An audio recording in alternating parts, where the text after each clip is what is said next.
na mimi wakwaba emra the Tuesdays edition of Nyansapo.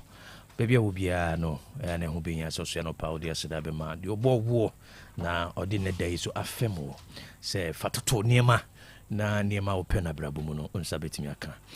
Yedibadwe mabre besha si wi amemakwana no nsia kase bona to aso. Afi Eugene and Benada or the Beko Ago Pramaso na or the ho nkomo abre. Na Yesu abesa bejimeja na the full Tuesdays edition of Nyansapo no ye dey asom. I sought for the Lord and he heard me. He heard my desperate cry and he delivered. Na se ne mini wo twetwe nkomo fa ehia na se utifia emane nyo se ake obi dia dia na sem na hia maka kiro se abraba wo bonu nyina no umpese behia umpese ho behia o e wa konua se nyina so we any the object of life maka kiro se wiase ade bia e abode no ye bo se enyini na in develop everything that was created. The intention of body any trim upon say at the chrono ebenyini na etimi aso from sani ebeya dienti aye boss at the chrono ebetimi abem nanso so eduru baabi na sesa de chrono entimi embemu a na kire say ahohiahia bi ewo baabi enti na sa de chrono entimi ba tinano me catch say oh my Ghana eye a living organism enti Ghana, I was say a tumpong, I was say a develop it. Society bia a develop it. Enria a develop it. Samson and Nipa, I was say would develop it. Tinamakacho said the object of life is growth and development. Adie bia or ba adie din ensabono say enyini na entumpong na answaba from a na chese sa de krono o yenim guase matumia e boss ade no enuti na so didua hyefom na oye na se enyini a na kire se something is wrong somewhere bibi enkoye e wo ho hye so then something is wrong ena masa ka kire o se ade bi enyini no ejina sedi si didifa ana ejina sedi o mano aduane ne enuane na hoden ene be kire sedi adeko ne benyini saa ne koso onipam saa ne koso sebi ewo moadomam saa ne koso ewo nuam saa ne koso oman any society a chichiren saa ne tie eno nti oman Ghana se entimi en develop ye na ohia adokoro ya na kire se Ghana is not able to feed ontimi en use ne resources ni whether say human capital resource and I say abodiemu niema nyankopon de ache no say Ghana entimi feedi wo esu ya ni nyini no eto ape. That is what we are seeing in this country. Ghana nyini no aye basa san say enipa onyankopon de ache o man no entimi en harness omo power and also more potential no enfant mean hyehyɛ no esan say structures I was say a develop nipa no sa structure ni nyina no ɛho atochema sanso na oman akose ko feed on the resources edibi ya kwan edibi sisi adan kama edi yen totoye na o build a strong welfare community se ne be ya ne manfo no ɛho enkyere wo mo ɛho hiahia wo mo no sa aman no ontimi feed on the resources ye or ye ne basa because the spirit of poverty is ruling over this country. Ohia sunsum ekata oman yi so the spirit of poverty etino enipa bia ote oman mu ase wa amoni ambre se ubeji ho afiri ohia adwene ohia sunsum a aka oman ne abibiman no se wa anyi ho afiri ma wo narrative no saa ne beye we ni nkoma no pa bia me ne otwetwe se hweye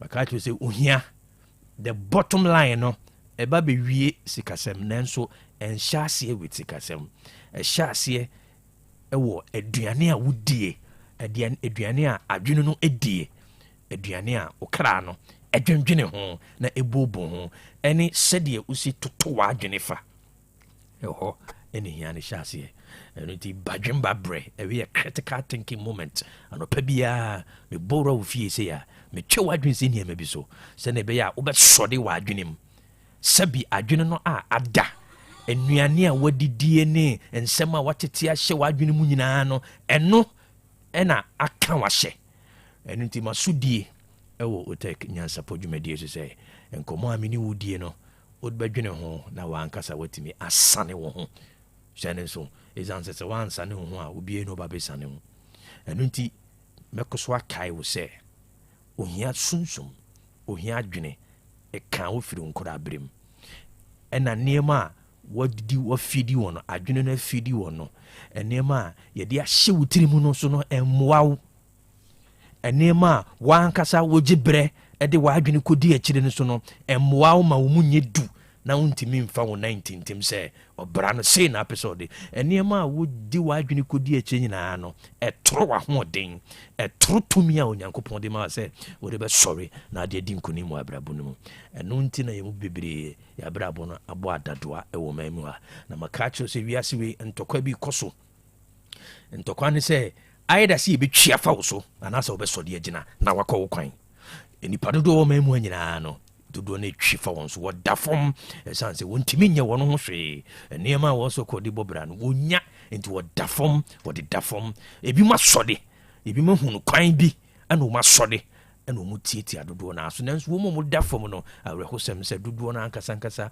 onim ensem a aduane so anka ebe boa ne pa sɛ wote a ebe sane na adwene mu no so no yasa programming no amana hunu sɛ wo kache no ano sɛ edi akini ye wona komam enti bo sɛ ne tibia no sɛ de tia ne tie ne tituru meburu mu bai wo kasa no wasowa no ade a wo kan ka beboa no na ono ankasa obetimi de asane ne ho no ya hyehye na adwene no in such a way say onkuntia nokore a ebe mana de ne ho they have been programmed to fight against the truth sana ya je na adwene no enti ne ma de afidi ne nkura bra bedu sa bre nyina no ade pa ebeboa ne pa no wo nse wo ka kira no aso ne men awofo dodo na ehu sa de wi wotu se wachi akoda to ho wo watena se wo ka sempa ebeboa no ebesisa nda achi mo se no asore na nzo okun sa ne aye no there is something wrong with the programming maka kira se wa moni amre no moni anda wa yebitua fa so abraboyi aida se wo da fom ne etiti awo anasa wo be sori agina na wo ankasa wakɔ ho kwan shene so we pajumba bre mami fonsia na mena asesa no pay so jebre na onime atwetwe nkomo mami makwan na no sia kasebo no ento aso yewi amesa begimedwa na the full Tuesdays edition of Nyansapo no KOB me ne production team samekwa o gina machi den me da se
Nonsia abo adehye ebre aso ensemu bia ya boaboa no anopai ye de besomu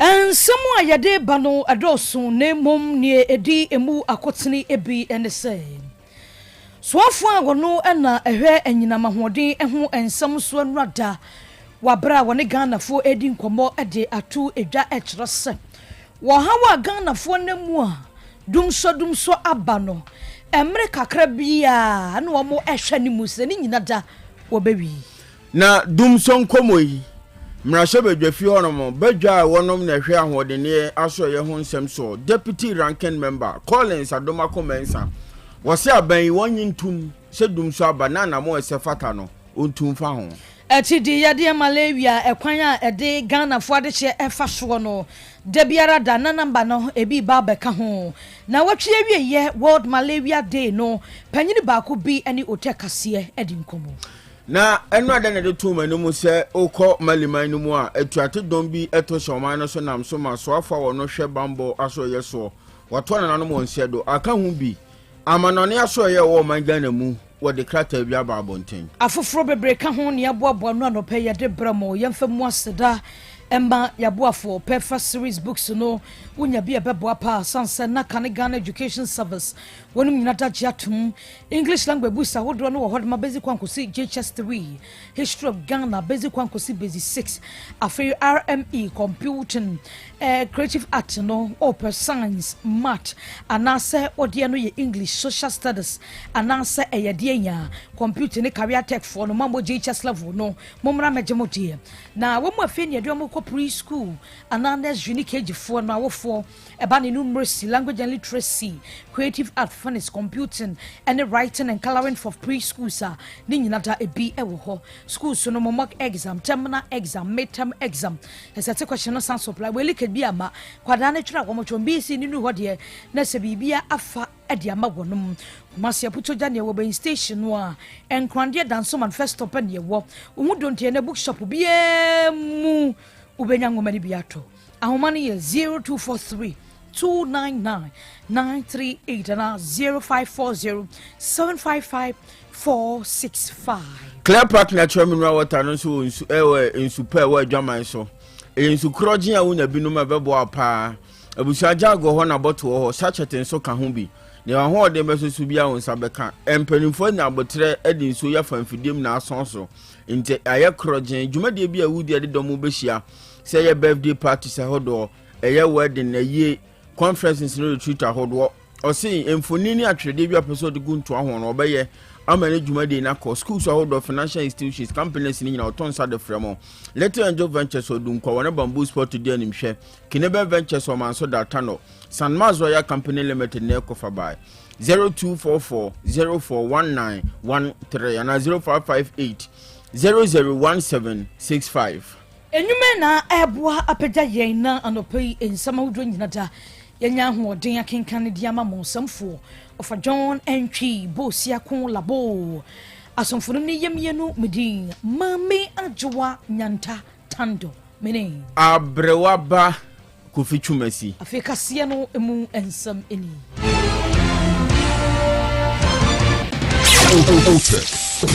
Otec FM 102.9. Don't touch that dial. Enrada ewo enkanabuni mantamu government accountability series na ebi kwoso na series na eduru so ne yafre de odi ho no ababeka nurse na enrade so afọ a wono na ehwe enyinama hoden ho nsam so owura John Abdullahi Jinapo wono na ekokasa ye na ade ba kwa sisi Ghana fo ebisa wo TikTok Facebook obia ka enkania ni nyina so enti no wadwuma na wo ye ne nkania na ade ya hweyi a ekesusuro no makwa akwafa de ba betu tiri so ebe wiase wo ye adwuma pa na ade teka na enumu na panyini kasa no de atudwase ne ekoso nyina nyesa aban we atia da na wo huni aban na hunu eniama bi wo so de gu akwam san ye beya ne ekoso ye hunu biemu no eno na aban we ya adwene se wo beye transformers ahodo a enye papa de ede problem ani dum so na ebe ni nyina da won ma ye o madwene se wo sesa no wo ye changes ahodo bia san ye beya kan ne dundum a enne ekoso bo mayi mu no ni nyina ebekoma Ghana fo eho atogo no wa bra wo kasa no mumientie ensemo bia John Jinapo wode atuda. Before the incident, you would attest that last year the power supply was very, very stable. Indeed, we received a lot of commendation following the generation stability and the supply we had. This current challenge came up around February, March, when we started moving into the heat, and some of these old transformers, in the heat of it, you begin to experience it. So that's a record. What has just happened last week, like you said, it's a force majeure. It's something that you do not have control over. And that ties into the last question. Our peak demand is about 4,350, or say 4,400. So if you lose 1,000 megawatts, that's about 25% of the population instantly suffering or being without power. So that's quite significant. But like I said, 2 units have been installed so far. The 3rd unit is on the way. And in terms of what you describe as timelines, I said the engineers have set an ambitious target that within this week they will restore. Transformer replacement, we have a first 3-month program. So in the next 3 months, we're going to do an emergency crash program of installing transformers. Then the next 6 months, we'll move into another phase. Then 1 year, we'll just be doing regular upgrades. Ania ye kwatie ye eye soafo a wono na rehwe anyina mahoden emu ensam so e wo Ghana ha John Abdullahi Nyansapo.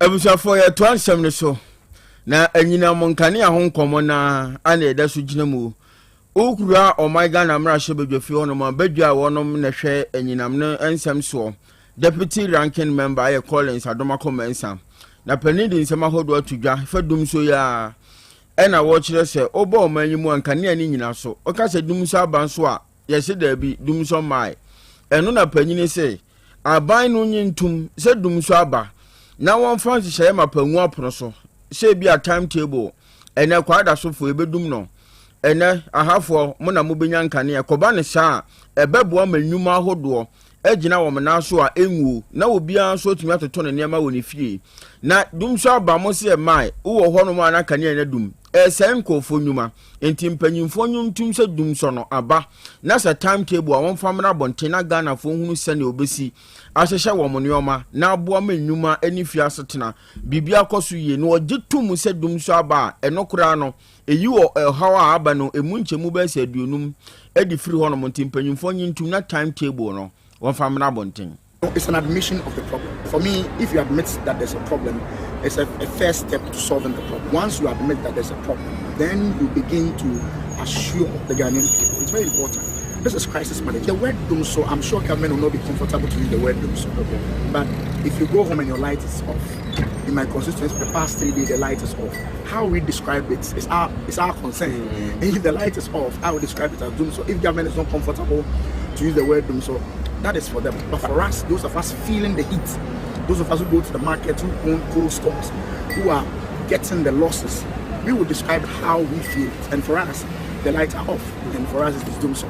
If they want to describe it any other way, that's fine. Once you admit that there's a problem, assure the Ghanaian people that yes, you have taken steps to resolve the problem. In the meantime, this is the timetable. And that between this period and this period, you should expect that we are going to experience some disruption. That makes it more easy for people to plan and all that. Collins Adomako Mensa Ashanti Region Health Directorate asoye bana pomuden ho nsam so wo mantamu a ehya gwanmonsa ede atu edwa ekira se wo ba mantamu a etidi yade malaria cases no yade ada biara da bi kan na ba beka ho ade ba kwa wo mo ede gu nsani yani yom de o mani di ekire ene se wukopiemu ebo amansie westa afi 2024 ni mu no wo mo munya bie no na wo na be 8000 wo de beto 2025 no a wo me jampe ekwa 10,000 no kira wo se yade no yade akwa na ekwa soro pagya na epagya ni mu wo mo de atu gya kira se ho no galamse adwuma na ekwa so wo honti no ene etututu amra na yenkata so na ensuo na ba betem ebe wiase na pantontom na wo nkrofo ade hye eno no mahunu sa aka ho bebra ma ho ne de ye kama labia cases no da biara da enkofom na kwa na ekwa nanimu womo ade atodwa womo ekirem se womo di niam papa ba begu akwan mu se ne be ya ekwan a onia obefa so abon ho ban na entuntumi bi meka wo na me yade yi bi no enu ho adwuma na wonom ba beye na no memenda na ye World Malaria Day ene ka ho ebi Emma Director Dr. Adomako Boateng ojina so ya wode afutu semboyi etu edwa. In Ashanti region, notable progress has been made in malaria control over the past 3 years, although some challenges still persist. Reported outpatients in the DIMS, the District Health Management Information System, for the past 3 years are as follows. when you look at the total OPD malaria cases, in 2023, we had 989,253 people coming to our OPD because of malaria. And this accounts for 20.3% of all OPD cases in 2023. Now, if you look at 2024, people who came to our outpatient department for malaria were 1,153,002, and that represented 19% of all cases that came to visit our OPD. Now, when we look at 2025, the total number that came for our OPD services because of malaria were 970,696, and that represented 20% of all patients that came to our OPD. Now, we can also look at some percentage of OPD suspected malaria cases that were tested before treatment. So if you take 100 people that were tested before treating for malaria, 99 of them were tested before treatment for malaria. Abusiani ekwotie yi eye Dr. Kwaku Boateng was say malaria ni ebetwiase a eyewo ene obia asedi. Enwa dan ye de beto manim se oduru maleman no mu a atuate dom bi ato ahwom so. Ekowiase so afa o hebamba so ye so no ato nanano mo nsie do. Panyimpa asraku dom no oda wonano e wo maleman no mu ono nso kɔ. Eni afoforo bibire ka ho no akoya rehosam kese wo man no mu. Eno na aka ho bi. Ena amanane aso ye wo man gana mu. Empanifo atwere kratawe no ya konsem ana de koma maleman no na afi emusuaku ahodo adehye yi. Efrimu na no achi ena wode atudwa kire se bibire matoye aman ahodo wo hanum nyina kanifo enye pempenso na nkro no mpra somdue ni titiru mfama maleman no na ono eda nkyɛn a ode ato adwadifo a wo Ghana adehye a wonom etu kwan komali ne mpotamu dwadie kwan so se ne ekoso ni ntie betumi ankomo fa dwumadi ne nto kakransa ne yehwe asomdue ba ansa na wato aso akọ maleman no mu dwadie ekwan so.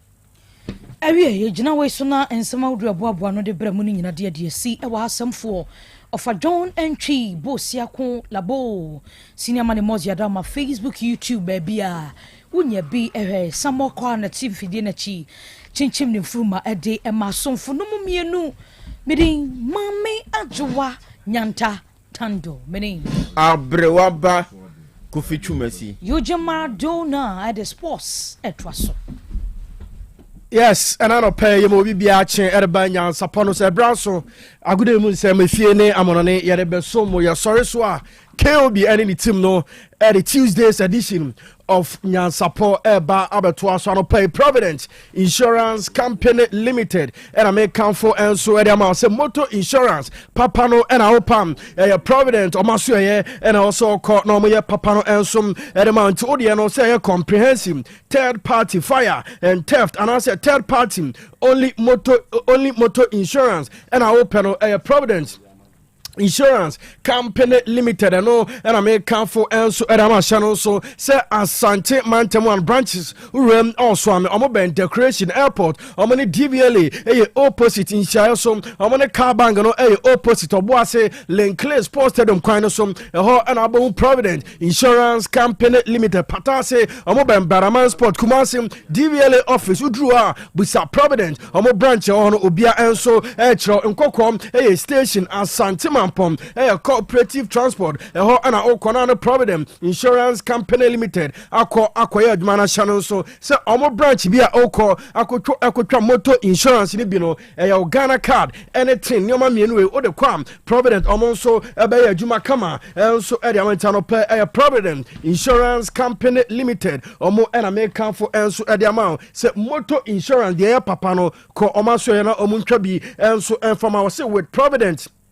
Man, you are covered. Omoka home and the breakfast sports. You know, Brahma. I mean, come for Vim champagne energy drink. We the new energy drink in town. It's a program. Be oh yeah, say your wedding party, get together celebration. Biano a Vim champagne energy drink and we be and also to now we did Jumedi and Bibia and so of course come a channel some say a Trillium Industrial Company Limited. Omo and I for Vim champagne energy drink. No and so I bet Drama is soon to make sure say. program bi a oyɛ no also ukotobi ɛde ayɛ ama bibia akɔso kama Bigo soft drinks when no Trillium Industrial Company Limited omo and a coffee by omo akroya ɛsan ɛde Vim champagne energy drink no ɛnso aba adwaman so awiano na sɛ ɛbɔ pint ofam na emfifire tewa per Vim champagne energy drink no ebi netimi ɛtɔ sɛ baako anase ne dudu na no pɛ ofra Trillium Industrial Company Limited 03 221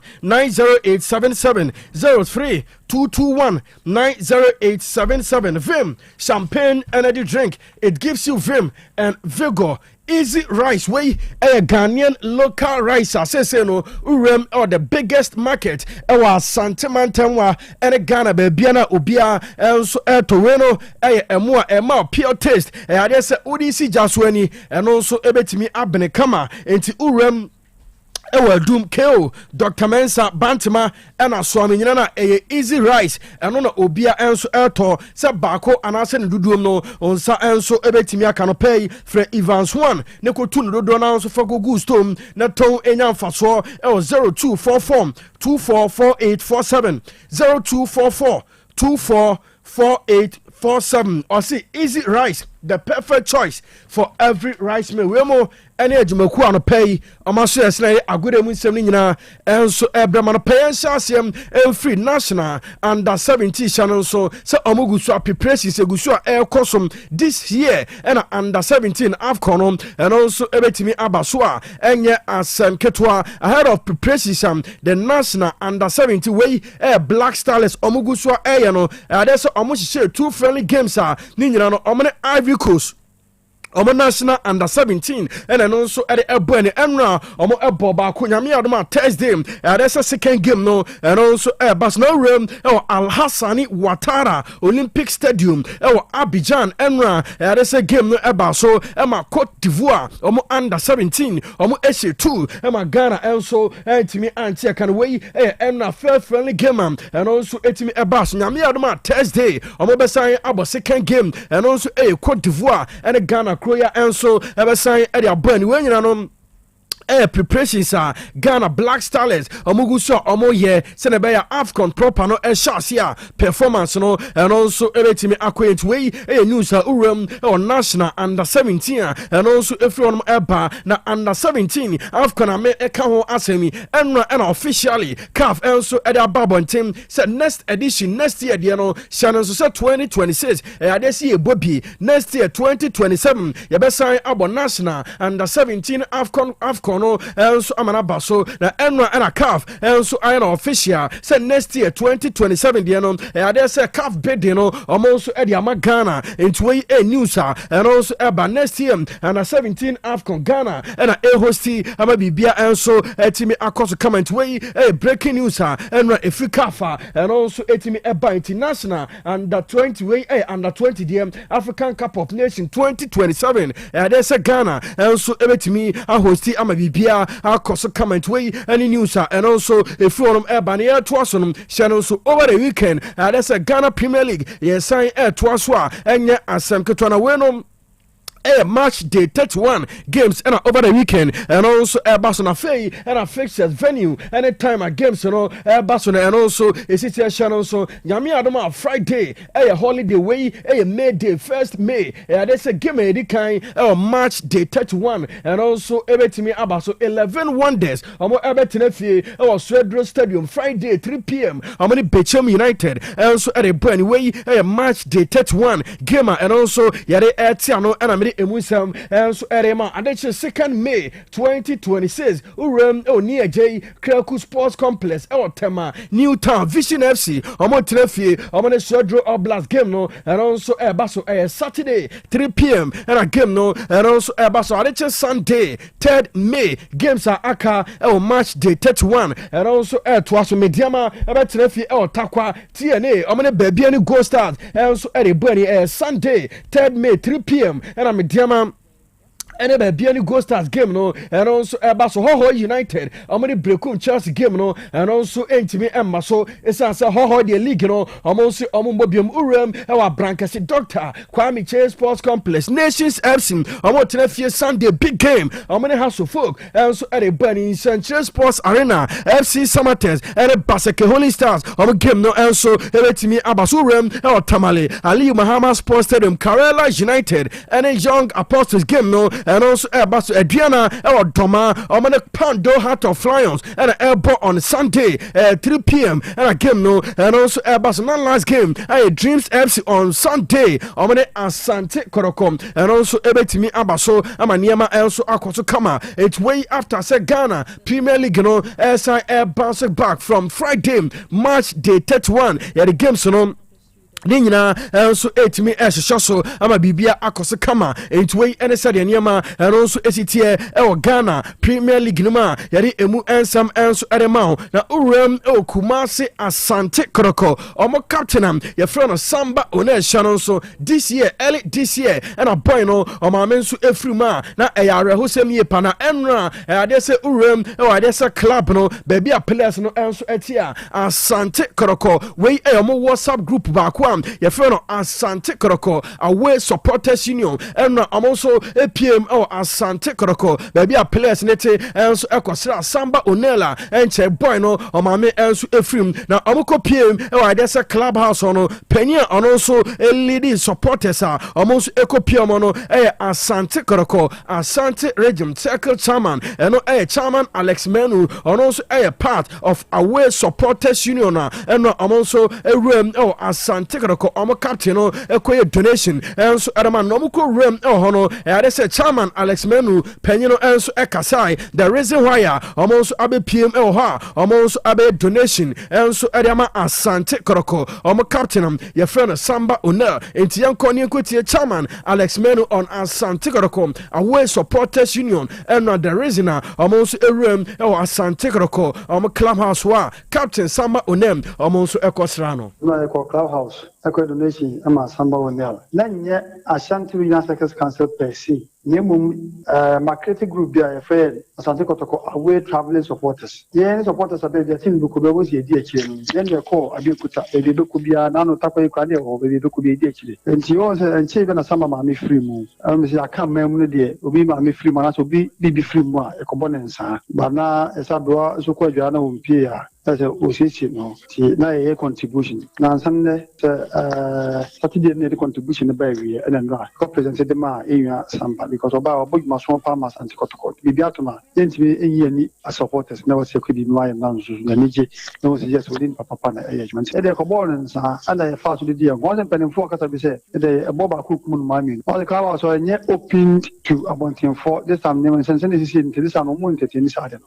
yẹ kọ́ ẹ̀jẹ̀ permission yẹ kọ́ ẹ̀tì yẹ kọ́ ẹ̀rẹ́ sẹ́ ẹ̀wọ̀ bí kájà ní ẹ̀ńkà pẹ̀ ẹ̀dẹ̀ ẹ̀dẹ̀ tún n'anim adẹ́n ọ̀tún àfáà bẹ̀ bọ̀ ẹ̀ ọ̀kásọ̀ bẹ̀ kọ́ nso àbúrání ẹ̀mọ́ ní bẹ̀tẹ̀ ntì bí yẹn lè nti so bí kásẹ̀ bí yà fẹ́sẹ̀ wọ̀tán ti ní ẹ̀kọ́ yà nkànyẹ́ 3,500 wà kọ́mọ́ no kẹ́lẹ́ kẹ́bí kwa de kwa better than 1,000 Ghana cedis je na menko what I say amount de command de yes e obo bi transit de command de command nsa but de kwa de opportunity nya de ko na ma de ka so nsa yes eti no Chairman Alex Menu enra 3,500 Ghana cedis and also Edema captain Samba Onel se also emfa empepa nanim nisu esan se omame so etimi efrim twei news a free Asante Kotoko also asua ebani efronom nearum the Blasters of Ghana enche and a coach a friend Carlos Queiroz official unveiling last week Thursday koso Alisa Hotel na asemba ko ase saying ababe toja sports room coach Carlos Queiroz obepiem Ghana no yase panyin no hotel and oda every night bianom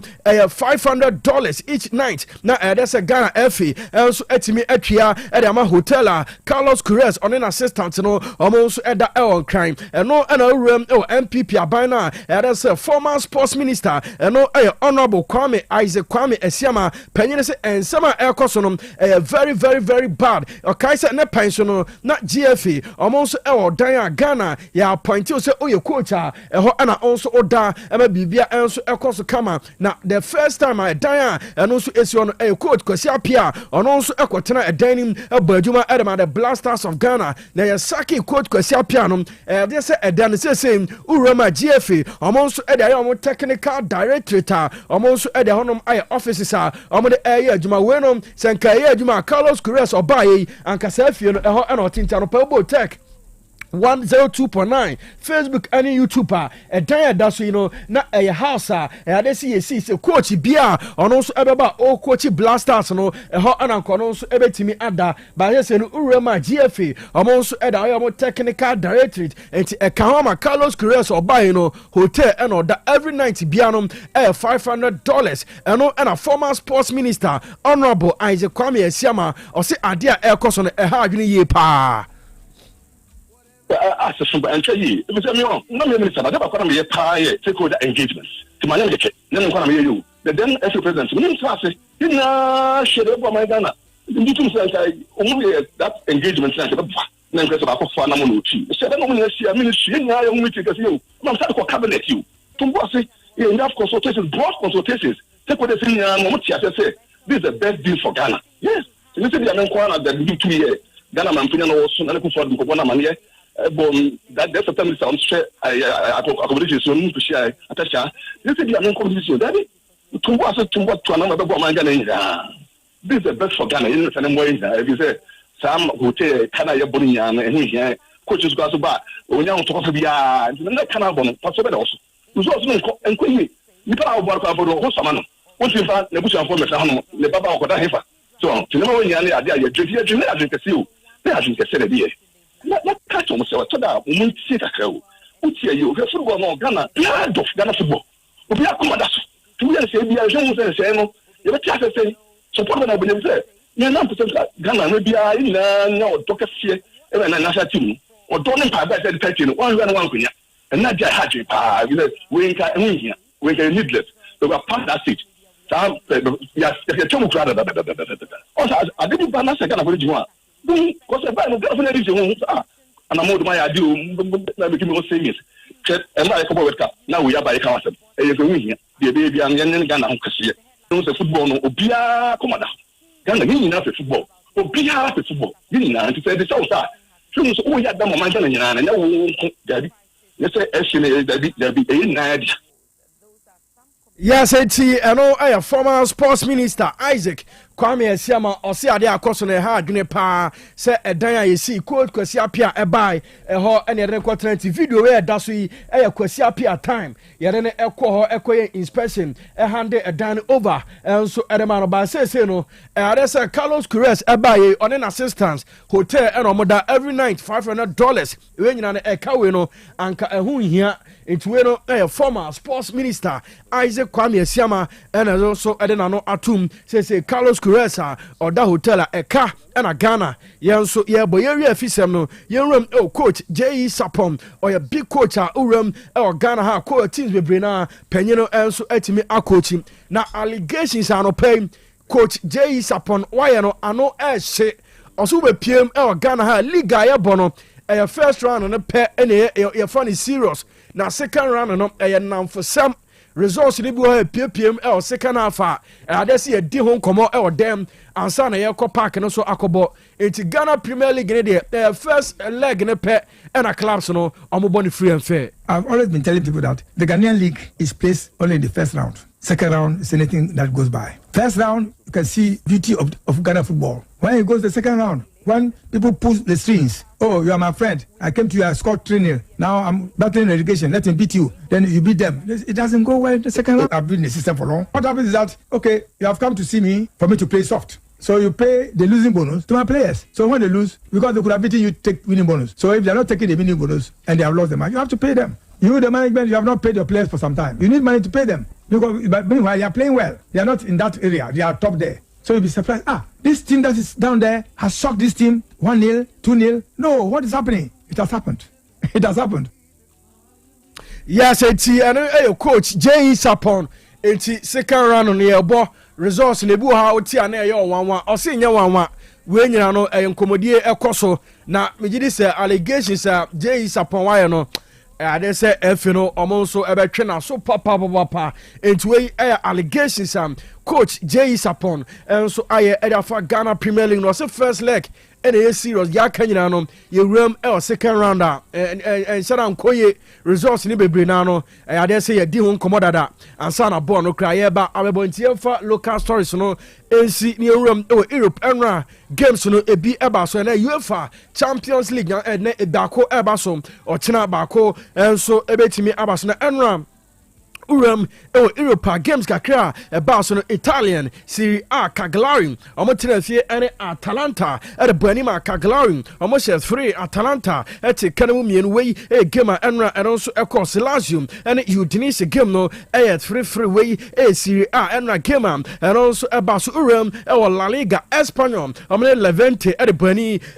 Emma Obia enso entimi Antoatra Premier League wey Manchester United enna Old Trafford Manchester United SA2 Emma Brentford enso eti kanimu bako boy I friend Casemiro and Benjamin Sesko enya 2 goals enso Emma Manchester United enram win and also etimi eba ma bibia enso ekose kama wey games enra and also etimi eba so ene UEFA Champions League semi final 1 and there's a bako enso eba so Parc des Princes Paris Saint-Germain and 7 o'clock p.m.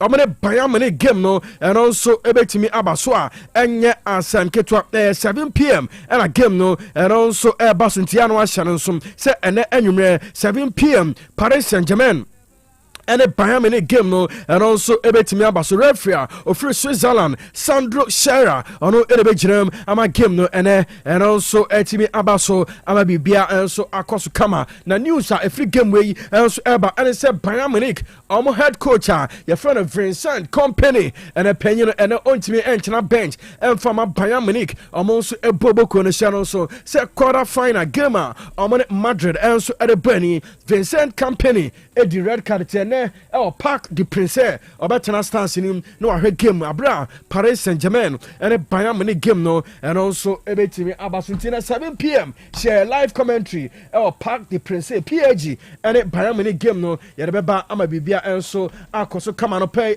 Provident Insurance Company Limited Vim Champagne Energy Drink and a Easy Rice omo and a soya sna yede breakfast sports and ebra mumidi and ujema dona samo kwam etina fide na chi ebiem ema be bia no onso otienka Facebook YouTube pictures any videos no nya bi hwe ya cinema na mozi edigu so ema be bia onso omanita ye owiase bia no onso unya bi ehwe ye si ebre no ko ye twen ho aba KOB any ni team no my ready at the Tuesday's edition of Nyansapo eba abeto so.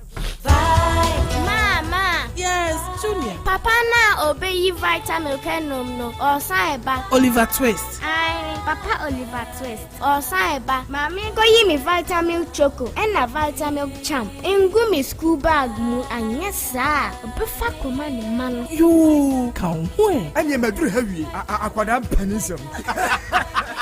Daddy. Yes. Me cover vitamin 250 ml na. Udi akosie empanu asem. Na me manu bi. Everybody be ya finish me. Enkwada sempa di. Me anso me duabo. Efi na ekro. Metro vitamin soy milk drink.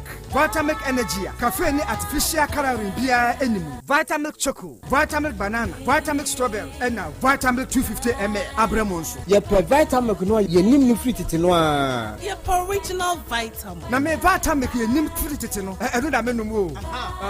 Vitamin. E me e bre bia. Any baby. FDA aje edwedwe nkrato yato. Hey, opani. Mashusha wache. Sa perfect series books here. O ma me koto obi ma me ma no. O wajajai. Aboa wo mo se wo to make kan kama. Wo kabrofo. Na nkontabu okra de ejajai. Wonderful. Mese Ghana for GAJ perfect series. Atumo no de jai. No de animdifo e na twe wa nwoma bia. O wo crèche. Nursery any KG. Books bia bi. And o science, creative arts, maths, RME, history, coloring, computing, OWAP. Ni nyina. E free basic 1 ekosi basic 6. 6 English every basic 1 equasi junior high school ne ba ne combine so a owoni nyina bi English nom and maths nom me say books bia ni ho a perfect series any bi na GS any naka enso am approval enti obata bia nkoto bi maneba na say we de school bi kura betumi akotu akoton amani students o na eno kura de what boa no so say hwi wo mo say set mock exams terminal exams and midterm exams at the mass school so a ehia wo mo a atufo nko aputu aja station ho a enkran dance mine first stop any omamu ba bia yetonto books bia from 0243 299938 and 0540 755 465 perfect series. Your worst future is secured.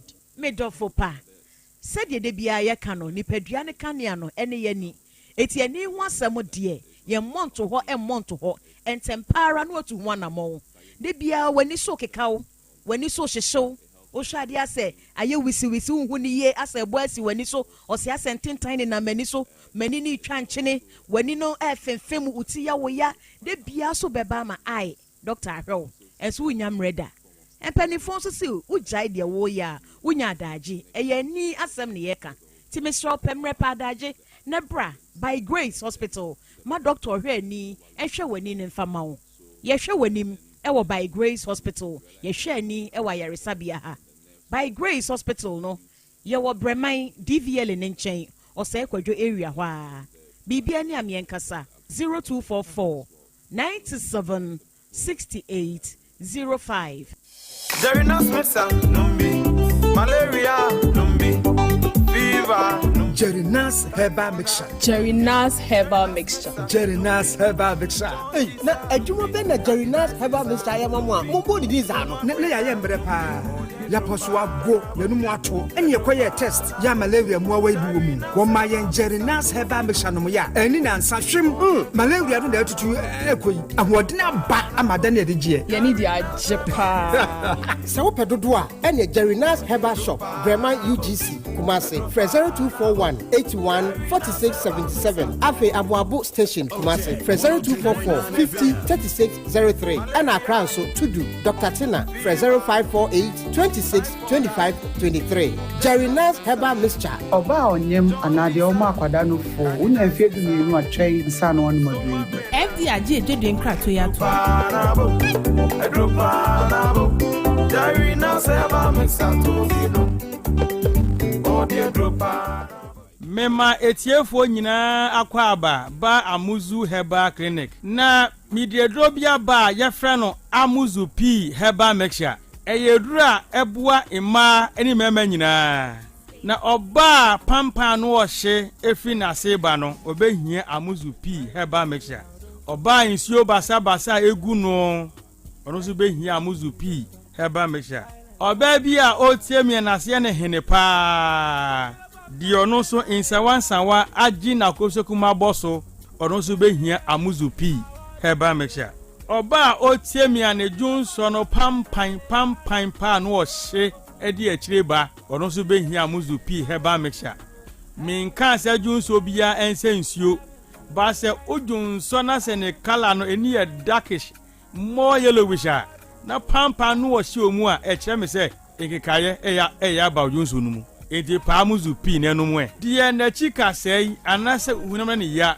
ono so nkopa Amuzu P nonom bema so a otiemia odwon so emu papa ye ono so behia Amuzu P Herbal Mixture bema bu ha odwon so wie na bi akam wo behia Amuzu P Herbal Mixture dwon so ade dwon so a oti de kakra se ugu nsuo na se ya nko a na oti a uhia Amuzu P Herbal Mixture ensese bema dwon so na moja di akireba enti bema junso ane junso moja di akire no kopa Amuzu P no mu na sa ni na mfiri ho bema ne junso e bon kan uhia Amuzu P Herbal Mixture obi se doc eya na nso tototro efri bema no oba se bi chim kakra na abegu ano white uhia Amuzu P Herbal Mixture insawa agi bema na aboso uhia Amuzu P Herbal Mixture se ba se ohwe aba no emu ya uhia Amuzu P Herbal Mixture obi se doctor emehwa no ahono mesrew enye hwe ahono nyina na yankwe baba so muati mo hwe ahono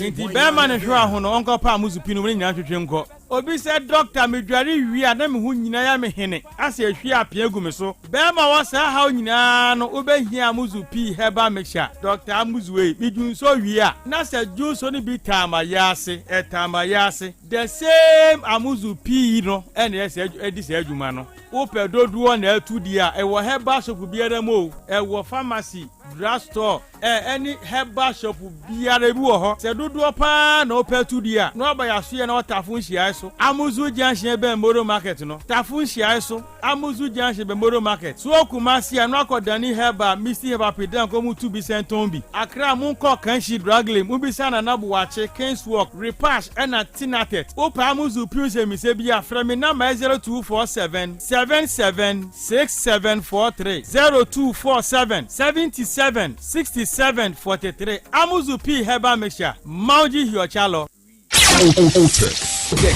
Otec FM 102.9. Don't touch that dial.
of Ashanti. Abusua, Mami Mwakwaba, Emra Nyansapo, Jumadie, the Tuesday's edition of Nyansapo. Sabre Abonunsia Pahosema, Edionum, Yenshare said in Avia Munsachaye, ABC Aye, if you are in Nyansapo business segment, no Atwaso, and Kaiboy in Sacrifice Ghana Meteorological Agency Chesano Pay, your coat baby, Mipo, Mitre the mountainous zones, now for your baby quite break to one. Your Hesibina foggy patches, you won't say we mono a bo, a CEO, Samia, no. Now, Omemuha. Dudona kano yɛsɛ partly cloudy conditions na ɛda kwa ni mono nan sɛ wahɛ do awia ne bɔ paa yɛsɛ sunshine ne mu abon sɛ wi ma yɛkusu kakra ɛkɔ awia so na ɛfiri awia ɛkɔ nwumrɛ no yɛhwɛ ne mu sɛ nsuo no bɛtumi atotɔ ɛwɔ mmea bi wɔn a wɔwɔ the coastal area na afei wɔn wɔ mfimfini mantam yɛkɔ atifi mantam so a nsuo no bɛtumi atɔ ɛfiri awia ɛkɔ nwumrɛ so no late afternoon bɛyɛ no 9 ɛhɔ ɛkɔ no Yebe kumasi anopei yebenya partly cloudy condition we months we ma yukusu kakra na temperature no aye 23 degrees Celsius ewia yebenya sunny interval say the medical can ewia ne bebo na temperature no ebeko 34 degrees Celsius na say wahwe adu ewia ayana ano shipa 34 na chese e was free anwumre ye hwese benya thunderstorms and say rains we 60% ye hwe no mu senso betimi ato anwumre CBC and I say AC no 60% wahamu ebupen edusia anopei momemu minimum temperature near 23 degrees Celsius Kofredo 23 degrees Celsius Akimoda Kumasi 23 degrees Celsius Samsona Goso Sunyani onujina 23 degrees Celsius na the maximum temperature no anopei 26 Tamale ever recorded 26 degrees Celsius Bolis ever recorded 26 degrees Celsius na fi wa near Flower one ever recorded 25 degrees Celsius. So if we are echo and numreno minimum temperature be 32 degrees Celsius. Takradi be recorded 32 degrees Celsius. In crime 32 degrees Celsius. Aflawo Kaswa and Afe Axim only be recorded 32 degrees Celsius. And Afe maximum temperature no 37 degrees Celsius. Yendi Tamale Damongo, Bogatanga, Narugu, only I recorded 37 degrees Celsius. Nafiwa, and so I recorded 36 degrees Celsius. And Kaiboy and Sacrifice Ghana Meteorological Agency Chess and Apono, so a rough. Edinti Yanshan so Kumase, Yeven say so bit me at all. If free every abeno 9 echo and numeroso. Yenebuno and a 28th of April, April Bosomeno that also a duonoche 2026. Na yena aka na afino akonewieno. A 247 days. I had no and near 9 and so 247 days. Bosomeno a yonoche 8 months in the fuano and miensa 8 months 3 days. Bosomenoche and in the fuano miensa. Don't hurry aka na afi akwewi ya hours 5,928 hours and pimnum and afi ahankono ene edunu engoche 5,928 hours meets to do aka 355,680 and pimo hasa and pim edunum enum and afi ahensia ene eduwoche 355,680 minutes. Now, for seconds, I can 21 million or pepe eduno bako 340,000 and pima hasane and pimadia 9 and I for 800 seconds. And what shan so 21,340,800 seconds. Dintia mejibre among hunu sani mwenyano medicao se ene ebrea wono the obey biano obeyano ebremonti share ubreye and ma will be and say ubre make sure you take very good care of your time and if it's so one kasa enjibre and say ubre as answer say ubre makacho say ebre and pausoda yema kwan me fanya support business segment and to us so share so you can sika ho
We follow Otec 102.9 FM, the pride of Ashanti.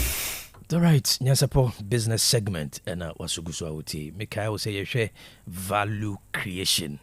Said ye nipa jumedia wudi no eso ebeba mfaso value creation. Enra many can say ubiye na adwene say o ko biye juma. The basic assumption is say or person or creative value for the market.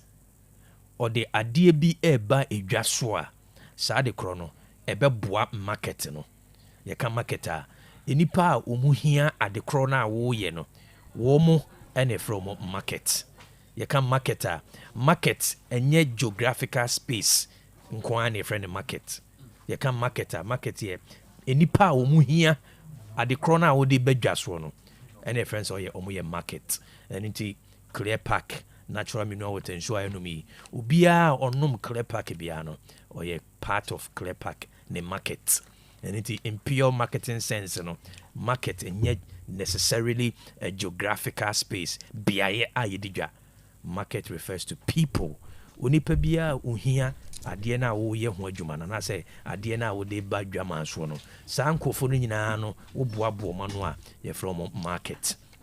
And ubi a use iPhone biano, we are part of iPhone's market. We use Samsung, you are part of Samsung's market. And Makacho say the concept of money is all about value creation.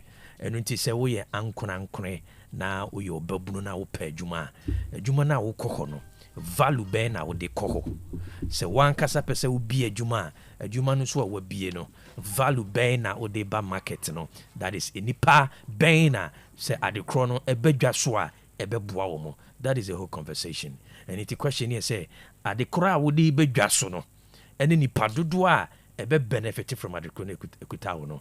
Ehun sika na beba wonsem sa anso na wo pa adwuma de company ne ye anase de business ne ye no niema wo de koka company ho no watimi a serve market no eno so na be kire de bosomesu a ye de be ma tina makacho said the concept of money ni nyina no is all about value creation na enkomo e wo value creation no say obia no betimi a create external value ebra ni internal capacities no enye strong Shannon so say ye ankorankore and I say ye adwuma bia external value creation so obetimi aye ade bi esombo pa e de abma market na ejina your internal capacities enunti na de bi e ka say we SWOT analysis ya na ehwe your strengths and your weaknesses so the process of value creation no e sha see free within it starts with an internal process na akowie the external value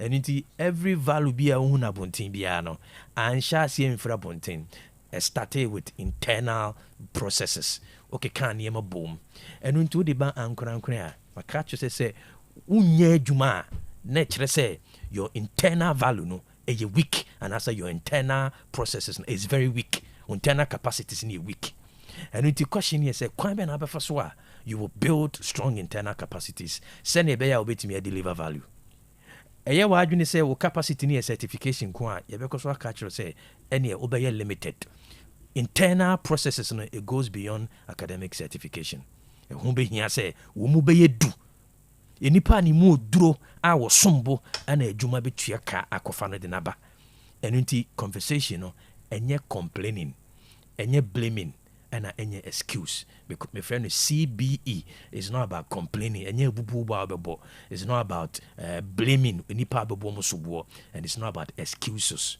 primary so material complain and any you complaining about blame ubi aka also ye bibi awanye or no and I'll be blaming no and excuse ye good reasons justifiable reasons in the amount mean their way as a be makani bebre and the process of value creation no a sha see free wumu to your babru na wumu ha o capacities ye weak ukuta minibi ahoden a obi eni obabefa e de akodi dwuma but what you say ukuta minibi ahoden a obi eni obabefa wo na emum se woje bre baby odru bia no pause na hunu say this is the value you want to create and no answer ɛna sika bɛnante aba hɔ saa deɛ mekɛn companies atwa mu ahyia nyinaa Clear Park a mede example yi Clear Park mu said no ɛbɛhia nsuo ɛno nti ɛdeɛ na wobɛsi ayɛ nsuo no ɔka sɛ wobɛyɛ no wodi kan hwɛ ne internal capacities machines bɛɛ na mehia human resource bɛɛ na mehia mfidie bɛɛ na mede bɛdi dwuma na afei resources bɛɛ na mehia ɛno nti ansa na Clear Park ɛbɛba abɔnten sɛ nsuo kurogyen a daa yɛdi ho adanseɛ no na internal processes no ɛyɛ strong internal processes yɛ weak a ɛbɛ affect value a wobɛkreti wei ɛkɔ so wɔ adwuma mu ɛkɔ so ɛwɔ ankorankora mu sɛ wo mu ɔha sɛ ababunu wo mu ɔha sɛ ankorankora a obie ne wɔbɛfa wo sɛ ɔno wobɛnante mpanyimfoɔ ntimi ne wonante sane sɛ ɔyɛ ɔbabunu mu ɔha nti ne ɛsɛ sɛ ɔhunu nsa wɔ hɔ a na ne mpanyimfoɔ adidi nti woyɛ abaa mu a ne abranteɛ na wopɛ sɛ ɔhyehyɛ nneɛma bi na wotutumi toto sikasɛm yɛ build internal capacity woyɛ company na company nso so no wobɛgyina ɔnaa so akyɛ a ɛberɛ kɔ adeɛ kye adeɛ sɛ nyinaa no strengthen your internal processes ɛberɛ kɔ na wo internal process no ɛyɛ weak a value na wocreate no abɔnten no ɛno so ɛbɛyɛ weak ɔme no asesa no pɛyi wogye berɛ na ɔne matwitwi nkɔmmɔ nyame yɛde ɔmeme ndɛ ɛbɛyi ane yɛde yɛ 1 month personal development master class no ɛbɛbɛ hweyɛ mo join the class no I'm sure say they are benefiting maminchi omu nyina Reverend Prince Livingstone young guy a woman so who ran a poultry farm and after Livingstone also running a company Regina and will be our joining be and nyame adom me dead baby your certification will be issued. It's been an interesting process. Nyame adoma June the next cohort no ebeto aso the 4 models no yakoswa esuade mame na asesa no pe ogibre na onemetwetwe nkomo Nyansapo business segment. Good morning.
Somo no pay Yansaka Chirimuhine Quabra no ama the king of explanation with Chirim Aminika Manakwaba Otec FM Achirimu Ehine Quabra Quaba Akuya Wana my Bobana Bobana we're not children. Ubebomi Huni Drusi Chirin Simupa, a busy Yamu people party. I want to too much. Akunyama bwama mwapiao yena ehwama mreyene mama kwaba na mejoso na uko ye baby aboko no nche bi maya na na ze no na me no mo na ofia eno na mo ofia de ho anopa na me ni abed around 12 or 1 honom de wo hasa so kwa de biba ene no kure pay de no anopay de dada no a trends ne ne kokko no bebre benya bre ne atosom ama adehye so nya biati boni bia na echi mame mo abedi echiri so akwa ba tumasi akwa ba abedi echiri so na o training no say on abedi hima no na so we de enkwanya yenya nkwa agina ne yakubu ayo o hima ni no onu esi no hima dada o hima ni no ho say o hima na ja tunde ne me so ma de kronti hine na to Adwa akwaba Kwaku Jusu makwa bi mam kwa ono be dey kwa yi abrafo hene na fatane nso no wonder so ko strongest producer ro ya abrafo teka wona ya abrafo hene ene no kwe masa ifiri na ko be bokola ote mo fa producer time no pija ne nsa ba ko a hene amu bonini na ano Eugene so share man of fiams you na show so eh debi o e ma be mo ma you na show e ma de say ma hene Ohenin po be dia tu era na wani ma amzo munte bi de ma senti ka se wan hwe abechi amento aso ka kro ka etimeti ma yanko toba na de mijawa ma se o se meduma tumi fa from akopie bremu anu akopie o atiefo so mbe so mo toba yanko adwa so abusafo mo toba no wate bi ade makosi no timatim o bayira yaro no bi wo ha idin me de papa twaso me so enya adwa de wi ana de 20 se ma sisi ma se hene yenchia wo se na abo aja na hene no asoraba abusafo City Hills Focus Media ye hye no so nyame ya tomo a enua ba ko da yentem wo fiduam ha ana se Nyansapo titru pa so abusafo maame adwoa nyanta tando ne dia puom waboni di na wafre no enti mebe nyakokodru as Ashanti Region Newscaster of the Year umpiwi na apede kai mo chuma kwaje na bete kasha ebjofo na abatuo no wadaroma untumi nrumu a misrawo oye wadwe se wo meto last days meto mo na no pe maba mo baba last days for no kwaku ye beto for no bo hu ana ade no atwam enche na me no yewram the 15th adwamwa na hye se wo what is it say I'm for time I'm for time say o competition na I'm for time o mo monitor still check your order say second ana gab ni mu bie de mu bie na me hu ne se nkofo bebre na de ate me no bero ye ntem so beboa firi so nim de ese bi o baba wo wie na nkwa na ye yes nti stress so de me pepa na se obesend ne ya to aba no fi se ye de ya hye de nyabra ya ye to yes nti stress na nka ye hunu de tuam na hunu se ya bro na femfena mo ye tena afa room nim ne ye kwa ne ye hu se they say kan ne de to aba na ase no ne de kwaje enye de kwaje award no adwa so be for flight so ye ko bochi dom no de betina afa room nim ye de enko flight mo pem ka why ya de cars be blue via Otec FM cars ebu afa room nim yo cars be me ensan you take car nti mo nya ho arrangement why afa room nim me car no de with the family remember everyone for your to aba no say obe dial star 850 na the star ba no asabo 850 na the hash twato so simple 850 no be chembienu ba ko star edikan star shimfinfin ena ba ko abesa abo ato so no hash etwato wadaroma UQK 46 nominee code no UQK 46 na odi atato na atumi aboa misrawo sabato no to no ayo dene a number no ni ya na tefa kakra odi boa se adwoa wo so je fato abai na nyankopɔ hyirawo 0553 0553 52 62 33 0553 52 62 33 edini e Dorin Tando me pacho ofra wo ho mane yenkita hodie se ma send obi na wada wase ya da ase enye san komo no a na obi wo ha na odidi nkomo bi apart from say wo ka voting ho asem no memfa nkomo fufuro bia ɛma no mai so ɛnyɛ sa okasa ya ehunu se nkomo no ɛyɛ nkomo foforo no ana ya hold you ya hangi wasabe no wefi o say oh come on then nkomo be dey enu ti na edi number na twedwa no apart from say we can vote in one sem can on our floor it's no extra curricular man bibini no pay na mempento kwa no man bibini enti ye be sere se wo fra crucial ye mpese wo be ne se adwa me be wase mo ye mpene sa common do obi atense me na wo ba time be Emphasia. Uteke tifont. Was at least uteke tifont sir. Omo very decent on this obi anya sir. Oh, emphasia. And you mum bet unim obi anya fi mwase. Odi emphasia.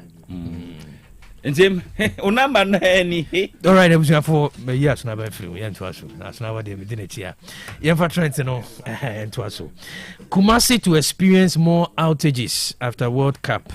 As ECG, Gridco prepare critical transmission projects. Parts of the Ashanti region are expected to experience more power outages as Electricity Company of Ghana, ECG, and Ghana Grid Company, Gridco, prepare to commence critical transmission reinforcement projects in June this year. KOB, Dumson Komono, they said the economy. Na ahoɔdenneɛ soafo John Abdullahi Jinapo no adawane public account committee no edin hyiamu na omuhyiamu de na se ne nkane no ho nkomo na ye bibiri na kesepa ewo mu efa santemantam yi ho wo kyerɛ sɛ enyinam nkane no afei pa na ebedum sɛ yesi dum so yesi o se bekon dum so dum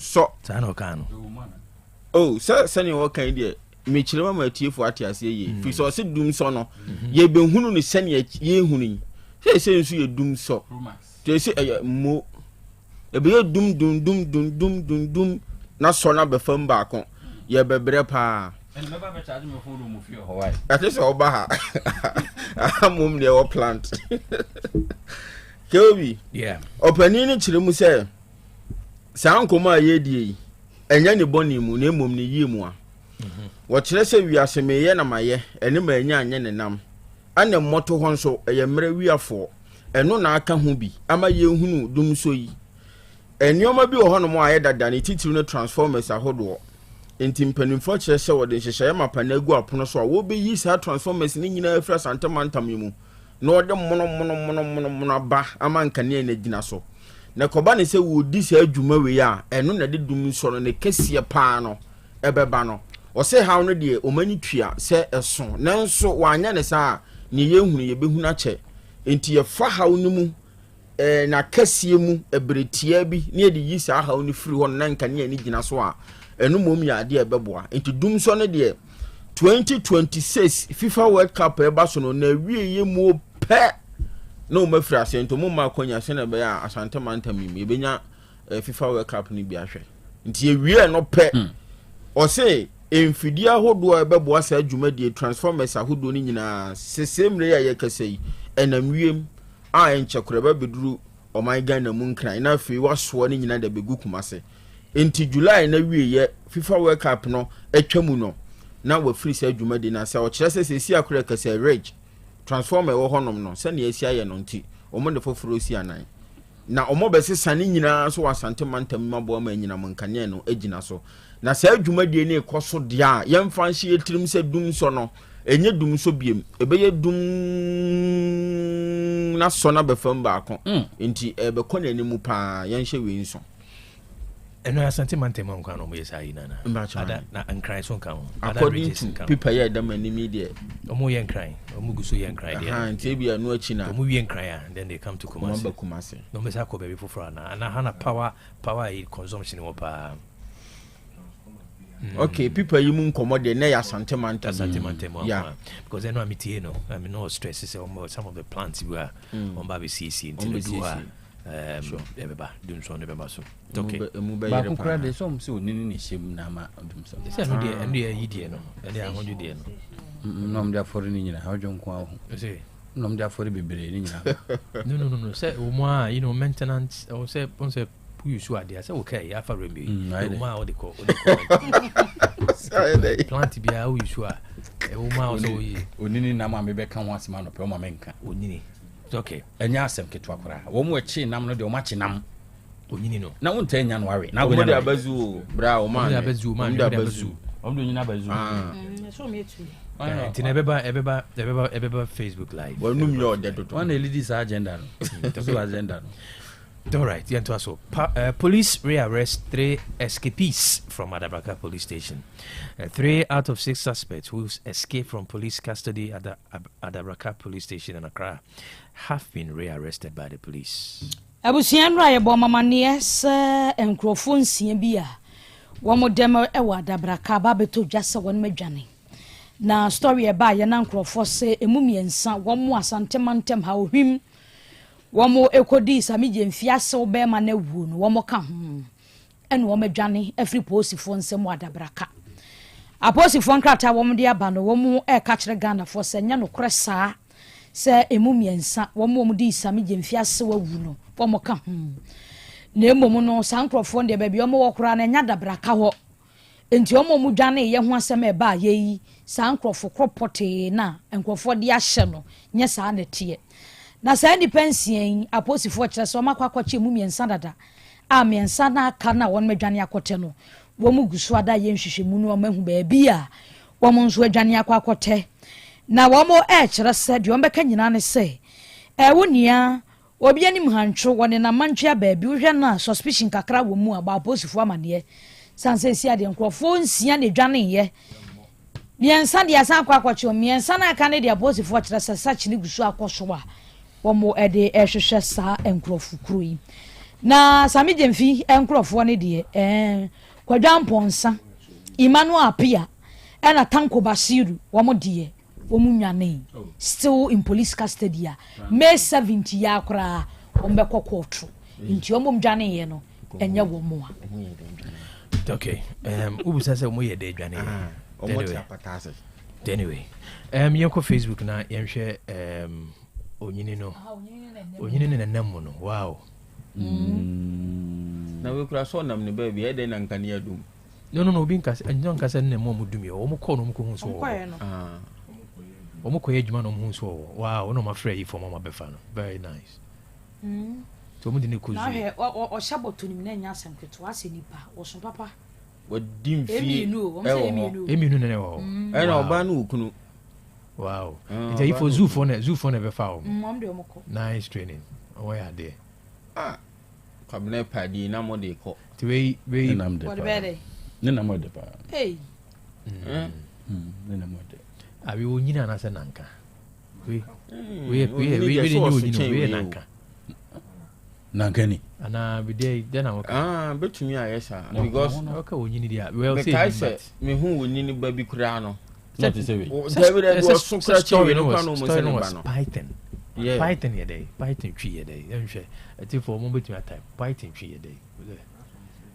Python no ye nanka na se onyini nanka Python nanka yo oto ayigu nipa so ana wa mena wo no Python na ene nanka no nti na nti nanka no wow about ni ho din so mo person mo wan se boto no mu ono so won twen na de tie ne se aboa no so na no wo bro nti so wanya botranche no ohun boto na na bofu yi ohun boto na na ojai se ohun so be ko se ohun se de no masi kro no di so we ohun do bi de mo nkunu we nkunu ma nyi ohun de ne ko mo ne we ukunu ai dai si ere obi kokuma apan nya asem no wante o we madam fu yi ya no me no watechi ma kwam daga te obaba be hu ma chiro osisi e mo de kwa no hia mo kwa no adamfu kwam daga te be hia osisi e wo wo no mi wi o ono be ke wo wu no wo wi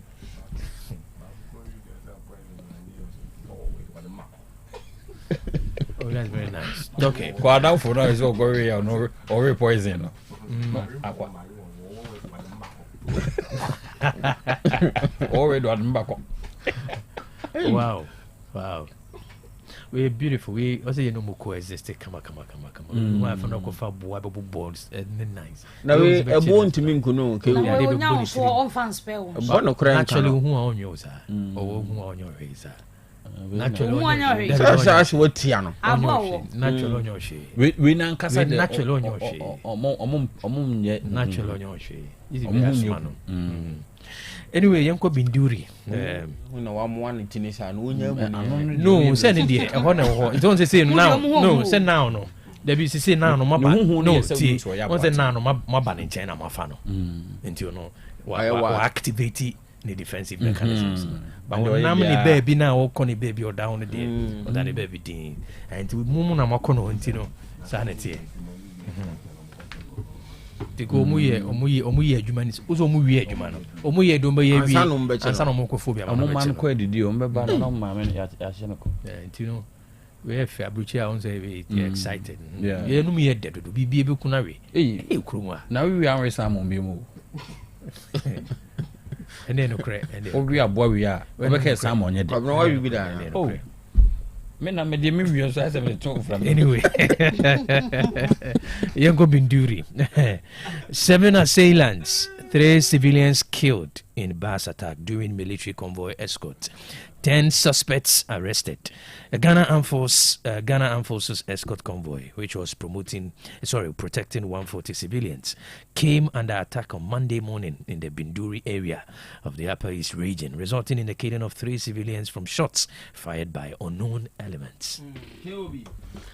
Ye kosire mantam no mu na enyina yenim boko ne nkwa adode da bia na asomdwe ho nsem no na aboko na we no sene eni omasi ekofa ewo ho nti no wankasa wuntumi mfa ho ntina ka mu se bia ufiri boko okobo gatanga wan ho ya nkuduru nti mpempi no mo kwa ya na ye wo asrafo bi edi wo manim ebom ho ban de wo mko na no na wo kire se enru adwo etwa mu ya nopa akwantufo nipa wo ha ne aduanan 140 omufiri boko a woko bogatanga na kwan mu baabi Binduri enu hu se nipa bonfu bi ato ahye wom so a eni tuo ten yanam so ama nipa wo ha ne aduanan ya na wo tu kwan no emu miensa ato ananom wonse do a ba konsu pira wa pira no amanebo ne kyese eni enyan pa enu na kan ho bi na asrafo na womo ejini paya baba edo o mafiri boko akopi mo bogatanga no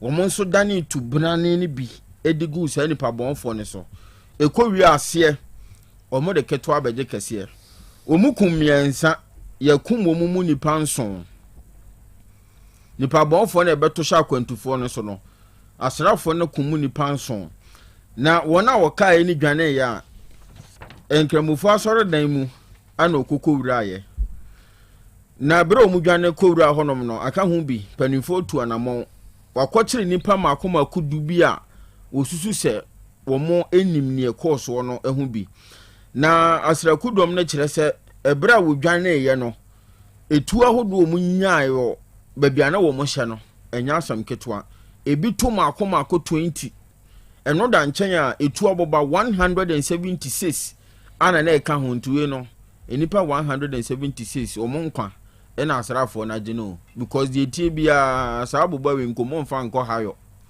enipa na nkomo de ekwakodu omochi entu o makire sankrofo yi emu nipa edu a osusu se omunim ne ekoso no hu bi enson so tu aka omo ama wato na nanom wonse do ntimprempren wo aposifo nsemu a wo bo ama hwehwemu ahodo akoso enti sa aboko bogatanga kwantempon ne de amane bone kyerese eso ye hu papa ntu nam so ahwe soronko ana etwase wo yo ntinpa bonfo ko to sha kwantufo so boko bogatanga kwantempon so no emu nson ato na nanom wonse do ya kyiri du a wo bo ahwehwemu akwantufo no nso emu miensa etu aka wo mo ama ato na nanom wonse do aba konso prepre a emu odin pa. Okay. 4 arrested for smuggling over 100 bags of cocoa into Ghana. 4 suspects have been arrested for illegally smuggling more than 100 bags of cocoa beans from Cote d'Ivoire into Ghana in a joint operation by anti-smuggling unit of Ghana Cocoa Board and security agencies.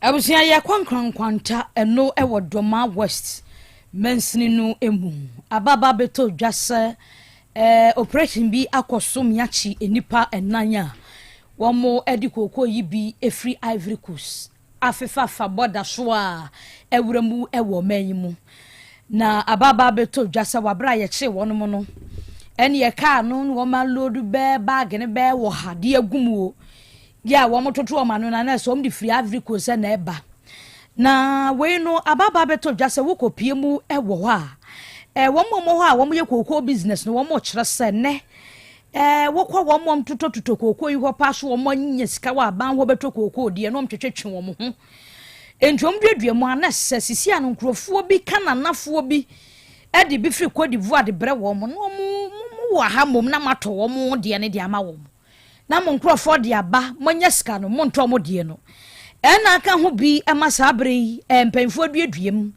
abanse nya aka wonom ajakwa akwakoche sa aka anu a na won malodu bagi agumu a wo mo ede aba bepiem na abono regional minister Joseph Adakwaboa won odi animu ne mrante kwaye sa obrehin a track no won mache no akire se kokoo beans egumu no wodi firi Cote d'Ivoire amani mu no aduaduemu afa boda ne so a ya wodi aba bedu Ghana ha sei no mo kire se hwemu awdo bia wo se kwa wasemi hu no enya de a wo mo begya ne ne wo chena ka ho sanse Ghana kokoo ene yese bias ye mamuska mo mfanto na se ye be park track be de wo ho yese Ivory Coast ne de awurawura mu ama na ba Ghana de nye se ne ne wo mom toto kokoo yi kan ye enti minister kire se hwehwemu awdo bi e wo se kwa ho enipa na ya ja kire wo mu abansa aka won mu nti om ne om de e wo so wo mo be yi om ano.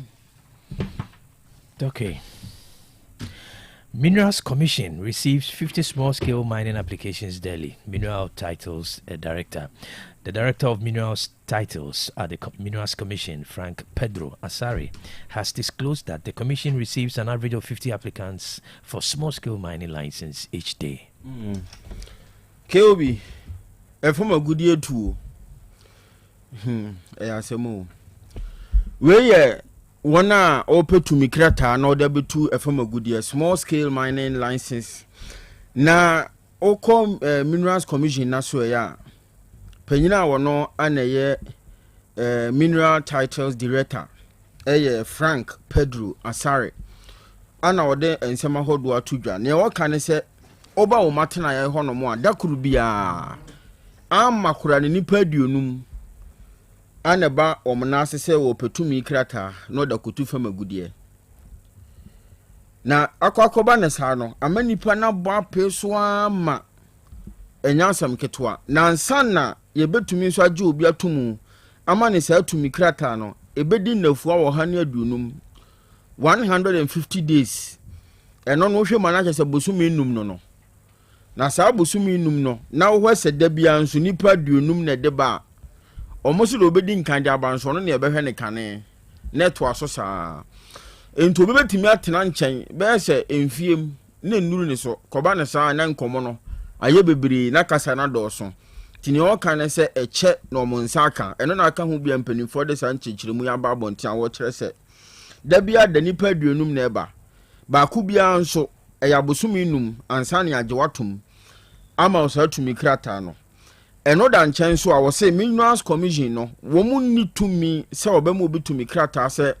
onfankotu fama gudie na emum ne wo ye nie wo bedi nkan asende side plan ama wo mo ni nyina na mabe fontentan fidie ne so na wo mu tumi mu no mahwe se side plan a wo de baaye no asase ne nye obi di adada na nkwankofa ha obi a manto mu ye san hwemu ni nyina wi a e wo se wo bo akiri ede koto soafo a wono na hwe fama gudie ene ho nsem no omede koto nanim ono na wo tumi se obegya tumu na emum obegye futu de free Minerals Commission no na se ansa na wotu sa na mo no ni nyina ye nema bia e ka ho bi ma ne che nti side planner surveillance a chance na wo de ba beto o mapono so no mo nso ahwe mo hu se entokwasem bia ni ho enye obi dia ansa na obetumi atu ho na mo se fata na enoda nchen a wo kire se omoya san hwehwemu ni nyina wi a was for in some so beja tumu or jitumu wian sana what to me atwa ujuma diesuna no kurano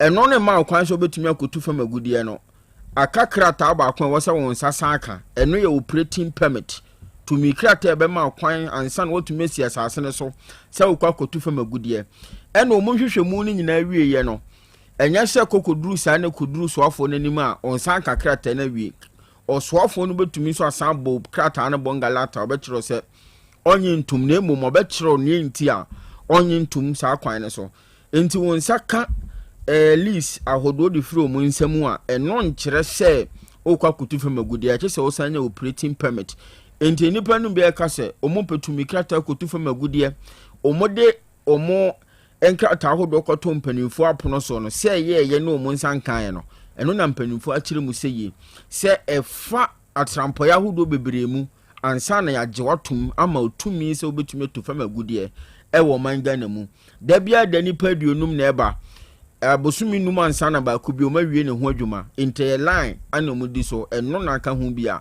ama eche ansa no monsa kasa tumi krata no ntin hihye wo ho ena Frank Pedro Asare ono ye director Emma Minerals Commission no mineral titles no o de sanchire mu aba yo GTEC withdraws policy directive on retirement age and post-retirement contracts for academic senior members in public universities.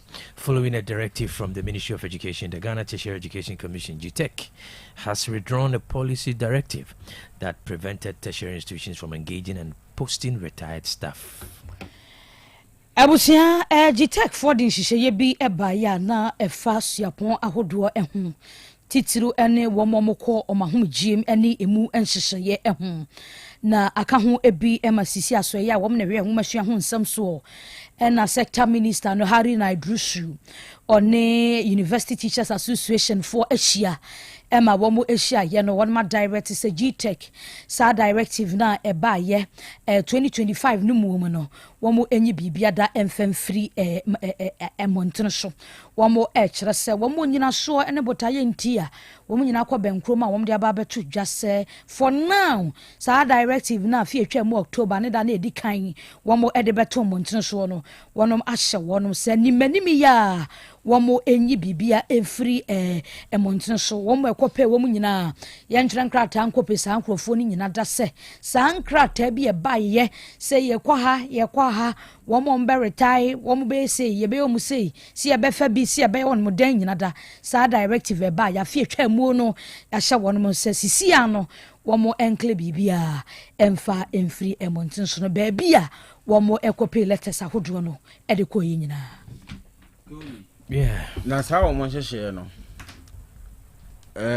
dem pese mbusan say ebebo ana on say the GTEC for ehwe ni mu ni say akyerkyerefo bi a wodi dwuma wo suapon ahodo mu a omakwa ahomegibire mu no enka suapon ne nsa ma omomeye dwuma by this time around no on contract base okay aha ina no mo hwe ni mu senka yenye sanhye ne momo ena guta empanimfo so kyerɛ sɛ da bi sanhye ye no ogetumu a enye yi eno ye aha we ye UTAG University Teachers Association UTAG empanimfo so kyerɛ sɛ oge sanhye ne tumu enye yi eno na aka ho bi ama ngomasua so ye so afọ ababontin a wo ka sa asem no ntina me busa sɛ nipa ne kwa ahomegibire ma yesan kofa na ba back no on contract base ebeboa see this direct question has to say ebeboa directly no it's just you any view and I say retirement age no na standing mum these are critical questions and we feel say yeah very interesting yanko amano ne na answer na mamenko social media na me acknowledge few commenter about relating to the Kano. Kwame Fosu Achuma Boko Abotan, so thank God for another beautiful Tuesday morning. Hey, doing so explanation is becoming too much. Okay, or in J, he said Python is Unyini. Okay, I want say Python is Unyini. Python is Unyini. Greetings to Ankaram Foy.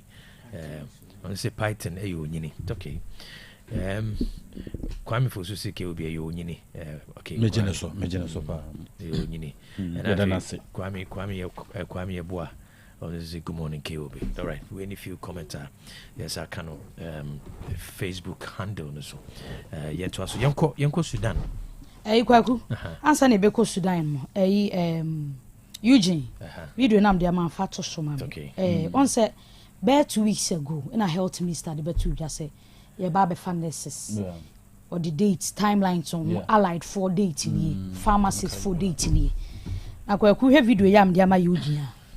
Fiti last week okwa portal ne so a sa wo se wokọ na okwa akọ failure o matro regions ahodo no ene baabi a slot ho na wa apply ti we no wa na abekọ akọ select baabi akọ ye kwan wo no no akọ select but okwa portal ne so ani nyina no slot o but ya bia tun so mo nkọ failure ti no slot Kwaku ti my friends be brand new videos from the Sunday me no 16 regions ni nyina okọ portal ne so a baby abebie no ene atwa to so no slot okọ ha no slot okọ ha very into be say eno na allied for ne 10 omoko ya the same thing pharmacy for ni face in last week you know eno no mo so face but ya be catch public ni say ya bia tun ya church slot no but here's the case portal ne so no bibia say ni wo ti ya bia tum no ho am na ye de adwuma ne ma wo na me ti say papa bi ye no mpoma bi achi pa asambe kurani eno mi colleagues send video si ma me no adwa no slot on so ya bia tum say enko fele very bad na botete abra mi nta kandro onya bote ontete no o chechemu ye na Kwaku the minister kan ye ne say okọ portal ne so a portal no tua no akoso ana okay okoso a se wo kwa apply a we no ye omo e ba be fa omo ya chiche mi yem pese pressure be basunti no allied 4 day ye ma mo time frame pharmacists 4 day nurses 4 day ti mu date ni dura ma portal ne so and this is the case pharmacy 4 no fiti last week okọ portal ne so a regions no click here I was say bus slot we na wo ho nti apply ni emfa available slot available ni atro regions ahodo no district any but okwa ya atro no slot ti wonya bi kra no apply for nti we ye enra me colleagues ni bi omo eye allied health omo so dia e ba ye ni omo so the same thing no slots ti we the minister besra mo e bi ya say monya challenges bi wo ha mon communicate ma wo mo address issue no because last week pharmacists for the and na ye enra allied front so portal ne so the same thing anti chisa so mo dada nkoda na sa na de na kwakwe ana say ya fan crofo awi amoma ye hu because we share the week by week we allied and so be kono no slot how do you apply na iso be chire me o say minister na me kan minta kando wadama wana de nhihye ne ba ye date we ye we for dia date we enra allied for nyina obekọ no slot ni ho tisi afawi amomomu that's right ya doso efe na mo bebie nso na masesa date na monya challenge bi please communicate ya doso nkofo etina fi ache ko ba se anoma ma pressure bank crofo so no slot to the how do I apply meaning sa bibia ni ho enti honorable said you didn't share ne ba ya say we die pese obejeje nkrofo application agu ho mo bia to ho bia okwa slot wo ho no then you select see an okwa bia no slot ti moma students no a wo mawie no omo ntiase madama e frustrating dodo mo be kan bi keken so na ma be moma ye na no slot no de ekwoso no e frustrating asembe kurani education is the key to success education dey wi a wo kwa pensa duma bi ka ho eba se senti no pensa no duma nya sa dey be on say mo ka education education dey a key to success ampa but the mo can formal education is a part of education you can the bigger picture now you can education is the key to success there be say you can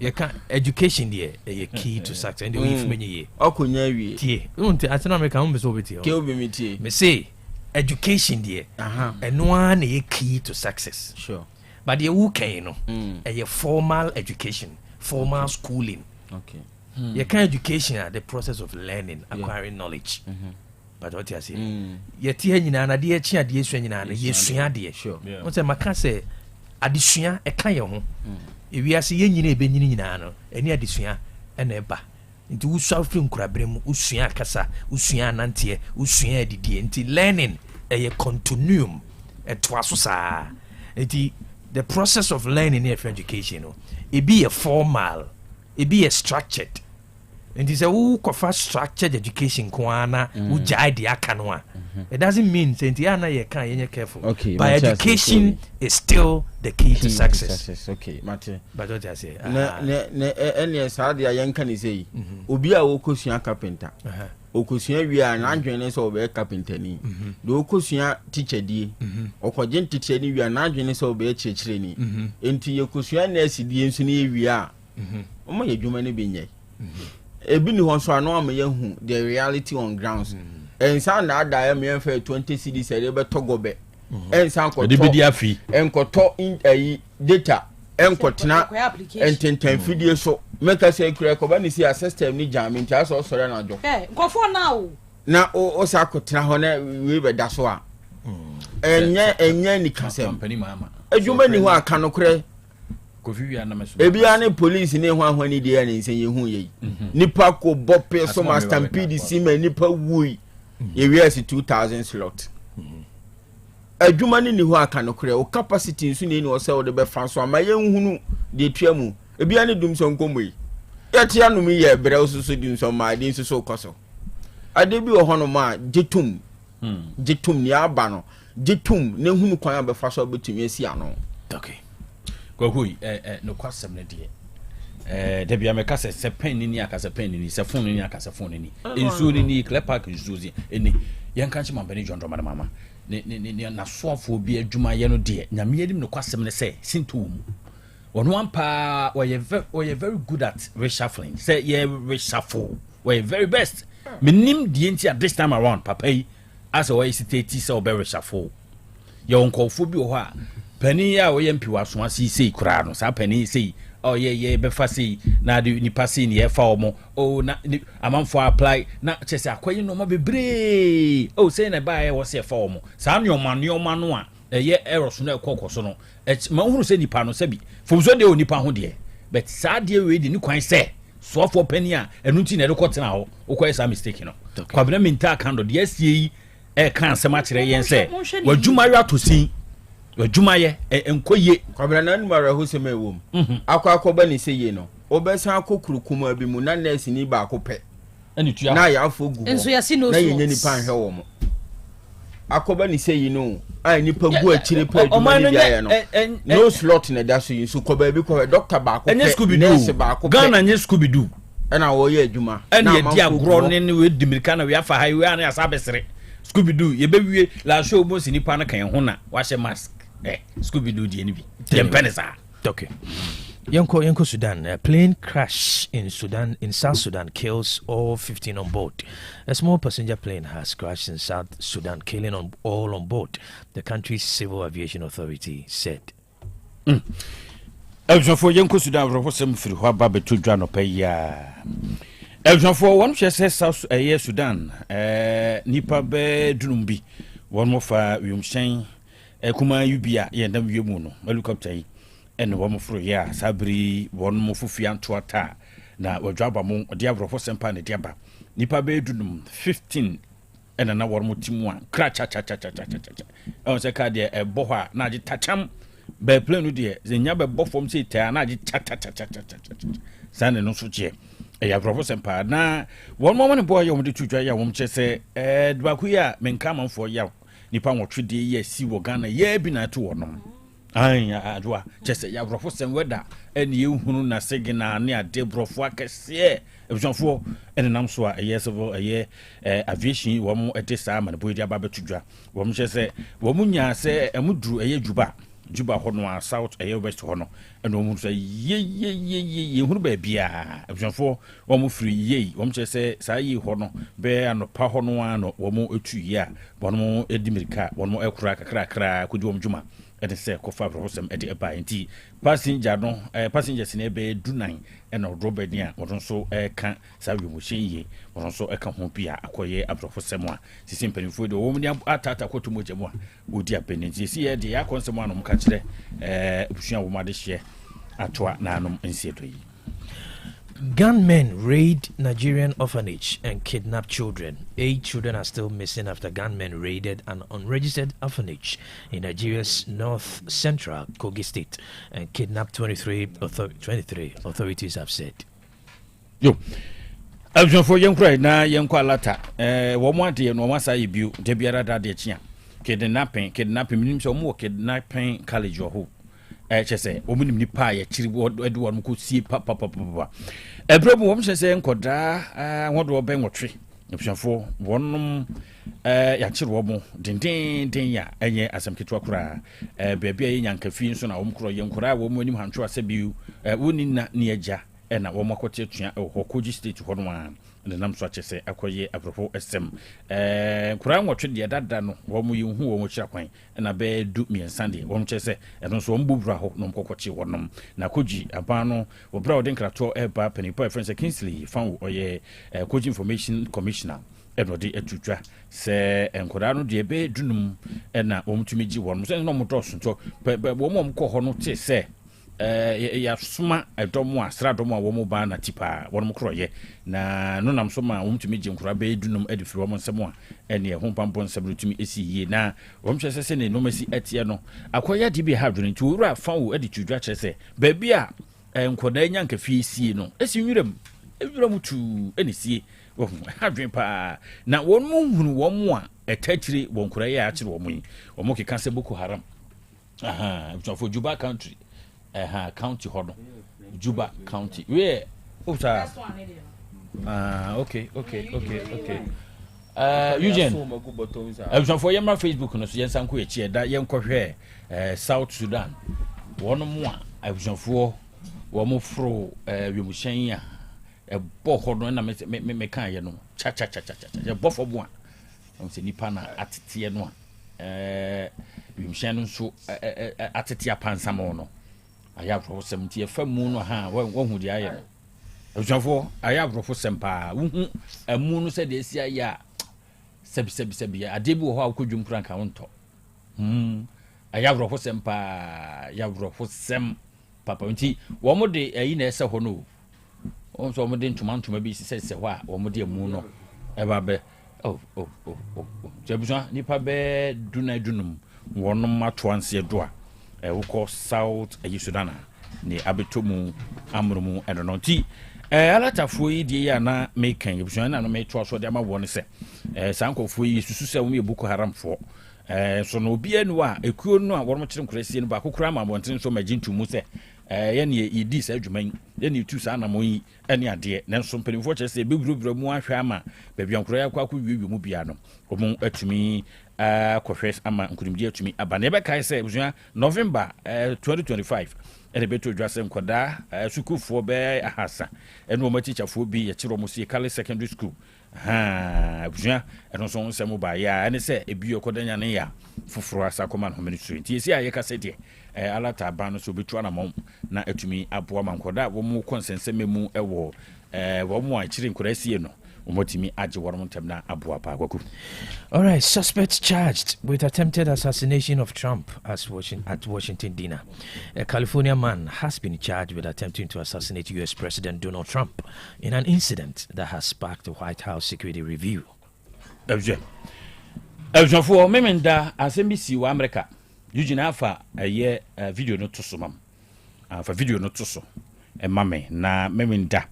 Hilton Horn Washington Washington DC Hilton Hotel B yampani for no tatena se da wormo pensa adwene memen da no me pese video no ba na me hwe na me de munchu de tachiri you fa ka ho mame na busanfo abrantie bi kwatutu video no so ho ana de aka ho mame Donald Trump ni chef ba Facebook a Donald ebi mo so mo nyini o mo say stage oh na oh adey na de o mo ye commando o mo say movie o mo say stage movie try to oh na ene po o mo say sabiri ono person kire se ono wo ho no oh ano no we create me American movie no movie I fast omo ye de ni wura ase ho ai entem so kra send papa na no kwa me bi so mo show off mo say America for video dini ye video no kwa we vice president ai Jenny Vance no Vance na Melania ayin so ka ho Trump wife no so ka ho ai wo no so ka ho ti akiri wo say ni kru bo sa no ha ma ti ebusanfo yi o hwe video ni se sia no security sin wa twa stay na ntia go ya theater ko ni se ni na am ni pa ba ko no share so se ko tumika na ne nan age enye fom ene se o tetoye no eti Kwaku de ko ba ye ne se won mo wo ho a eja mo fa dwene afa America ho na abrekro no so okon kase ekoso no ehun komo na wor mo bo ti abrantie me ba ne so abrantie no ko tutu no na dimfoni aba no ko Thomas ne din eno no ko Thomas obi bisa am se ko Thomas ofri akoma da francho ana na me so dabi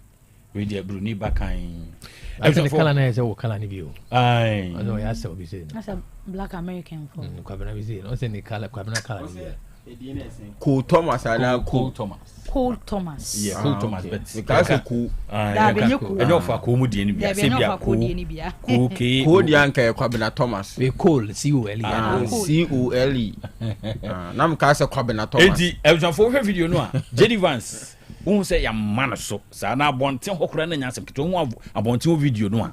Na nyasem keto akwa. Na abrante yi a ya chi ne Cool Thomas yi wonyam finhyia no aduasa ba Kwaku.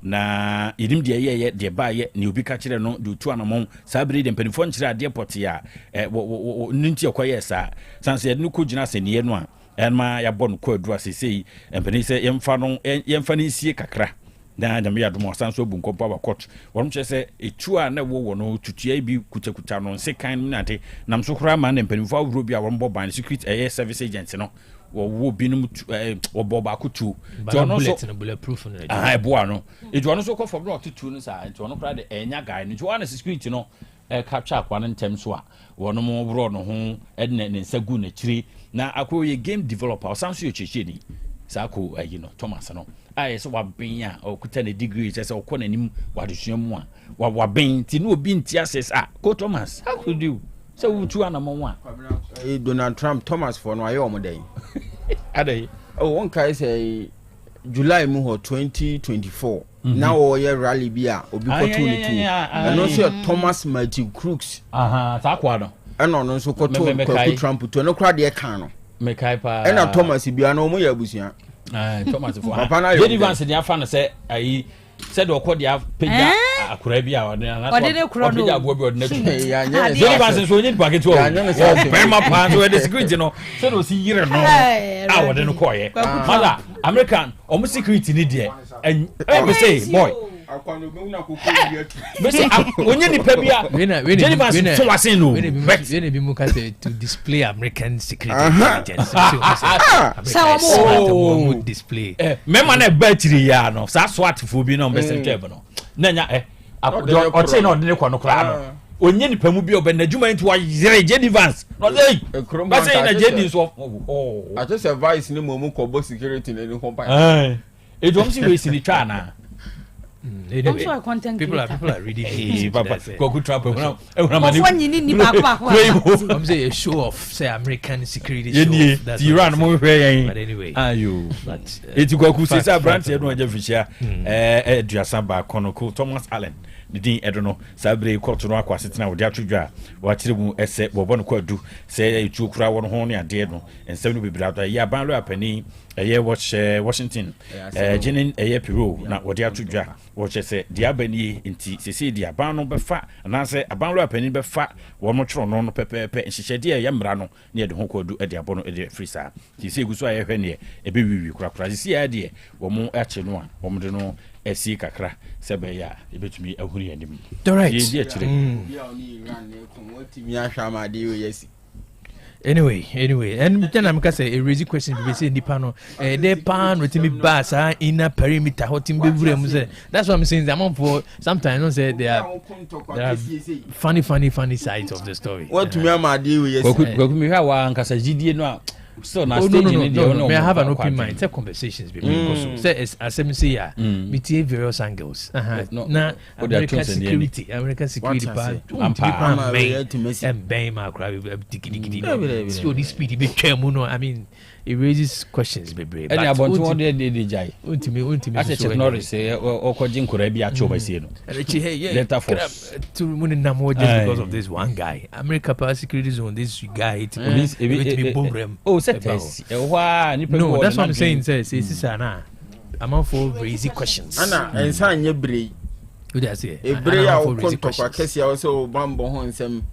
Akoya na no hunwi you we do timi abba timi ka free afa ho abi pi ya che no ka o me ho kra security kra ka o me ho kra o me ho kra akwa ya ha obetimi aben ya flash staff aso be rem kra gidigidi obetimi rem akwa wi o me ha kra ahampo no anyway but nezro emphasis abusia yemfa ene Nyansapo trends emphasis ensem no edoso na de yeji wadwenkyere wo ho no ye so ene bedi galamse wonkom yebusa se galamse no tumi edisi galamse no e won panyimfo nsem e won ayemfo nsem ana se wo aman man nsem se besi si galamse pa tumi a ye de besi ano kwan no e won panyimfo nsem a wo e de acho monsa no ana se wo ahemfo no nsem ana ye wo timemufo no ensem we a question am busa na afi so ye bie ye se bie portal say kona kope ko apply for nursing ono so koso ono so nya bi we and so wadwenkyere wo ho ne say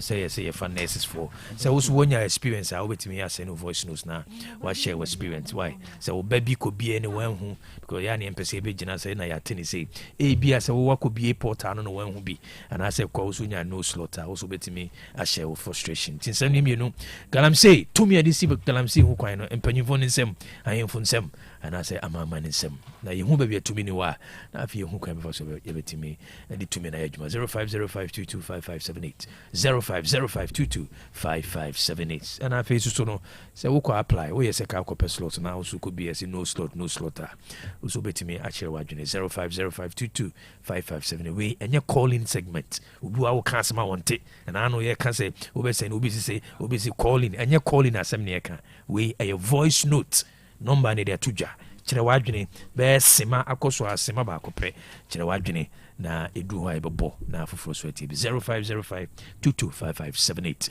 yenje yabo phone crack wono so ya cinema edi abusia osbal limited oside manti dio kan na si ka chere wadwene na oh wasembo ho dia na se galamsi 1 minute bi kra no ka bezo galamsi no galamsi nkomo ya obisa se ewo tumi adi besia no ewo panyin nsem yeah my man in sem and I say I am for them obetimi ache wadwen quickly my man yem from Montreal ye hwa I am for the politicians no wo mu mi me bu sente ke bia kura gold no no my man kan mo bom say ha ye me ntoa ko mutumi no ana omunti onye bibi ohwene kan asem wa kuroma no ni hweka sa di tumi no na akasa do na akasa no mpanyimfo mu decide once and for all into undermine the power of the masses say ni pano e kroma no ya adwene say ye mamu ha ye kromu ha yes ye mpene ye kotana na echi ni aboy asase ho ba no ye kaso na na so kaso be no kaso mu sori etia na na ndu muntimi these are questions a open conversation it's an open conversation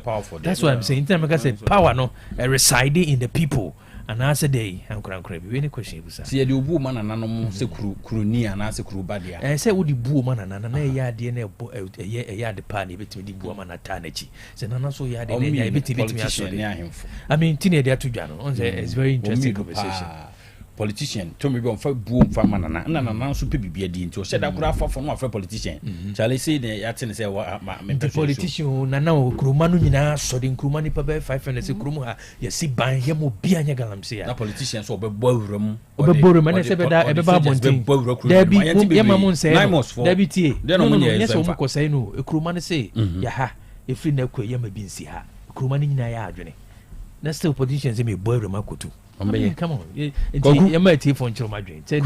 We are teasing conversation.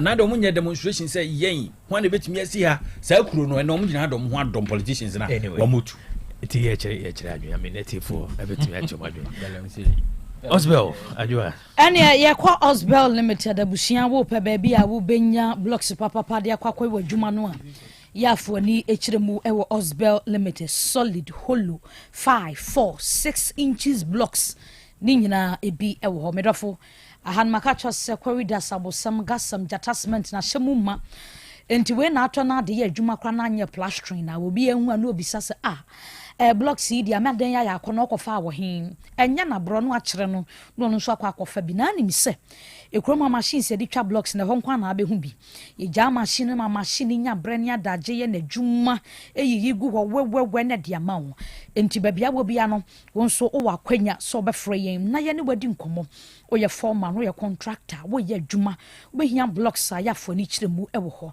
merafo we no wo hwe kira kwan ya kase ne ye wo kase bridge ne so wa ye ne nan mozami fo dan na wo ne hwe ni mu bo nsa sign board ni si kwan no wa kwan no wa of course nim kakra bia bo nsa factory ni wo ho mountain ne ye adwuma de biara machine no wa adwuma akoso na nya no nkwa na aba benya pavers no open stamp the grass the stone the interlocking concrete pavers na anase clay the wupe bia pavers doso guma hodo bodi to din ye benya bia ma dodo ka ne nso wo ho ofre ya o plot ne wan na ye dia baba bigu ho ahoma ne ye 0244 377 612 na 0244 043 805 Osborne Motors ope baby nso abeto cars papa ya foni echiremu ewo ho Civic Accord CRV Integra HRV Breeze nom Osborne Motors Venza Frontlander Wildlander Highlander Tundra Land Cruiser Jeep RAV4 Osborne Motors makacho se ubati sika akwakoto ade bebi akire na akwakoye nsem bebre no ko baby ya jaja tumu ya baba akoto ade papa preku na se wona asene na sem bia nim udu da kwadwom a ye ne despite dino hwe animu bonse ya ye bana bobo ho bebre Osbel Motors ya fedi nanten wa anyira ahoma ne ye 0244 377 612 0244 377 612 ajabaji wewi se go diamond promise engagement wedding rings ahodo ni nyinata ebi ewo ho fancy rings no necklaces na wishings no na anase anklet ma de ye pebia wo mo beye de amaye memma de enkwada ne de ye search ni nyina pese ye twiro din bi kura gu so a ye wenum nyina bi ye repair san polish ti wo de na ye dada bribe polish ye be repair e be bibia bi de ama we no wo pede ayo Ghana ha benya ma no ne de go diamond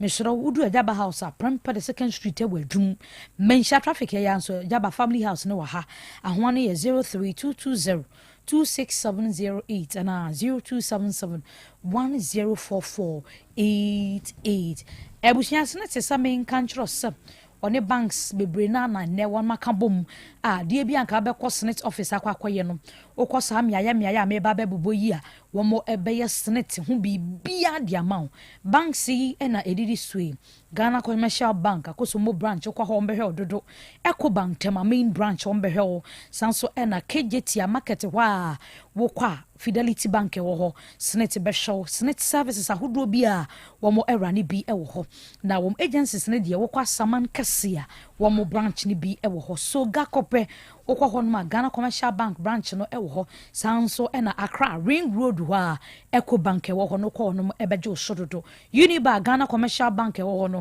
senate sebra no mo hwe sanso na Eco Bank branch wo temale wo mo short takrade Eco Bank wo kwa senate services biada wo mo ebeho ebi a pensioner certificate na apeso renew anasa wo de no opeso afi kwa na akwa register be senate ba wo be de amadodo senate benefit ahodo na apeso ye enquiry ebisa questions ahodo nyina da kwa be fa so na we redeem profits ahodo wo mo ewo ho a wo mo twen genuine enquiry bi e fa senate ho bank ya maboboi ene omo branches no womo ewo ho a wonom etwen wo so questions ni nyina da fabra wo mo ho registrations ni nyina da ura banking ho a wɔmo ɛwɔ hɔ a wɔmo ɛbɛtumi aboa wo na watumi asɔ wasene ana bɛtumi adial number yɛ ma *711*9# wonya adial asene te ho nkɔmmɔ bi a ɛwɔ hɔ follow prompt no na bisa deɛ wontua sie nyina da na wɔmo ɛnya brɛ ɛnyi wa no watumi nso afrɛ wɔn number yi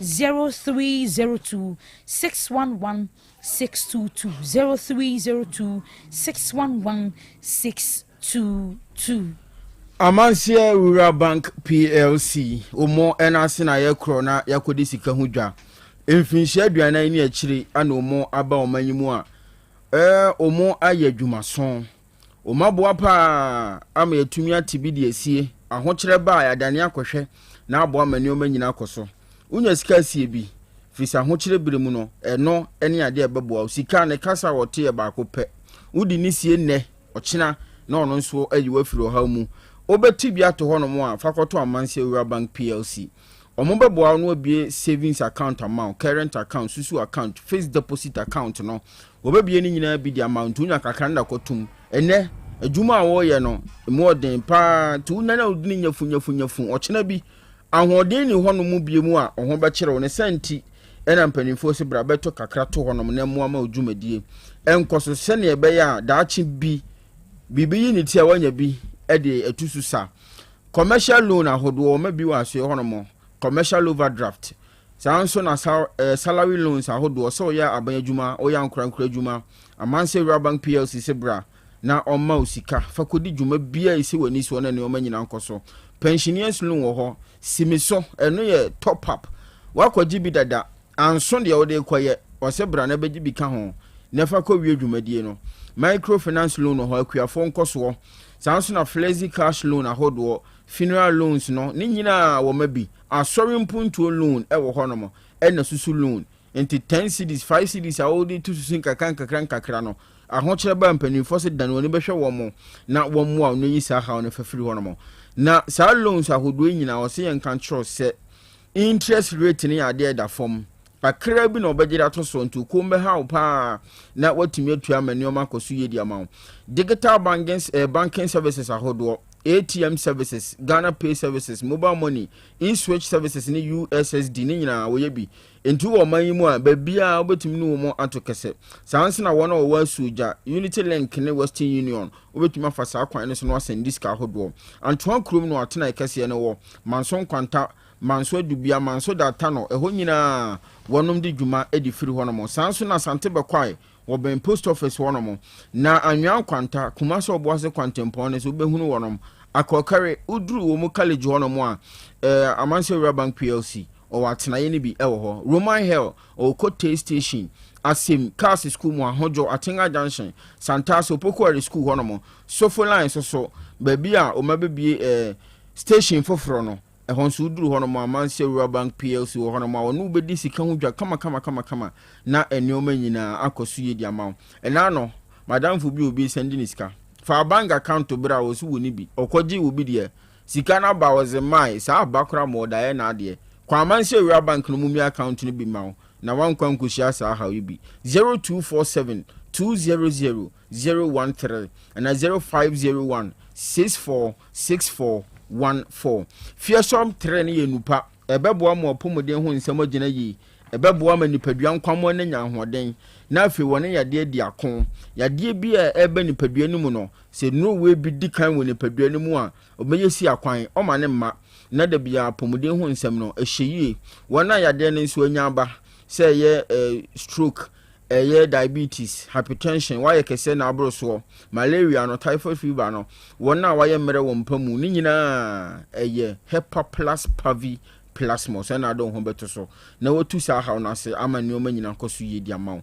Adwuma wo na yade a untumi nyo, akwantu ba na yade a untumi nko. Hepa plus pavi plasma bebo amo ni so ade hunu abamu abra omo ahoden soronko na watimi de du dwumadi ahodo nyina 0542 778572 and 0542 807 907 Otec School of Journalism and Communication Studies at Tons Afro sebra non teto na bayan century ni wonen nam test na aka won to mabomu Ghana Education Service Ajatum Diploma in Journalism and Media Studies abodin krata entete na chi eno ena wodema wona wode sia bonten akodi djuma afi ko na obesoma ban national service na fi mo yidudududududu newspaper reporting obeche broadcast journalism media law and ethics odobefa santity ni nyina mu public relations besu marketing communication skills no investigative journalism anasi die ni bi na onso ode ko anim sa blogging and vlogging graphic design o chiro ni nyina sanso na audio and video editing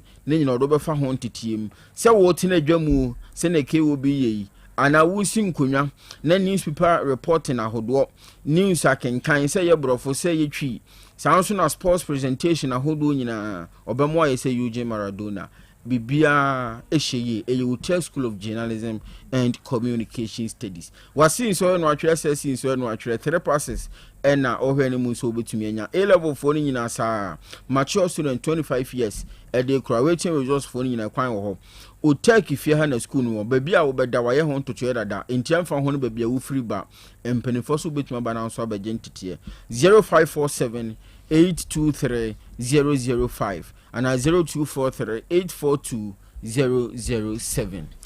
Elshofo yentoso na yenko Donima Steel Complex Limited. Donima.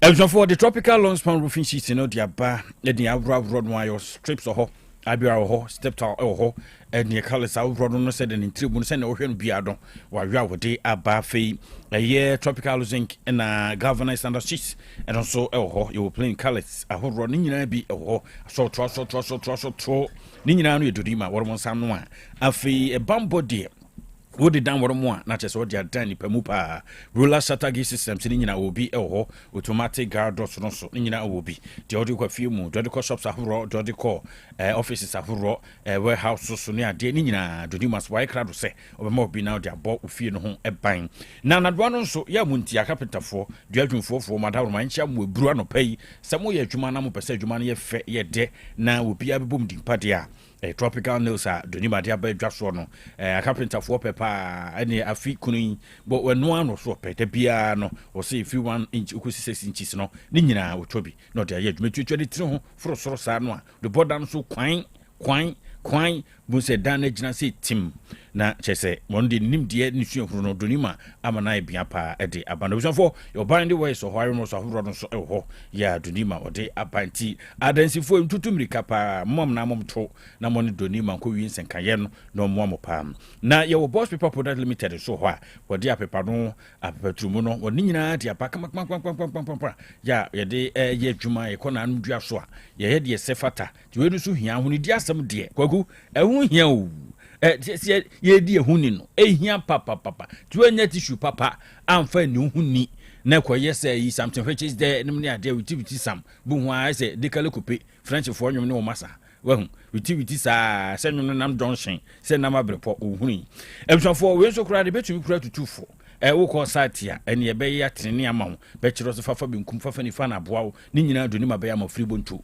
wonyo ka pre ba boda mamu wo so wa pa mani pa nyina doni ma no one more crab at any head office no kese pa no as of ye wife junction hot one abu check on ne ye can revenue authority no ben wo munche bu hot one e no butuo sanso e na ye tamale kanvili wo ben kin David junction no a enkranso adan somman na se ye kantamantumum wo ben GBC bank no a techuma no so bropo ye wanchi kwan so kenten na ya domboache ne dan no mu a number 024412 6625 and 0540101555 na woni do ni ma atokese elzofo yenko abapa shopping na yenko ye shopping papa no bie we de normal ro nyina wodi bia ba fie asitram yedie enyoma boa yen abuyachi domo kan ye ho ya ekwati ayi ntumi ntina ni nyina na do ni ma aye abapa mo akofade abapa apps ahoro no de Play Store App Store bopenhwam na bobura mu a dodoro no a eno de aba entu adaro ma bia pese bopenhwam na akọ wo mo akachi ankasa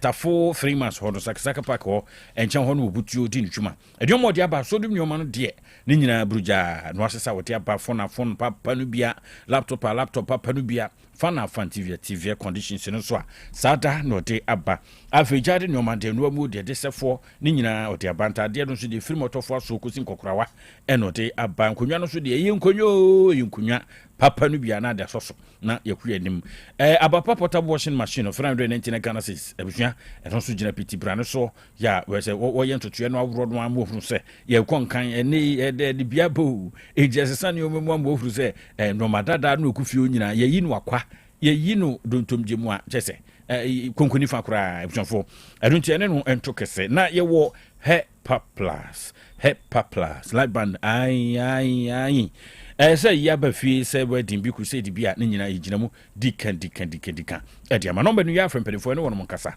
na ne ma bro so nyina bi no opeso nya so mfa so a ai no answer for 0593 386133 and 0593 391848 na wone abapamo atokese emsofo ayeda wo Access Bank fa ketwa budget kese promo aba adehye mo adaroma mo hya sem fam ho hyem na mfasode wo mu de ne echen kuro yi echen po chese bebre bu bie fili gbenze we de uguta 250 Ghana cedis kura na wakwa bia account ho ene adodode no ma bro abetie no wasere nko a ene de beta chire ede amabo e bi su kura no akuta be 500 ya ye mo e baburu kura de ene usulu account ho a ye ko ni ko bie se kimere 500 cedis tumu a na sese visa card no ate ni nyina yensa kan na chese ene o mabomu bebre musabetumi akambi bi su kura no a ukwa na tire yi PS5 no ne ade ukwa ku bia account no kura no ene o bire na wachire iPhone 16 no 17 no Chromebooks no ne ade ni nyina me say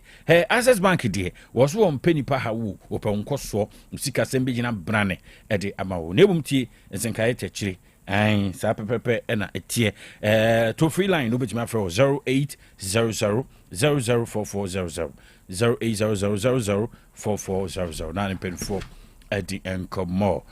For the Supreme Plus capsules, if it has very balance research center, one more Daroma, and a Dupaya Bamontin so, Bubia Casa to Sudia Drew, Abreweka, and Copraweka, Brantier, one moment if Ubia can be. And they say, yeah, Druno, and Bamontin so, so soon Pedrium pa. For I want doing Pedrium, Eswatia, na ba for more. Pebi nennom bonse ebesesa ni pedruano senia hodini sitie no bonse hodina pejam kakra ede amam na fei moja na frusa ni di nso ama ni pedruano ehojo moja na nkoba ni pedruano okone na ayimu ano ne krachi a no yempenesa das be mo plus capsules pebi nennom edoma tuto si woni pedruano ko fa infections awroba ni nyina no ebeka na hwe ama nkoso aba bia ni pedruano atie sini bonkum so a chese enkoyi kura no a pebi nennom ni pedruano be ye fe ebeye je ediama ema mesisa wo pese mo ana na nsem nante anu mafuru ebo thank you no yesere mo ade enye hwe ma wafu no amema thank you bo se wo so sa bo so ekofom na ba soro thank you utia obi ana thank you ebe tisrade no afiri ho ama hodi aba me ba cho wo ba wo be ma mpaso gro na nsen 3 points above se de sebi jonso aba akokọ no eju peso kusini anim na akoye be ma mudi a mesire we bru be de no aso anya dase be moplex no bi na de agina mu oba ne be ma montonom okunu tobi mo yere na monchenom we num kakra no wianom kakra na ni atesia ye kro no me pa cho to ase tia satika ya de no ya pa abusua enti o hyase na se wote ya no hyase no nom wo de me ma na wotwe pepe mu se satika no pensi ni nyina pepe bi afa onam ayuhujo woni so de biriwo na se atatai odia wi na bo hyehye bo ya pepe bi ne no wachi bramo fa de na ho popo ni pedua no tepsa popo ye wo mu akasa da so be moplex and e betu ni nyina se ma ho to aba me ba so me hya no so bo adwuma ba fichi kuro koyi wo ho ye hyase no nom bi e be gina e de amount abofuru se ne wo pe no sa pepe na ho sa aka no bia no aya se tutu ye wo ya gono se flex no ne odi pu aya de no nyina e betu ase aba ho afei na honam bu se ho ana ayo hene wakoto ade bia ni pansa ena de bia wona mo a shobagi mu hwa obi ama na de adwi na adwi kosa ye be capture we say ya na de wakoto TikTok no so na firi mu fia na papa ba ko de do timi wura ni kem how could you nya das be mecha na fe bobo na boawo na blood tonic ni so bo adwuma se bia mojawe doctor wa fefe wani aso sa wo se de wani asa yo no de ai fita dodo no se kope mojaduru akope das blood tonic na fe ya anemia ya de no na se no na meka ho asemi ha wote na anemia na so hu se si mojawe a adekro no a bi so num na ato duane ni etiti bi di ne enko ana wo de bobo adumi adan das blood tonic e de kan fo e de amoa akoma no bebo yi se ne ope no e de ama hyase to nromi ensen nanum bi Otec FM fidiem ha ubo pinham na ba ha obenya bia tumi ato heba shop bia oni mu bia no ubo wura mu a wo se daso be no pa no bi na ma obi na de komi pa so ya afre na mai akofa bafo no a wo de aduru no ba ye adokotafo mi ensa nyankropo nim de ache won mu a wo mu eye ebema kuro mu a wo mu nim de no from one once the obia no no medi sankoma na opedo so pokura no afre number is 0535 010442 0535 010442 na dokotafo na ajoso.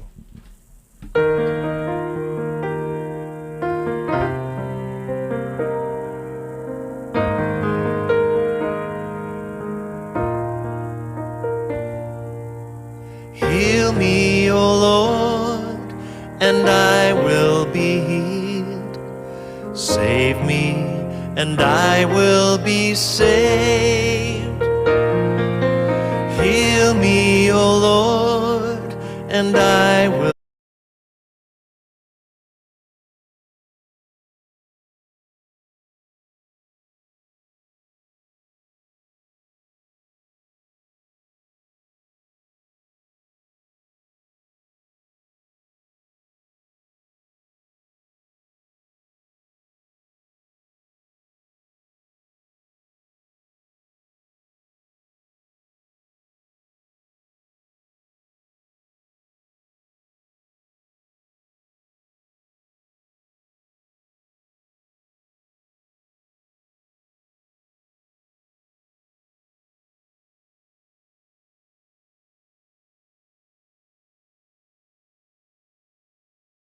Yɛduru so no yɛkɔ so aka wo sɛ wɔpɔmuden anɔpa biaa yɛbɛkɔ so ahia yɛ ɛno nti na yɛgye berɛ na yɛne dietitian Mesisefo Owusu ansa a ɔyɛ principal dietitian ɛwɔ kɔmfa no akyi yɛno no atwetwe nkɔmmɔ hyɛ no nso wɔpɔmuden ɛyɛ wɔgyapadeɛ kɛseɛ ɛsiane sɛ gyadeɛ bɔɔ to hɔ a biribiaa ni hɔ a wobɛtumi ayɛ no asase wei so ɛno nti investment a womeki wɔ wɔpɔmuden mu no ɛyɛ aduane a wodie ɛno nti na ɔpɛ biaa ne dietitian atwetwe nkɔmmɔ na yɛkae wo sɛ sɛ wangye berɛ na wanhwɛ w'aduane die yi a dabi wobɛgye berɛ ɛde ahwɛ ho yadeɛ ɛno wontumi nnwane ɛduru saa wonya choice ɛyɛ dɛn wobɛgye berɛ ɛde ahwɛ wɔ ho apɔmuden anɔpɛ yi yɛnsa aka dietitian yɛnma no kwan na apɔmuden kyerɛkyerɛ a wɔde mayɛ no ɔmfa mmerɛ. Good morning dietitian. Good morning KOB and nyame adom.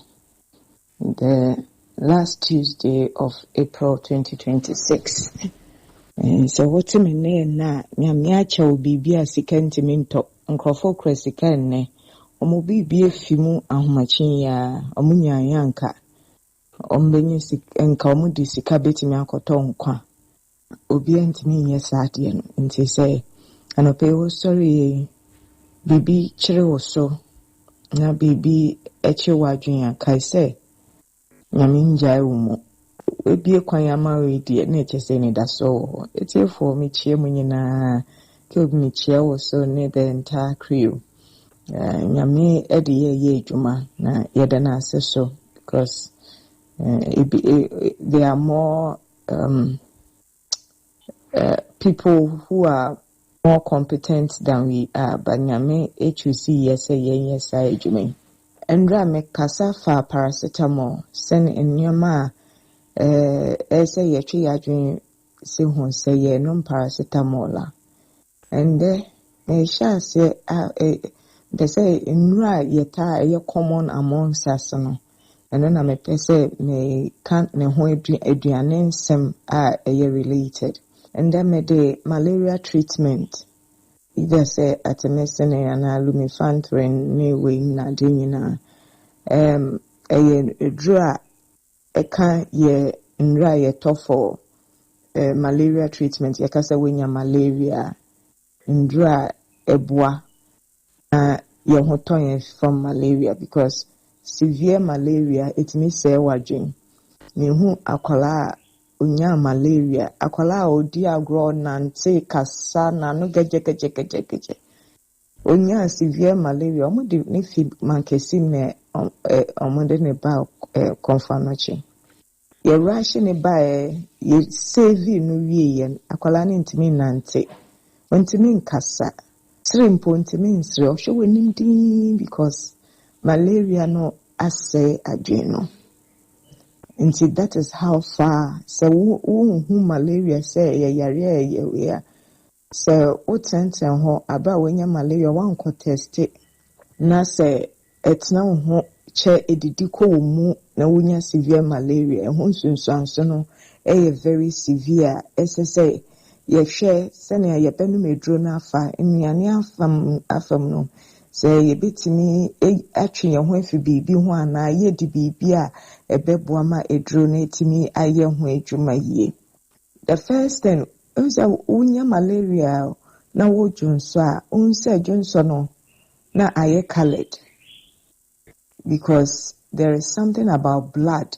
Red blood cells break down ewom and enuba musa na chese wo iron na omode ye mojedro ewo ye duanim bebre eno esobete during that process. Muano no omo kuntia sa ekwa esi mu woni peduen mu wonum sa edro na eno koma wono na o iron stores so ebetimi abafom nti ebehia se either say wonum no doctor na or check wo HB that's hemoglobin level na ewo form kakra wonum malaria treatment I just say ye mawo supplement iron supplement kakra yenum so say eduane dru a ye no vitamin C eno so huka say minina emmo no dwumadi omudi ne edru no sania koma wo no sa vitamin C no so ehu betimi aka vitamin C ubisa say antioxidant na je say omutimi kutia kokram yare timi kutia yare bia ebetimi aye chronic disease eno betimi abo say weduane no wodwen ho say wode ubema vitamin C no so abamu. Then the other thing is say anwa sa wonnom malaria treatment say wodi bibia anwa na ngwom ntete say ansa menu medro medi bibite say apesia na abomu a mede ngo kakra eguso nya ngo chafo te say fante first no say na ye niamafa but bibisa beboa ana wode kan aduane bia abekwan katenkwa na rere bi ka ho no eno boa ma edro no etimi ye adwuma ye nti no malaria treatment na wokonom live soup na emu a enhyeda ani anwasa nti edro no sene obetimi aye adwuma afa no eno ehu beto chima kakra ontimi nye adwuma sene anka obi a ono wedi bibia anwa na ngo ka ho wedi a odenum edro no bayen kai say se we oba na se wonyem especially first 3 months no answer obeno malaria treatment no only wo doctor nkasa because nsunsuanso a ewo nyinsan so no omo nheda inya ngina so papa ebi mo se ebetimi akose niam wa akora no mu ana ma minimu baye nheda enya nyina so a ekire se eye safe ana eye ma apemfo ebi mo so omo ya allergic to some malaria treatment no nti we obi a wote sa so say wo hwe say wo beboa say ebeboa say wo benom no oma treat allergy no.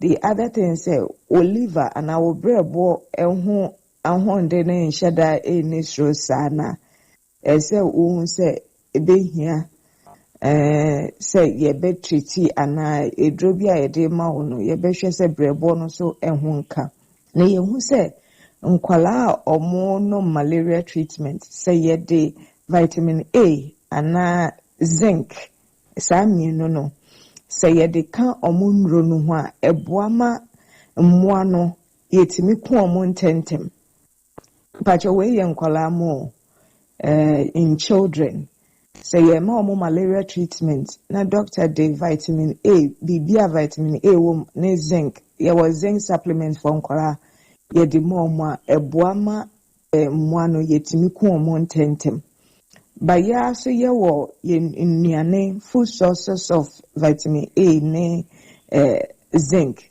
Bibi to say kosia a very good source of zinc and vitamin A. So you will bibi so to say Jenny na dear no and no ye more of quercetin and also ye idea say ewo Jenny ne nyani bi to say apple na dear and also ma sa mfaso a quercetin na eboa ma clear moano. Now the food sources of vitamin and pesa metro so say green leafy vegetables kontomre nti udi no malaria treatment na udi bibi aye kontomre ana spinach ana lettuce na de na eno boa provide sa vitamin A no emma udi bibi to say monko na koto eno so etime boa ma o sa mfaso no na legumes you can legumes a baby to say chickpeas ukodwemu na ubisa omutombi lentils and so omutombi unye no subia but sen America no apple ya kan milk yogurt we munyina betimi ama zinc ne vitamin A ya kan nti say yes e bo ankra mpenifo ndi omo nheda ho ne sa nti say wo de beka weduano fine but say e betimi abo na embo ade yenya mfaso owo mpenifo te say nkola no nti me bono tofa malaria treatment no o no ma umuja especially o iron so betimi ate nti be hia say omo check ansa omo be no mpo omo check o HB level hemoglobin level say wo forma wo no na ye ma supplement ne ka ho.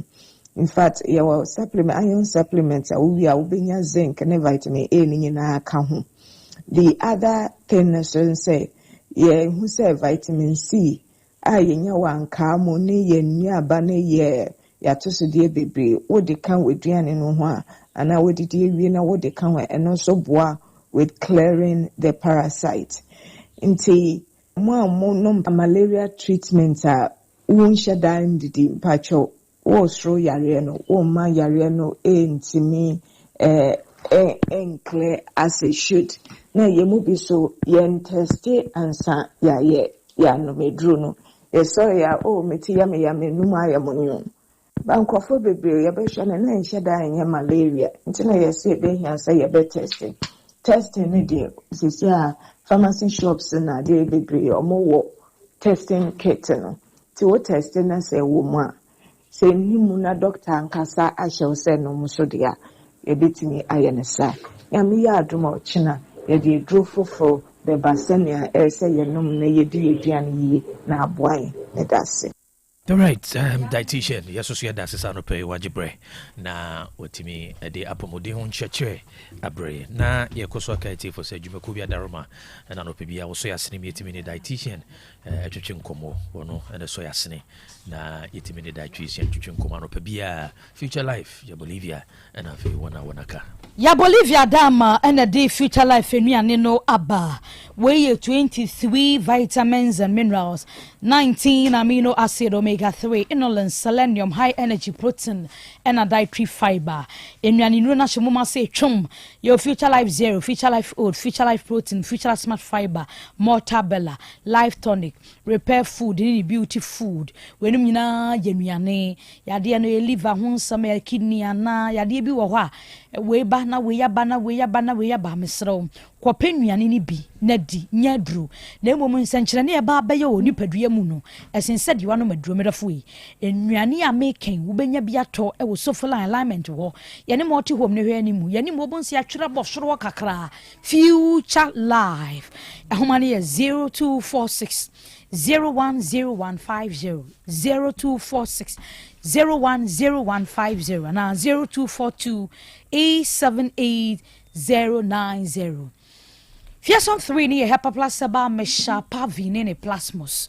We no wontra wo say ade bi mrema ye mponunum bi bobobie na wapomode ho nsam na besi pi na sita we no abusiamu ni nyina munya bi no me beboa nsuo ho ne topa ye wo ho ne hia ne se wo benu bi na bi akọ system nim akoye nsankyereni e de ama we bua ma immune system ni nya hoden na general well-being nso support no na akoati anya de wa bi ne yede beba system nim eno nya na ba bi atonto abiduro ni abrofuduro atrapete kokope bi e wo ho ahoma ne ye 0542778572 ana 0542 807 907 na 0591 367 898. Yabeno munsuo eye clear park natural mineral water. Ensuo ni ekrogen onipadua no ensuo dimu akotene pa. Entuwe no munsuo no munsupa enum nsuo ma ne nkofa ha family onipadua. Ensuo ya de ba ko a eboa manipa adwene kora ye adwuma yi. Enti se wa anum nsupa eye clear park ensuo na wonso nkomodie kura asai. Intayano munsupa wai eye clear park natural mineral water. Jag ni bottle ni sachet to ho. De wa ho de beso bia mpanimfo ayebi. Na ube di dwuma bi open so de asoma ho wa asia manu dwumadie na kọ. Se ye mfoni na ade betoto no ho. Eya atwerede ahodo obi na ade begu ho a obeye ne saa kama we ya nchakura ye kofa award ne ba ni ama clear park for aye nsu ne de award na bọ ho. Eno sa me de kofi amenu mo. Si wasa obia ba behwe bi ai cap oh sese ne tie bia ye be design na ya print into mu ye say design wi a na plaque what you say na ya je dia koma clear park for no da ye nsu ama ye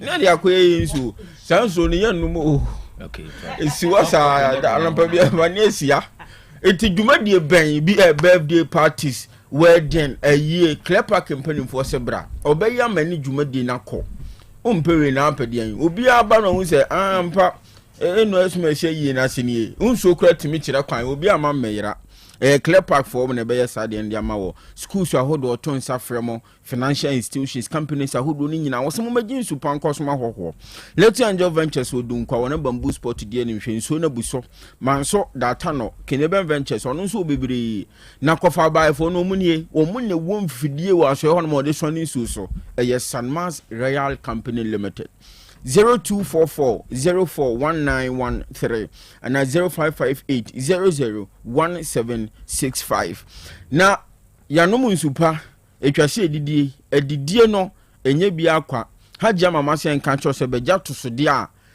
spray bia ngu so da beje habama ya spray bia nka na duro bia nka no unkodi nwie nkofre o se da edronim enti kama pa enuaninu ahodo a esefata se wunya wonuaninu no mu no onsa beka fise duro bia nka da sanso ana tosode ahodo onsa beka nuaninu ewo mu nyina habama ni nyina so hu eye hajia mama natina ye carrot ni avocado cauliflower cherries asparagus ginger grapes lemon squash ahaban ben ni nyina bi wo hono na ahojo runabout ponko runabout no su no butuo oduru hono mo a akwaje bi kama o de bo ba kwan sa kum no mamienu excursions aho akwa ponko no free undua hwe no ato nyoma na akọ na bia wo akiri uhia hagye mama nyoma ni bi enso bibi nti untumi ma nan ma yedna homa ne betu dwo se frɛ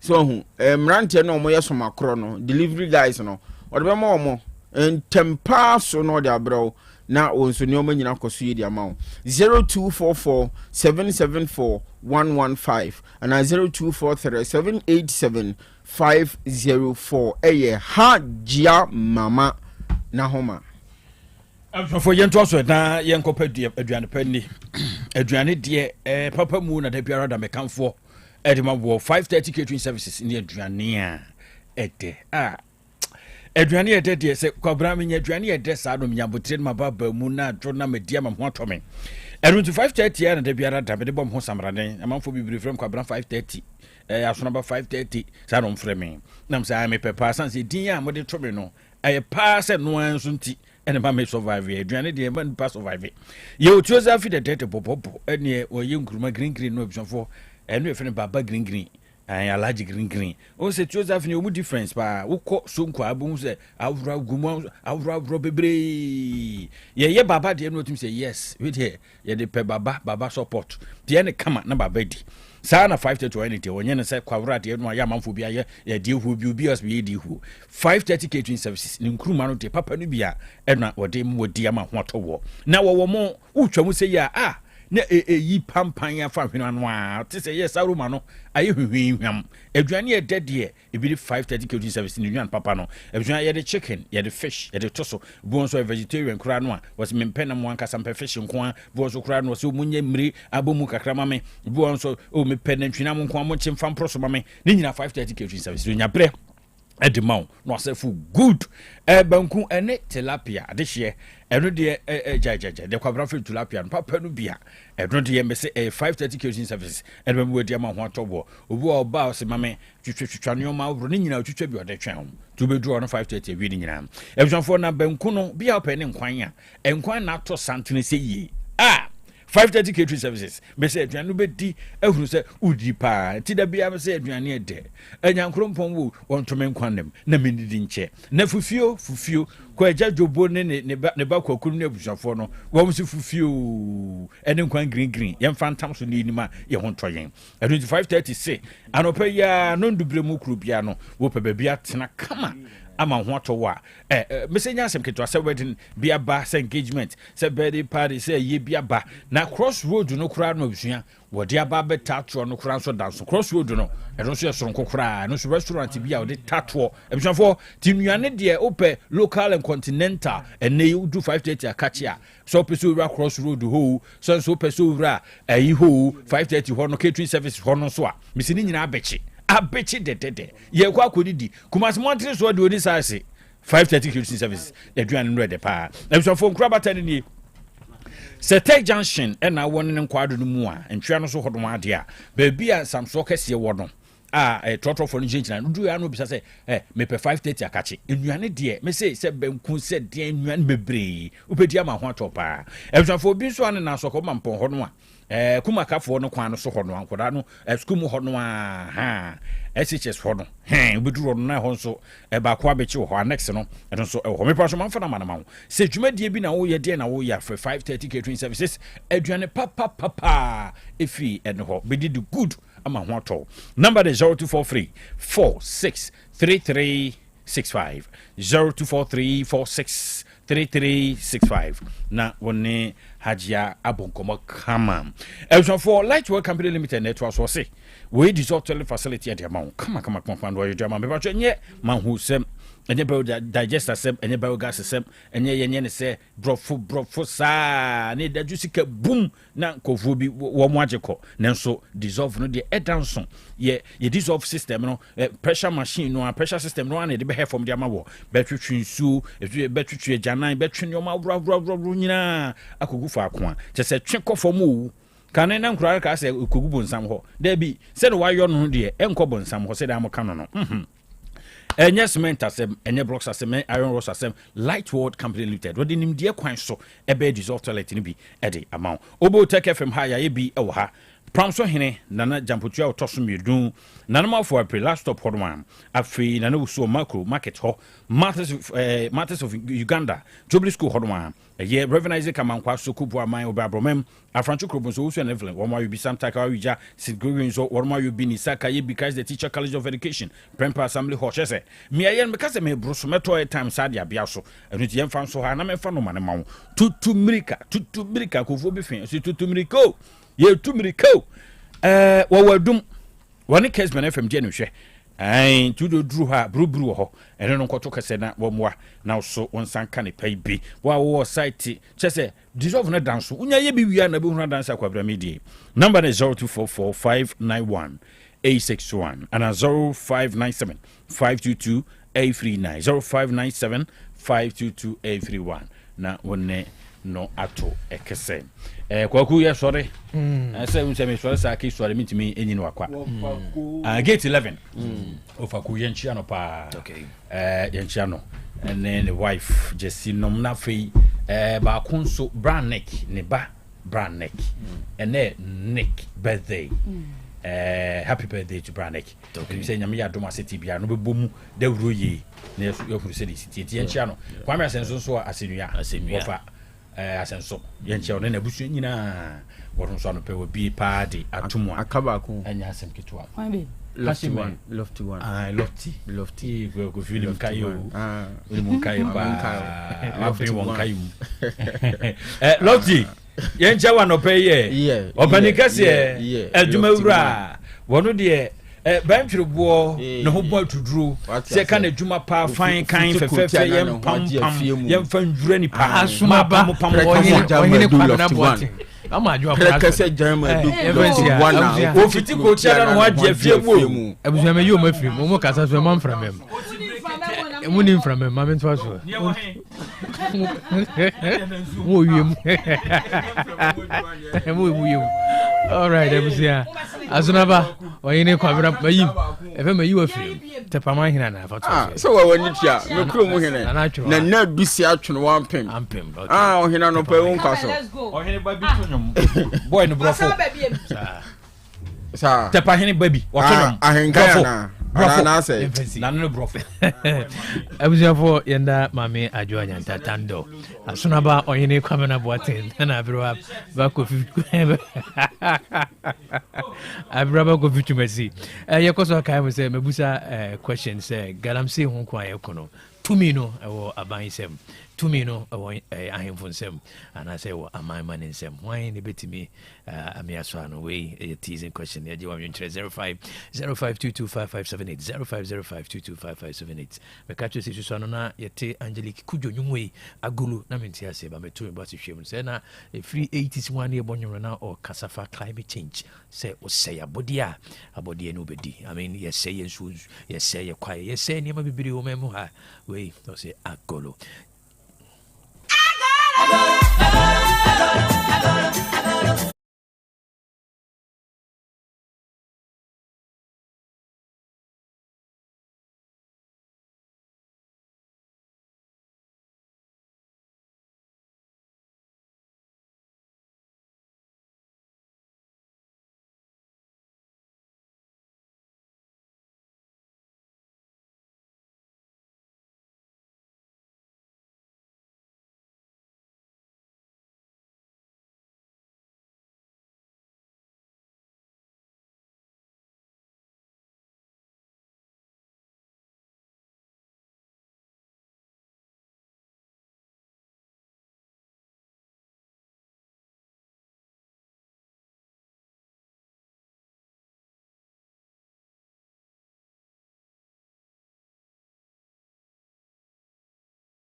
no to me did you about to me trade you up. But as man a grow no, you who say nipa ne dawson pressure on nature so it then you was here demra a guide in nature it ya shifted from say obi to enter into a resource or pick it up not destroy the nature it's a tragedy of the commonness that there is a common resource obi to me remi fadi up now because economics man is an unsociable human being no so one control man now so remove fadi up or be destroy resource no exactly. It's the tragedy of the common no and manifest illegal mining say o mine mranya adwuma it will be a fast no wura rem no afa good up emran control no hwen control no and the end product of tragedy of the commonness say the resource will be depleted. It will hear profit in Wakacho Ghana future. And it also shows that the intercaste civilization they say in evolution ye tragedy of the common am guiding the use of resources. So if on my stage where you are still encounter the tragedy of the commoner, it is you are far back, you are somewhere in the 1st century. Look, it's because tragedy of a commons. So now, guy, be systems thinking. I hope I've been a copy tragedy of commons in Makraba Kono, UK, and Academy. It was a systems thinking program. Yes. Anyway, it's a debate now. It depicts. But tragedy of the commons. The big organizations need superpowers. No. Omu in a way fuel tragedy of the commons because now that same concept near you see how big industries how they are feeding on Africa's resources now a critique no they've been able to study time and I'm Canada mission almost say mining companies the same company it's the same so Canada the extractive industries approach a different from Africa to protect your resource from tragedy of the Emra exactly. So if the law fails it becomes it may use a harsh word that the whole illegal mine is animal kingdom a survival of the fittest to the extent that people are killed and we are helpless yet you are crying but a depicting. Let me ask a simple question if yet to the air can I say now some are even recruiting mercenaries and you say yes law your security system ain't to mean about resource one buyer what's the probability to beat my boy home by it's because a depicted deeper national problem if you're Mariah war your security system a depicted deeper national problem and you're dealing with the shallow aspect mindset. Illegal mining and life illegal but it shows what's your memo or security system or law ain't mean about a DNA media gold has become a problem instead of becoming a resource then you beat my home. Actually, they use resource as a means so they measure the level of civilization of a nation. See, Yamaudria, Yamaunsu, when to Mambunsu no by Muni Pano, then it is over to my home by. And they are models, you best study later. You bet you said this should not be a case. It you study the resource case theory. I disagree with the proponent. Said a resource can never be a case. Say Nyankopa ma good. O say I no me. Nyankopa mo so say I no me. Rather ye wo leadership case. And I very very subtle. Don't say we. Say nye sabi wo na ye more enlightened. And I will chere sa anko dey omo fasa program ni na adwena. On say you are sowing that seed, that concept of resource case into a dark be trim. Into at the end of the day, once when you shoot that Anka said no. Say ya. Why is it that most of the theories are propounded by Mrofo? Ni abe dampoa also. Now we are in a higher institution, people are paying thousands of Ghana cedis or recording certificate. But when namu and a chance resource case theory, but can be a good PhD. I mean, you see the word a good PhD. Yeah, because there are different types of PhDs. But you see, your ability to step outside the ocean and critique it, and draw your own conclusions. Yes, a good PhD that makes you a critical thinker. But how many? You see the word a good theory, a good PhD. You just don't pick a concept. That's right. And that is Africa's problem. Yeah, hook, line, and sinker. Yeah, we just pick everything wholeheartedly. But you'll be discussing not the whole vicar general of Kumasi Diocese of the Catholic Church, ATA. No, okay. Now, I'm also sending a message to my point. I'm a friend and Nyansapo. Okay. And I could be humbling. You know, when we say Vicar General, Catholic Church and Vice President, but the Vicar is a deputy Archbishop. Like they were deputizing the Archbishop of Kumasi, and he's listening to this show. So Nana Sofopo, the betcha one of very good morning, Monsignor Doctor Tufo. On sign what Christ the Teacher College of Education. Now Nyansapo na associate Chiano, Archbishop Gabriel Justice Anochi. Almost Nyakwa yesu follow so yiba. Humbling. If the lives of Professor Dakwa painful wait here, you have no option than to prepare before and you deliver. Come. They be a Professor Dakwa Shiamo Kapa Kadio Yakebia Wano. Ultimately reflect catch us. It's okay. I wasn't cover. I was offer. No, and it's good. The feedback.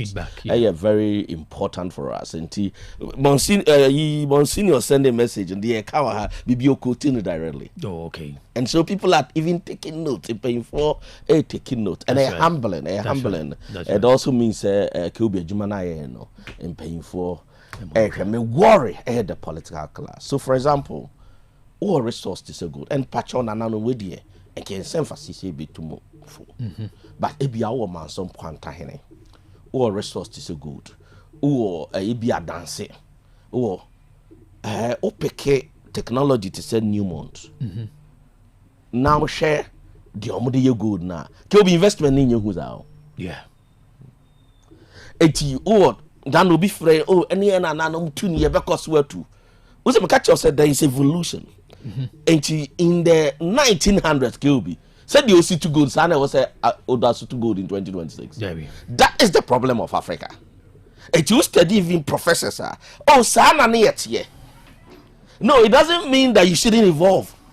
It's now the Asso ni pickers and the 2 gold in 1900s. 2026 are TikTok ni Facebook abano. Sci-fi on a 2 gold. So the Biamekasa study the evolution of Africa. Let's be honest. So Bruiko care because of racism. But let's pick the technology. I'm happy to see you, but let's take the technology abrofoye. Every year here and can be before your brother to say. Okay, best survive. Okay, best survive it. But one you best survive it. Say Kamax. Oh yeah, one of the founding fathers of sociology. Yeah. Or say every historical period is built around its own means of economic production. Okay. Nti yɛmfa sɛ kaka ma ne nananom na ɔmo survive. Obe survive it. In the context of the situation. Nti on say sisi a yɛka sɛ Tuka Konkranza cry quickly you check the distance. But nananom they agreed to go and fight. And they saw it as normal. To not consciousness maybe be accepted as and when no, that was the only way. So it was normal. Yes, he actually Asante for him call Elmina Castle. No ma Anantiako. Yes, he had the Nako Sierra Leone. No ma Tanako do also alcohol. So why were they crazy? But that was the means at that time. Nti Sisia na ewumno ewiase nyese ya it will continue to evolve. Okay. But where I'm picking okay, let's look at reflect. Maybe I'm catch students and mature say on say go galana no mo ye no mo find good. No more the technology na na. But that was did we develop upon that? That was the means at that time. Do you understand that? No one say any man. No one say. It's Kobe. This is where I was touching. Say, because let's pick this simple phone. This Samsung X23 Ultra. This Techno. Samsung S23 buy no producers. What other models now? Samsung. They say X26 Ultra. See a chadia. Unse me in funny say yet here. What I've seen about the Western world philosophy of life and they say why you be curious Swakiubi, they continue to get feedback to improve upon it. It's a better say na 1900. Not technology omu using you know. Kiobi, yembusa ya wonsa then ya to improve upon that technology. That is the argument, and I'm basically reflecting deeply. When you pick an aircraft from Kumasi to Accra, 30 to 45 minutes, don't just sit in the aircraft. You need to ask yourself certain questions. Why na yes hard way? Send the panel you need power to say me ana. It's not about Melbourne. You offer the latest version of phone. Oh, me pay iPhone say. Why na yeah? Again, it's not about the consumption of TikTok. Why na yeah? Then the serious philosophical question comes: oh, you need to nantia sasi anymore? Or did you know that kekada? That's the question. When you fly from Washington to Kutuka, that's 10 plus hour. We see United Airlines 10 plus hour. Nipane ye. I say it's airport or you are. Ayeta. Exactly, Ayeta. Which was good, but Apotoria netano at that time now you invented, you know. Now it was high level technology at that time. Yeah, be inherited. Then it's not me use the iPhone, me use the Samsung. Say every year beyond they improve upon it. Kill be one says system our 5-year development. See ye be back a crab near boy and one swabber near Kai. So in the 1960s, and I'm refer back to Dr. Kwame Nkrumah's thought process. Yes, say a jebia to be more across the whole nation. This thing was done by one person in the 60s. Once again, okay, the mind. Because I Kwame Nkrumah no kutano. You can count millions of our leaders. They PhD, you know. Most of them do not have those brains. So at that time, Nagana and Chomin Kabru knew. We Ghana near the Awaya. Well, how many years? Kwame Nkrumah senior, how many years? No, how many years ago? Like how we should be hitting 100 years. 74 or so. Yes. Oh. What we say at Japan no ye top baby. It's your money in our power system, no. Say attempt to reflect upon it. No, because in the 1960s, 70s, it means as what happened to the nation. Say adopted the model of improvement. Instead of boy one near the solo coup. We'll get it right. 18. Kwame Nkrumah in 1950. At age 54. Which year was that? I think he died too early. I think so. 72. 72. It's if you never would that no.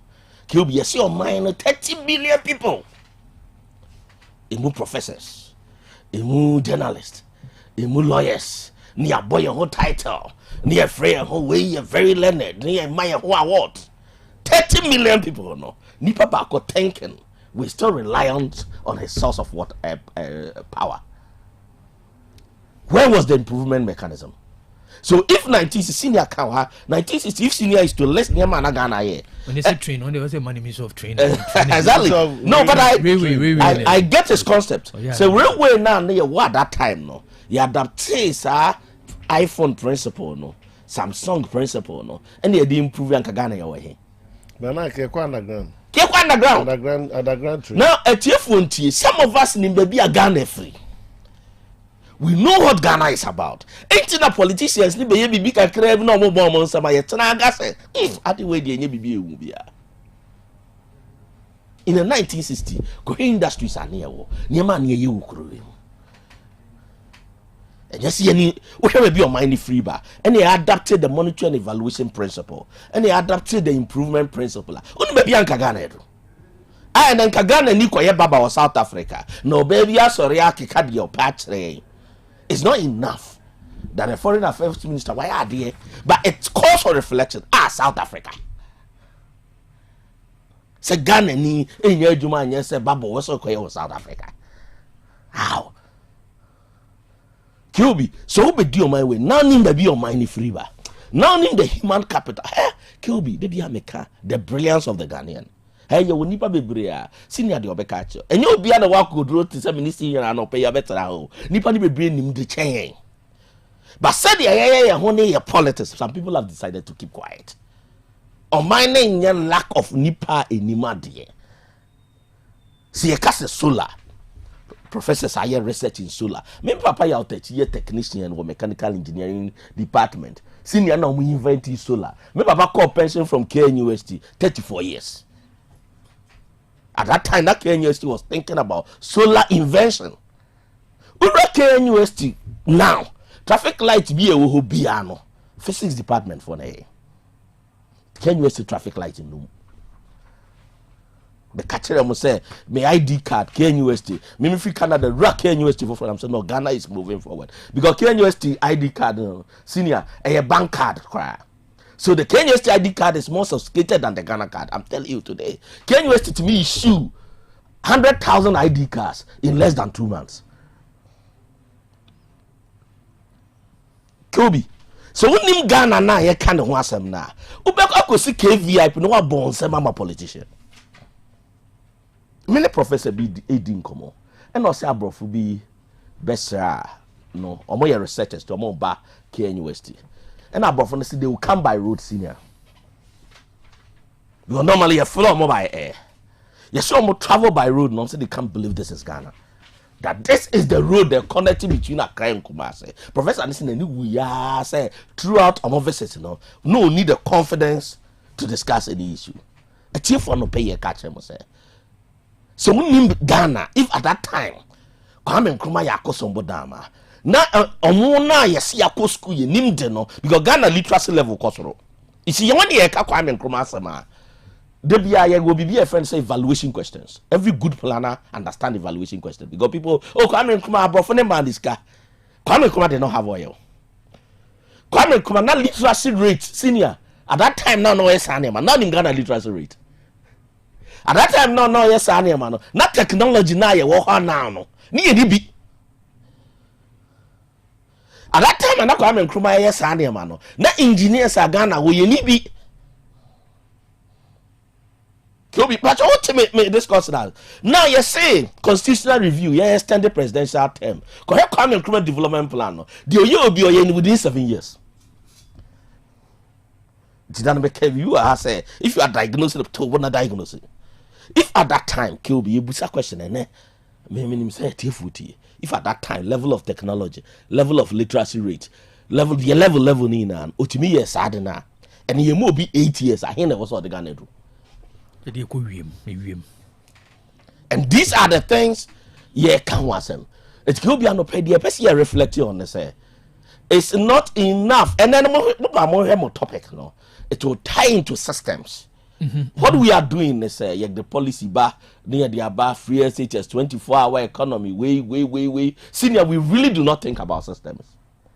Because our systems are system now. It may not be perfect, but it will reduce corruption. We didn't have systems. Kilby Medema knows in a quick one. On who said me Kwame Nkrumah with so much respect, but one area I disagreed with him. How Obi our encounter me be anywhere menka will take that. Africa unity. Say papa no. Let's stop the African unity. No, so now we'll concentrate to Ghana. Kilby. But Kilby, why? What's it back? I didn't disagree with Africa unity. Kilby. Ghana in 2026. People still believe in tribalism. Kilby. Ghana in itself is not united. Look at the complexity of Africa. Nigeria. You have Ghana and Nigeria. It's also Ghana and Nigeria, Buma. The whole Boko Haram issue is a tribal and a religious thing. Say a baby man, if we are even struggling, say Ghana and we are Santini, we are Bununi, we free. Any of the northern tribes, we are to the extent say you two be the catch and so free and no. So if a small country like Ghana, we are failing to, it's not common core philosophy, no, but planning for you be a friend say situation analysis. Nipa na wo be no. Or Makoma a ready senior for Africa unity, and that was the biggest mistake of Kwame Nkrumah. And me and Neminim said the way he was smart. So which are the cover? his attention will not be on African legacy. You're paying for now. Among study systems, yes, sorry, African, they may South Africa for you. I don't that's my free visa for South Africans to come to Ghana. If you're sorry, then we cancel them because the statements these guys are making say they are so okay that they don't need any African country. How does Ghana come with a policy say you must South Africa for your visa? Can we miss our son? I mean, it's so okay. The Americans say never social media, not tribalistic statement. People still believe. Look at the comment of a man of God. Look at the comment of a man of God. Nyame sofwa or kabrofo say on TCS will be a radio station wa cry a ketchi. Brofo your kasa. You're okay to speak English, but you're not okay say obi ketchi wa cry. Oh me bibini agene. Me say Kwame Nkrumah was far ahead of the average African even today. Let me repeat this. Kwame Nkrumah no na ye far because obi a good mind. Develop, tribalism is the least thing to talk about. That me catch wrong. Senior since I'm such a almost all my teas, I saw me a novelist, majority 90%. Because you know what I'm looking for. The obe boy na maye medjuma na maye ni. Na djuma na media semens na maye na hye nyame ni monyam. So what do they do level bia? Eti de bia na me catch me students, I study abrofo a eye resistor. Senior obe hu no ontu kwan da. Omo bi ometu kwan ba Africa. Enim said this year near man. Who be ni oye den obuno. It me too kwan I was not bothered with racism because only racism show your level of civilization. And it shows once again your mind development. Because bro you person achieve bibi no. We bibi ni now ni made senior obeka so onfa. Eh again, ke obi dey me dey question say ye hwe me be receiving Ghana in 2026. That nyame sofo, you see what kind of pastor are you? Lawrence Tete. Nyame sofo to be at the brofo wan fa enkrayo. Say ukatria and sanema we didn't even see as a national security threat. Senior. Yeah, who say your divisive tactics? There is no official statement from government. Do you know how powerful Lawrence Tete is? By the way, who told you say 3 years something? You have statistical service. What percentage of Ghanaians are accounts? So if in 2026 you will be your influencer or so a school, I also a doctor. No, this mindset. Now Kwame Nkrumah say, okay, African unity. Even Ghana unity in 2026, Ghana is not united. Then you have a tourism minister whose job is actually to develop the tourism sector. Or you're interested in baby I can take free and I can say but we have tourism sites and not accessible in 2026. Ghana has a tourism potential. Who minister major task they say who guide a policy label some change that way. You intimi actualize the resource. The minister is interested in Kete and Kente. Kobe. So maybe be an amene Kwame Nkrumah disagree. But here South Africa for you. Also got Africa unity. Obey you ama broni. The gift and the fruit of the Holy Spirit in Kabum Kamo. But there are yes people who are not willing to be united. It's either what heaven or bronze and demon. Kobe. We are theology. Common sense. Now your politicians now, but now, oh, come and come up on Africanism. We are spending your problems. Oh, free border, free that. We should re-examine it. Okay. And a bite today, what hit you? Mamma, we don't know when you bite too. I do okay, Kappa. What do worry? Then you bite too. Tiago, Kobe. Porta phone, we can porta phone once a month. So Momo could be, you know. It's almost be as no slope, no your interest room now. Now, Obi ko apply teacher for the NB. And o church me mu. Nti minim say 15 to the na adwo kana na say omo ko apply no mo ye well informed ba.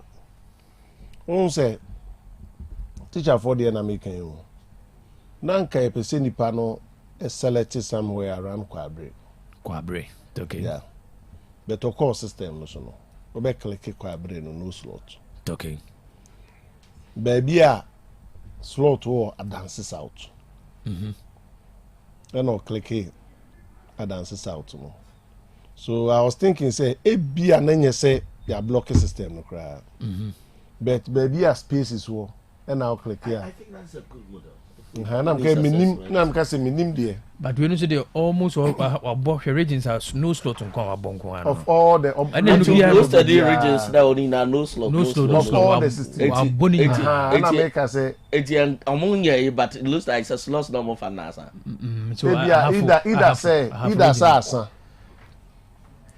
Either son or system no activated. Okay, I mean this. No, yeah, also sometimes I apply for BB. I be on my deep in the night. Be a woman, na ba. But way depicting it, if the person was able to log in up to the stage there, I indicate way. No, so it means that son, and either say son, now say the more can say.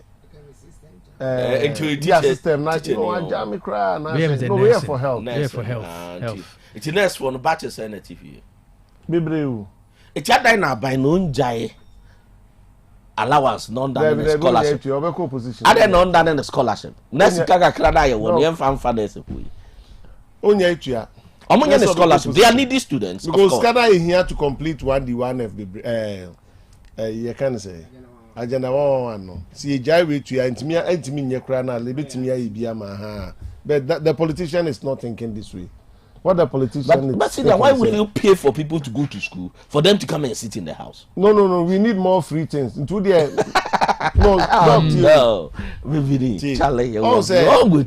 there are realities of situations.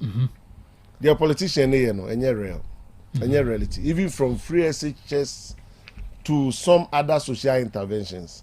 One, yes, they are not policy in you, but politicians agree on the koyade and on the say or the copy to me. You won't say, Obenya to me in the you see the politicians suffocating. Utim says, "So brain wutia," and so bet you because I know higher election winning tickets. So if you want to win election, then you have to fall for that ticket. But what I say, space in who ya in public TV. Still, umtu Ujai pay we incompetent. To be also to say amount for because we incompetent. To Dr. T.S. Kalana Kamunya Tia. No, because see there are so many of development planning. So my first year development plan assignment. No, sir police way bar.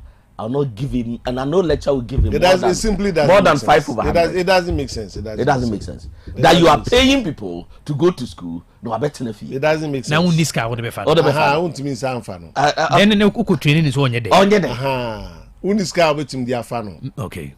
And I am say bond bia sunim. So taxpayer use taxpayer. Depending them one no nya broche bi anoko. So you've paid somebody and okwa broche a uchi say that means you run the economy as a business model.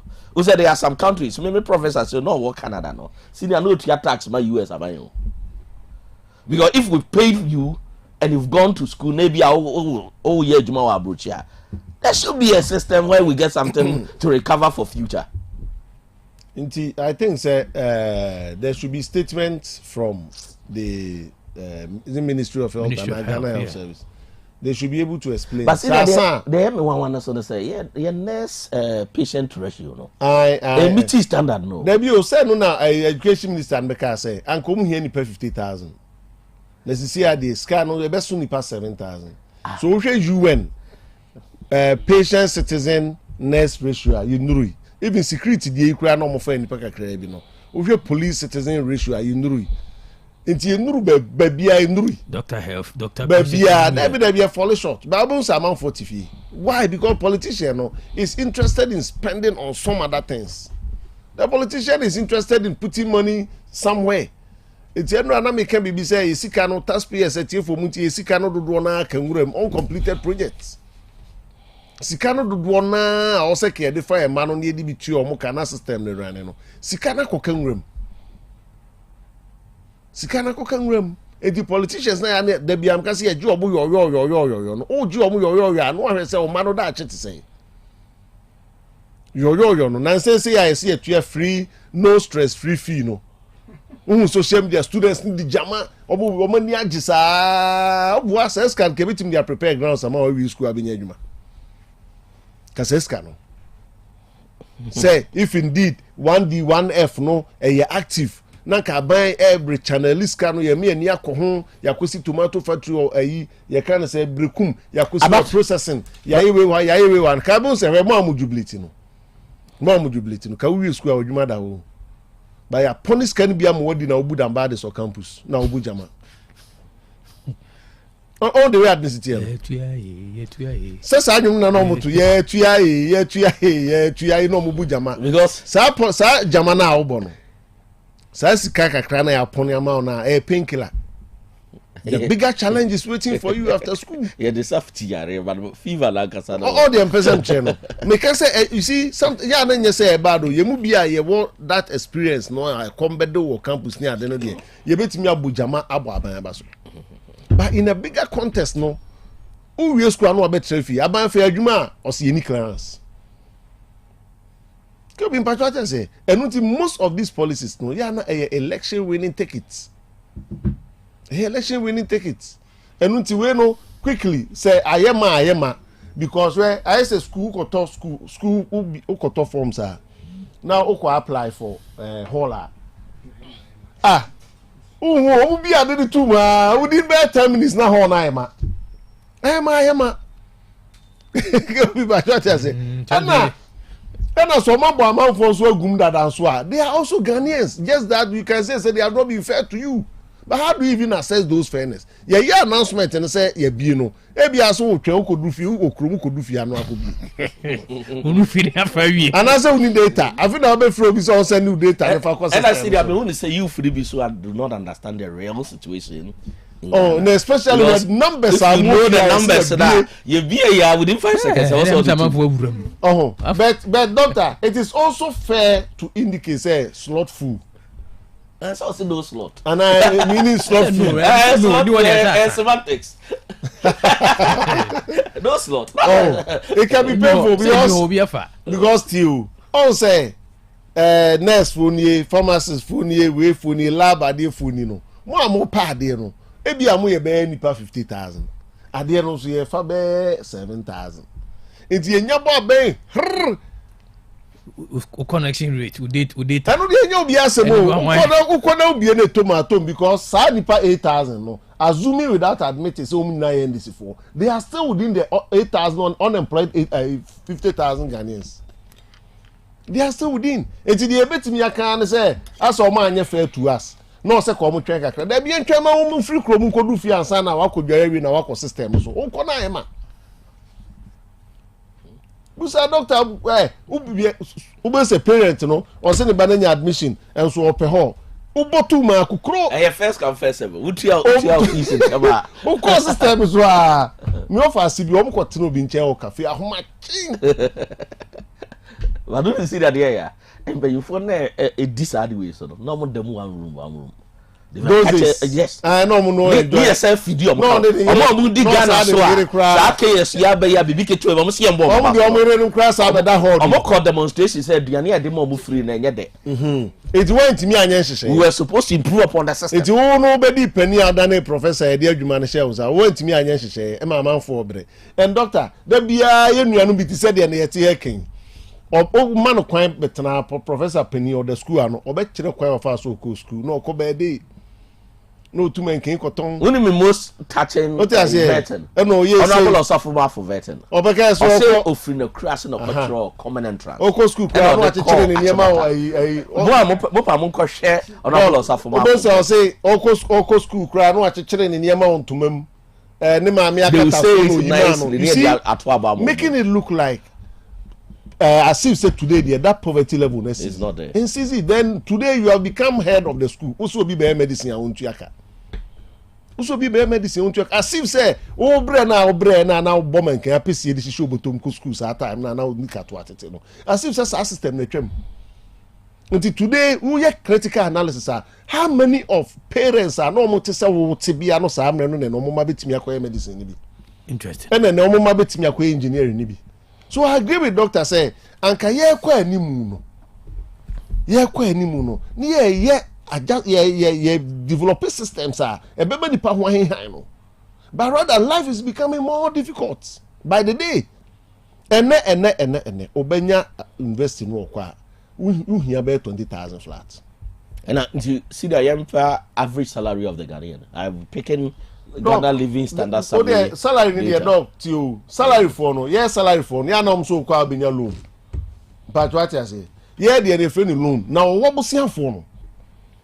Busia ni pan be kwa akobop so de be ko school e be season cocoa farm. Na akra na kwa akotena 4 years. Now be hwe ba bia, be hwe ni cocoa farm no kese.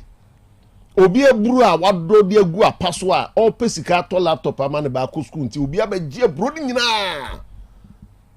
So be man ba laptop dia ko school.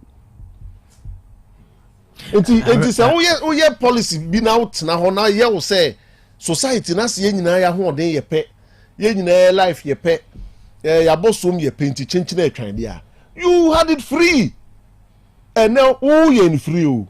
But na dia moko tena ase a motena ase a motena round table ho a mo ya analysis no bi akra pen paper so ye man kra ni ntua school fees 18,000 obi e ba compulsory by force. But see that let also hit it say it's also commensurate with government policy of reducing subvention. No doctor agree me ba me no ya adwen but the me can say ti o ye nhye say officer sa na wo ye ne be ya. Then you want to push the blame to the government. Is it not what you are saying? Not really. But maybe some say government has subvention. I was now call more time no. Now government will investment in tertiary education. And trust me, I'm on no. As we speak, my PhD senior mentor SKBR. My professor had a research fund there. I buying the man. Senior T they make you. It's graduate education in Canada. Unyear na wa na ohwe because I buy no research fund a year or because a KSTU amount this amount senior can come amount no would you woman let's say 100,000 Ghana cedis. Okay. Would be recruited. So government policy has a lot of implication on university education. Okay. Now then adena buy also say or the arts be bana when you more control. Our schools also ICM. No, you don't need to control. So Canada hona e. Oh no. Your stakeholder analysis. All role as a government is to provide fund. No put in systems to make sure it's Ghana ebano. No put in systems to make sure say KBC Ghana ebano. Ye you should ye. Control ne yes a chinchina na be. You see all they see what UDS. See a controller. Controlling yes a chinchina na be determined say when who will be the council chair, who will be an HOD, who will be a deed. That is not your rule. This is going to the debate and that's the fact. Let's also note say a government in this or a party in power or area. That is a mistake we've made in Ghana. Say party in power is or mining area. A party in power no the day Ghana resources as also say yeah then so control, what is control? If a Ghanaian citizen, AB or MPP now, Ghana Japaria, on your Ghana. So that is where our politics in the end do say, Ubi be say or control every government. That is not democracy. And that has been my position. So the fact say or my Ghana for say when now your party in power must control the institution. And that is the error of our democracy. You see, there is the problem. Because Canada now, they even allow mission schools to operate. Because there has been enough research about the character of mission schools, where sometimes the government fund it, but controlling your finance. Perfectly said. You see, Sisiano, Ubia and Beso retirement pool. Oh, say, dog, Madame will be now. Free Cuba and or better semi lectures. Hey! Ooh! I also Monomo University of Ghana those days, so now lecturers near sent to. So lecturer neighbor as a saint. Hey! Tell why lecturer. Hey! They killer. They're not person. No, person say first no so be that level of will be a lecturer no. There be I say Me who they make about dog? You agree with me? No, I don't. You tech from who's a lecturer, bar. Masa, and this say nay. Who na says done spread crowd to have a real man. Oh, by cube the attendant say. The edi sa asem wi aba no fa I no call it debate do ye pebe kwan e be fa so aye niema Ghana for do na be dey e be benefit. But my point is that whoever is going to set school fees at certain level knows very well that only few can pay. And the school fees, let's also look at it. KSU fees, school fees, KNUST school fees, Legon school fees, all public university school fees is approved by Parliament. No, don't mean for penny fees. Yes, fees and Parliament now here sika eba. So okay, so doctor, any ever bas no back to. Have a own responsibility. Have a own responsibility. Of course, because Parliament is there to represent everybody. It is a more approval a fee. You don't blame the university management. I agree with you. I agree with perfectly. So it means that under no circumstances should anybody blame anybody heading any public institution. Because now we have pushed the bus back to the doorstep of the politician, of which I agree with you. And sometimes me and I say headmaster for near the Adrian in you are. Now say ya choroko number first of all for my me no me twemtin or them. But you see say pack regulations need different. No. Every few instances or certain schools. No be honest. But they may count to doctors who say conclude no sa dia. And yeah, it's a matter of say me no say aduane mana me headmaster me twam team yiri twa eye team ma me chikusu ato so anopa na mato me hupum na me se dem metro from say krani ni dia na me so ni di na scan so ni me ho. I agree with you because people thought we were opposing the free SH policy, but said yes, you approach even the policy no. Headmasters now and they have more responsibilities now. To what extent were they even involved in the policy population? But back to the issue of say if you be near Bedrow University, we were lamenting as to why and the can perfectly. But what I say, but the issue is just that Obe Penia, also share the work say. But what I say. Knowing very well that this Anamoa Hutu need to affect the larger people or majority of the people. It is a whole individual only be yet. Nasa still a first of all no sa enkobo politician. If any politician is a school no ope more control back to the control issue. Okas ope more control muso house as ompni. No, but see the what? No, maybe no. Maybe the word control no problem till come on the issue of aban koye at foforo public universities bill no consolidate all public universities and no almost edru ho admission form ye be turn back up into wo portal no so a open medicine abehu KNUST obehu University of Ghana abehu we no consolidate as and when space on near wide near do ato ena ye nia church for no near ye nia wo university na musa sorry din say yempini na yes the independence another semi-autonomous nature of the institution. Until quickly, no be say, shall buy schools. Buy school. But when there are issues, of which some of them we are discussing, then we will push the bus back to the government. But what I say? That's why I wanted to come in, say, in development planning, senior problem tree analysis. Let's not simplify it, say control. I will not lose anything. But is it doctor control? Doc, when you say in management and marketing, control a certain targets, monitoring performance, and instituting. What do you want to achieve? Which said the targets. Now, obey your course. Monitor performance. Not that the government did not have control. The independence or the autonomous or the semi-autonomous. So let me learn. Not that the government did not have control. As we speak, KNUST in itself cannot introduce a course. The course is approved by JTech. Looking at, and the JTech boss is appointed by who? Who appoint the council chair? The real issues which university management cannot talk about is that post-president Kufuor, I'm using post-Kufuor, data. Subvention has been reducing. Now, in the introduction of the free SHS policy. KOB made to reference some of the things I said. Say, on planning school, you could see that it has implication for University of the Education. True or false? Because if free SHS is my enrollment across, it means automatically the number of people who comes to the university will increase. Policy been here to increase lecture rooms and the number of lecturers.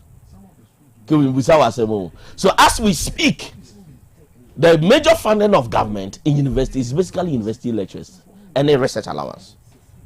When it comes to infrastructure, it's the universities that are building it, but not enter surface. So if you want to solve the problem, what do?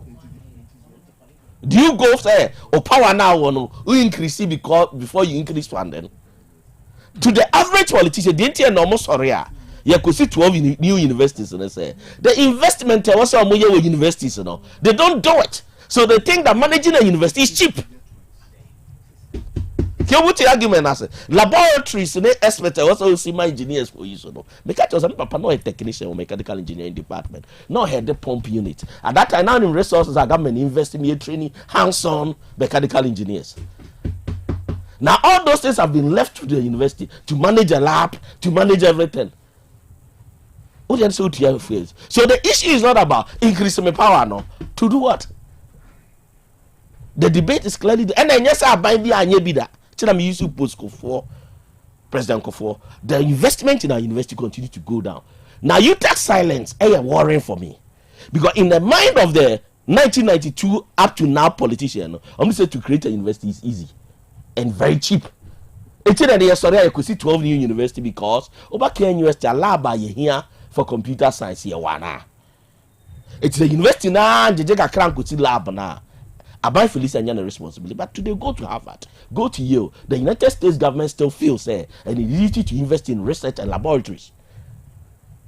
It will independence on Wednesday in the classrooms. But after a free SHS policy, the students are coming. Me this semester alone, do you know how many contact students I had? Do you know how many contact students? Whose responsibility is to control the lecturer-student ratio? KBM. Back to you say, baby, I don't know. But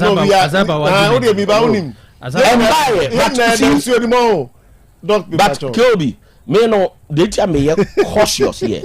The men who about the political system. Kobe, what can systems are?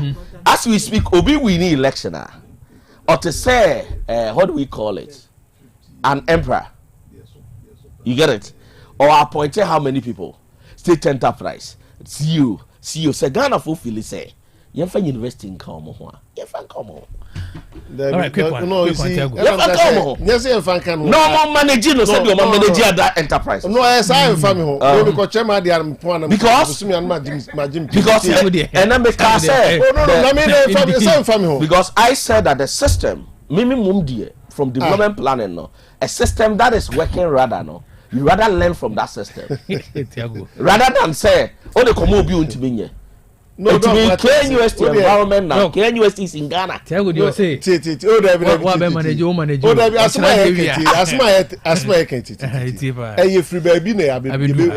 I mean philosophically, it's not only about universities. Let me put it on record. Philosophically, I'm against the president appointing VCs. Philosophically, it's not only about public university. Let me put it on record. It's not about say if I'm child university. Public institutions. Some of us, our children may end up not even attended KU University or anything.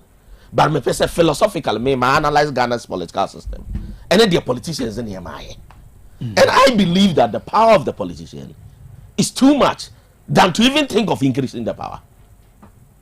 If you see me position on this year, because say this should be allowed to vote, but on non-political basis. It's a philosophical views. I mean, Philly say the appointing powers. If you see a special prosecutor, the argument is that the fact that the president appointed that defeating the purpose. It may have a philosophical view. Say one of their biggest problems. They say, we need election. Will make you almost all appointments, even including the OSP. And I'm getting dog. So you don't. I share the same position with you. But in the prevailing circumstances, and I make us a sad nipa now or no so on the independence of the institution in Yajumano. No way German. It may be our customers and I'm commenting. You see, as some year I can we have to me, yen and junior then be need guy. there are so many issues in it. Ebia intimate. Even another dog per se, okay, but it is good that Inti say a kasi a can't church near maybe ma. Kobe. Dog is talking about contact hours. I know I nipa or no me contact. Student ratio. Dog nipa to Canada no. Do lecturers have that number as contact? No, in the planning school in Canada, I was teaching 30 students. 30 students, okay. No. What may I say? I can't give it to you. Apomode mapadie eno ane hepa plus mixture. Apomode mapadie eno ane hepa plus mixture. Unia, Pavi, and a Plaxmox mixture no. Malaria dronana. Ane, say an answer. Who bet ye the same wife, you know, you're tested positive. I no be no. Say a cool malaria morning, you know. I'm in negative. Adia, 1 hour, hepa plus mixture no. And what do you swabba? Cynthia, I was a immune system. I strong the beer. Anti Pavi, a support to immune system no. Na Plasmox no so, to malaria no good. Malaria symptoms. At a say a tipaye, a fear, one more tour, and 1 numsa. Achakura 4 days. Na Pavi, and the Plasmox mixer. 1 nominal, 2 malaria and asakura. And yes, I be a doctor. From 0542 778572 and 0542 807907. My dear Grenady Pa Pavi Plasmox and Hepa Plus Nina. A pen for about or more manufo and Quada when you feel to me no our pharmacist and her bar shop. FDA aje Jordan Kratwayatu. Ah, Mammy Money Juma, Udaya ye fe. Mira medase. Na somewhere no nako. I know the Anina home, mammy. I had Danya, ya bosso fefe yina. Aya Donima C complex. I want to say, a toda, and we are ye de boya dance one. A tahunu, anazempo, emuta kwakwa, a basa, not dining you, and to the DSL alloying steel trusses. And Nadia, ye do go dance swaba, a dempia utum di gusso. F4, and then you're not saying, and this out the DSL alloying steel trusses, a good dance we are. Now the Donima, NMK premium roofing sheets, and chancing a boswaka. Oh, nature's a humanist, na NMK premium roofing sheets and chancing a Donima diabe, your mahudo, your NMK long span, allozing, and the governance, IBR, and NMK nails, Emupia so Nisika, Donima, Emotrian Kakran Kakra. When we latest producer, Donima Diaba, Abeka Dadane, Entimen Kwahe, Kwasafu, YF Johnson, Obenjiari, Anafre 0244 126625 and 0540 101 555. Donima Steel Complex, Babia at the power F no. Mami pharmacist, memoir. Hey, where be him? Who ye? Betiasi. Heba malaria draw lepequeno. Mami 10 cartons. Nimoja draw lepetone. And also mami 10 cartons. Na typhoid the draw and tarafa ready. Mami 20 cartons. Papa, ade. What's any typhoid ni malaria ni biom? And I say otu nroton. Debi mwato mi dada. A free mra menum lepequin. Ene lepetone. Malaria na amama ye hujo. Menum no. When I'm joint pains, fever, tipaye. And ya warning na kwa. Wedie medical. Mama sorry for malaria the time for the how mopa mo me se ko so adi lipiquin ani lipitone ho danse na malaria ha manfo do typhoid the draw entra 5 no so saa na manfo di ho danse o me se enye entra 5 a anka yekutwa me so no typhoid nti eya dokutafo a wasua he ba wo KNUST ana ye research sronko adi nroyi abadwa so yanto ho nchia entra na wa wo hwe abibiduro pa ne packaging edi no kwa ne kumi lipiquin lipitone ani entra 5 yi e wo pharmacy ne heba shop bi Apemfo emma wo mo manufo no kwada wo ni fie dumie de won ka ho atufo fra 0244 827228 obi am djebe no ma kira me nanfo se be me wedding papa bi hwering basa bi akoto tatnya buti I don't sweet and then mama bas sometimes so am dua buda but we jam wo ka bia ma me anasa be ka bia ma de wa fie kan de kru sawo wurin so de ne papo monko ejaba jiwari e hon wodi pure gold e ya gudie bia Ejaba jewelry. Ahodi na mepe. All right. Yebeko Ejaba jewelry. Ejaba jewelry. Ahon na wo pe pure gold. Ya ye dia ye wedding, any engagement rings, bracelets, anklets, waist chains. Asumade komade papa. Ne boda for mo ubenya. Wo ye bi e wo Ghana no ye bi nsu amonone. Enye kire hwe. Wo Ejaba house. Adum Kumasi. Pempe Second Street. Monfre 0277 10 44 88. Ene menhia wo Ejaba family house. Menhia traffic lights. Monfre 0277 40 44 88. Website www.ejabajiwari.com and email info@ejabajiwari.com. Ejaba Jewelry. A good dear papa fee no. Shania Bisaheba capsules. Madansi any. Hey, and to what in your pan and the what's the sad Bisaheba? What is Sasa? My dear, wouldn't be. And that dear, for once, my jewelry, I do Saheba Messana, who come from Mammy. Oh, my number Tiwadansi. Miampa Caneno, Namis, Namitrina, Chicheme, Nami Coco Yadia so teach me. May no more do Saheba Messa, and the Maya free. I do some radio. Yet try to win you watching. And yes, it's a young Coco Rocasia. Ah, Miss say, a person crying to what you baby. Say you do Saheba Messa, and come a woo. No, she, what don't I cry, Miss Mabua Pasu. Nancy, Ujina Brand. A fire do Saheba Council, no, say, Mijina, who's a mere Bamamua. I jenny, a young crap. Ah, I do some way. Oh, be to me. I just a painful. A battery I want for down for. Anyone I want to fit to me. Kumasi, at a phone out of phone call to say about Santa in the clinic. I was swimming macro. Go filling station down Wemo. And the swam a Pentecost I saw down. I feel and then I have a shopping from a CPM. 0500 110 115. I do Sahaba, my dancing.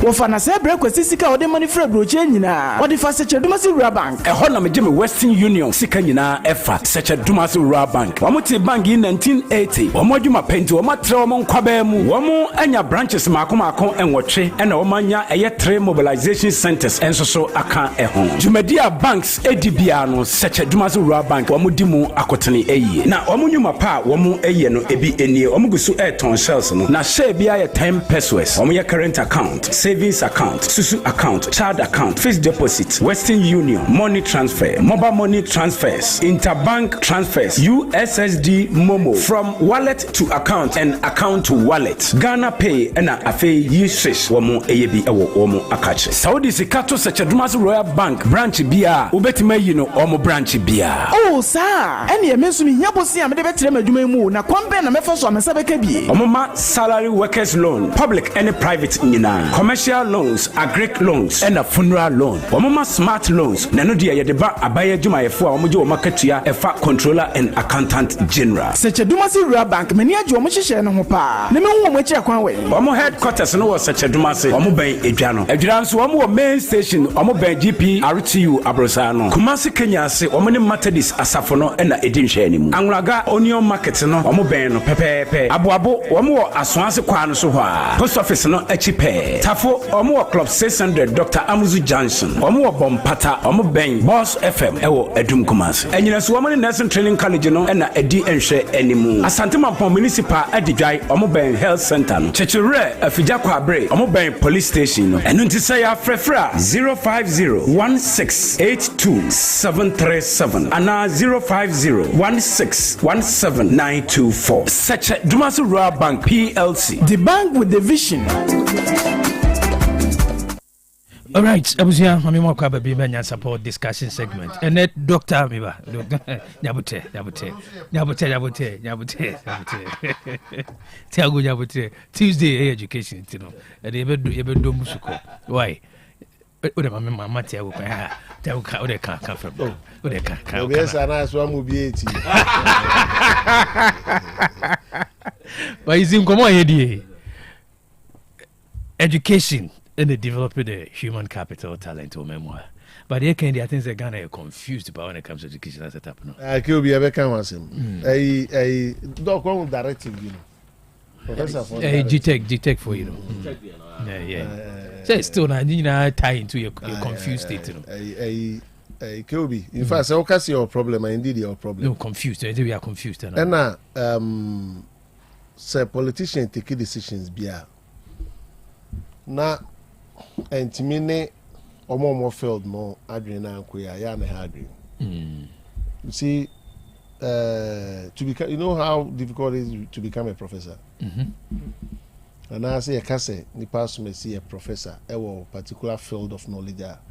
Could be a nye bibi asem kitwa. I'm chair Professor Dujemfi. Prof, Professor Dujemfi. Prof. Professor Kwaku Owusu Boateng. And I'm so bench here.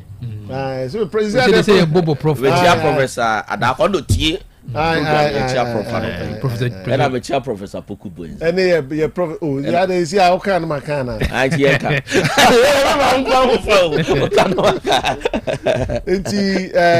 Enough for Kelby. So share processes you go through. And then Yema also Yeno Abrabum. And Yema also did Trino. A year pa San Professor level. Yemo Biabaso. And Yasem get to her. And she said, the bedroom review a Abrabum Nase. Obi timi attain professorship near say what the 60 years what call retirement in here obi in here obi I didn't hear na here professor bi also him say obi attain that level of professor as much as we active obi timi a free fear better office the bia obi timi akasa obi supervise project work obi lead the teams near there he remains a faculty member and see that one me a beneficiary of the guidance of old professors. It means PhD advice. I know this 75 years old. Yes. So most people think say be a match, but if you are mentored by an older professor, you may be out to be who in them. And now once again, they tell me careful with politicians in education. Professorship, seniority or becatcher say, oh you're younger in academia. As you move now, you will learn on the job. So you may be younger, you're able to work more. But in academia, and as you grow, then you become more efficient. It means say be a I said Mrs. Power FC student. Sir, there's an improvement.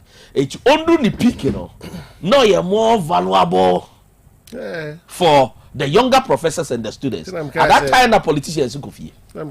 So in academia, now you're more experienced. So once we are active, bet me a movie to office. Now supervise work, well lead the teams. Any idea no there? I mean, at all times, a professor, your presence should be needed. Because they are decided on your honoma near see ya the mrebiaba. Who this sister na Jaine Kofi. Hey. Who this is the Professor Craig Kofi? Koye indomi ton anaze koye de ton. Kobi what you say? Enunti yes say who say yes say I withdraw or ma withdraw that policy no. Or ma holding on for now. Na ya any time bia me kasa na me say politician for na no mfi so mani ati. Udi 70 years now to be the president. But Professor, this is 60 years. Politician for na no mfi so mani ati.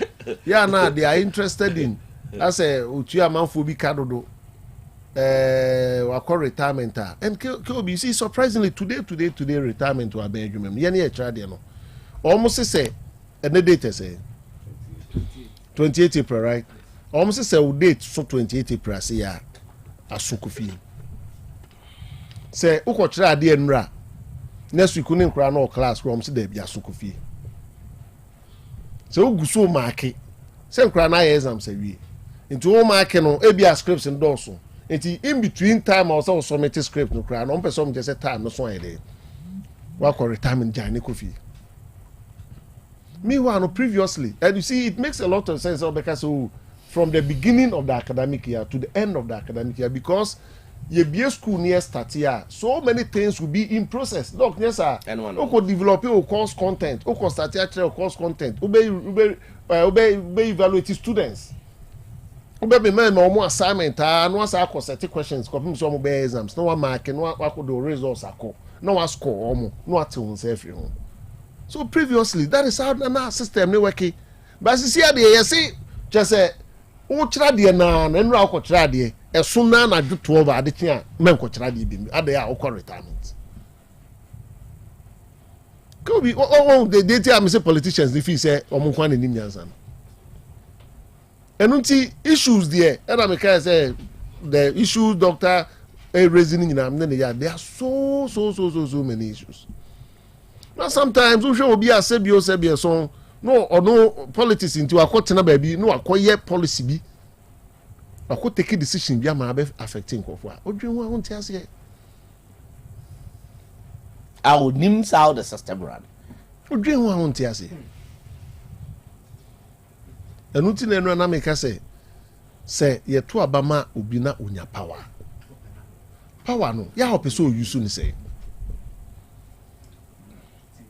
power no ya use ni say elsewhere professor o dey call Southern Africa na South Africa near see we were professor near so time aso 60 years enti mema school mo biem ye no ni hwiye biem enunti for now it's okay, but there are so many issues in the educational sector, so many issues, and Makase, we seem to have over concentrated in the middle. Of course, I agree with and a baby a over concentration in crowns, you ain't mean signing ye. Enunti we understand the name of Wapitini. Ya de SHS no koje fans over concentrate or SHS on na abo apitin and I have trap for this government to also to me election we need take it now when you take it but now they should boldly who should be bold what happened to the educational dialogue no kebe you the every cabinet uko cabinet kebe you they should be bold so you a cabinet minister you suggest to the government to be bold and cancel the free SHS. No, it's not about cancelling. But introduce variations. No, me want to say, and yeah, also concentration in the middle. Can be missing baby ayedri. As somebody in education, you hear a conversation on the way forward for educational system. No. It's not for politicians. Okay, but the outcome here, so it's not only about free SHS. Do you know that from basic school, SHS to the university level? No, policies are education in most cases key participants in Beka just say level now omo recommendation ko no enya ho na aban no kra dia to because you can't just wake up may see 12 universities and no dey send there agro money so you just wake up and say I'm building 12 universities but you see for political issues inti yes ebe weke say see your OT region OT for be here university. Aha for 4 days. Yeah, no. Aha for here be. No going. And Western North University. Western North University in Subeba. Na Savannah Elswaba. Na Northeastern University in Sweden. Aha na Lerugu for no. Eno kwa anye 6. No, I'm going to see local government university. I know the agro money. I work in Tampa. But don't forget, planning department. I know the agro money. So planning department, KNUST. And they introduce the local government. Local government university now, you know. Abai Jumakra. Oh, local government institute. Oma abai form Juma no kra no. Abai say oni sika or dey form Juma. Dex kra ni wo mo bet now. E dey akwokyere mo policy then dey omo boa. Sa school no. Omo fan koye no local government institute oh. No, so omo hwe no omo fan koye agric related courses. Oh. Me we say also omo ye BSc. No, you don't need another agric university. Equip for you there. No. You see all this thing no, the Americans say a dining grew a dining the almost go. We are not it's either say be out the faculty be beko. And I may say to say they now can you say natural resources neko. Yes, a KNUST UMAT. It's KNUST in Kuemuno. They have been open departments. And you bet me they be a more planning for you now. Of course. Of course.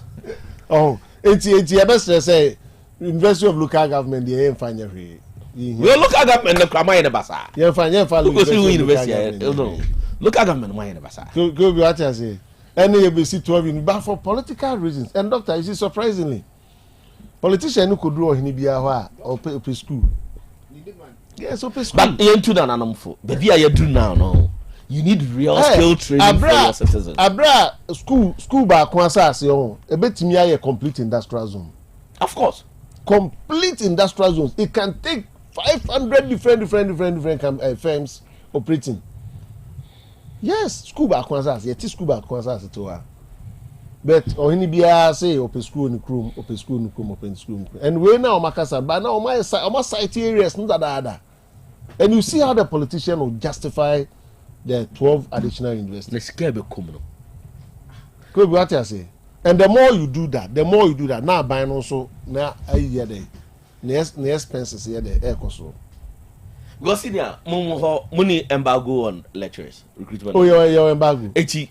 As we speak now, Abansi will school be free to recruit or the befa new lecturers. University be free. But our mind so go see 12 new university. The existing ones, no. Uniscard, policy logic. New university now was starting admissions. You need around 500. The existing ones, no. Uniscard be recruiting 500. Except from administration to lecturers to cleaners to security to other people working around any other you may need for a new you may need about 500 people working there. Because who told you that the government cannot support a private university instead of building a university from the scratch? It's your whole policy orientation will be flawed. But when it has become election, we need take it out. Who didn't want to go for that? Then it goes back to your debate. You don't give more power to a group of people whose only intention is to win election but not to develop a country. Now, that's the whole argument. Yes, you know when the Americans anyway. Now we are Mokoto Mahama is there. Who no to Quenqueno. Omokoto Quenqueno, the Sebio song. But Biom and Yamo Pese, Omopenini, Bemo must sustain power no more dream. Yeni a coffru pool, a cobo banner. Yeni a crochet t-shirt, a coaching mummy. Yeni amount for Sebi, I radical here because he belonging to a particular party now. Got to Queen now, about power no. Yaba power, you know, dear. You baby or see a shisha drain a qua. A baby at na power down produce and bois. For the people, no dear. Nima maybe no drain or said there be. Saturday no more and in so warm minus unit. That is not what they are looking at. And nothing I make as a cabinet minister. Now, cabinet. Now, those Sakobo table say, His Excellency. I suggest that we have to be bold and do this and that and that and that. One year the next time, Rachel Foba will be free ministry. Because you want us to give away the election winning tickets. Eh? How do you throw away the election winning tickets? Yes. But you see, and we should be interested in this. Say, na krana ko treni akosia donut che they are said academic gown no ma se gown yes you are graduate I get certificate me get it one but senior guest speakers just want to win election but they are now my pre-man back for that they catch your politics don't insult our intelligence no as academic gown other how we graduate you are somebody product you are somebody in fact you are somebody and then some I can Sabi Oma as Abanyofo and the Yanyomo and Indiano I killed in Indiano or more baby sing school near Nibimune Koi. It be more any sing ye be a baby 80 pence or yes, when you sing bimo. They know what we are saying. But the core objective of the politician is to win and sustain power. But senior, I see. Win and sustain power. What else? Many former Nigerian president be for flight. So when TV you may think that a year's end is about power. But senior, maybe I may shape up. Look at how powerful Nigeria is. Now I go for plane. Then I'll be by me team say. Then what is this about power now? But power no dey so we so one build the system sir. So you come back to the mobile.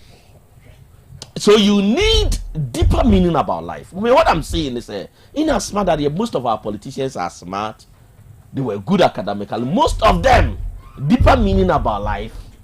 What is this about power? And that President Mahama 2 years over time. If you don't build good systems, yes. So the politician is not what is really about power? Are we electing people who really do not understand the mystery of life? Mystery of life. I don't know. And maybe I may call, but me share papa na I'm say Amaya etumpoye.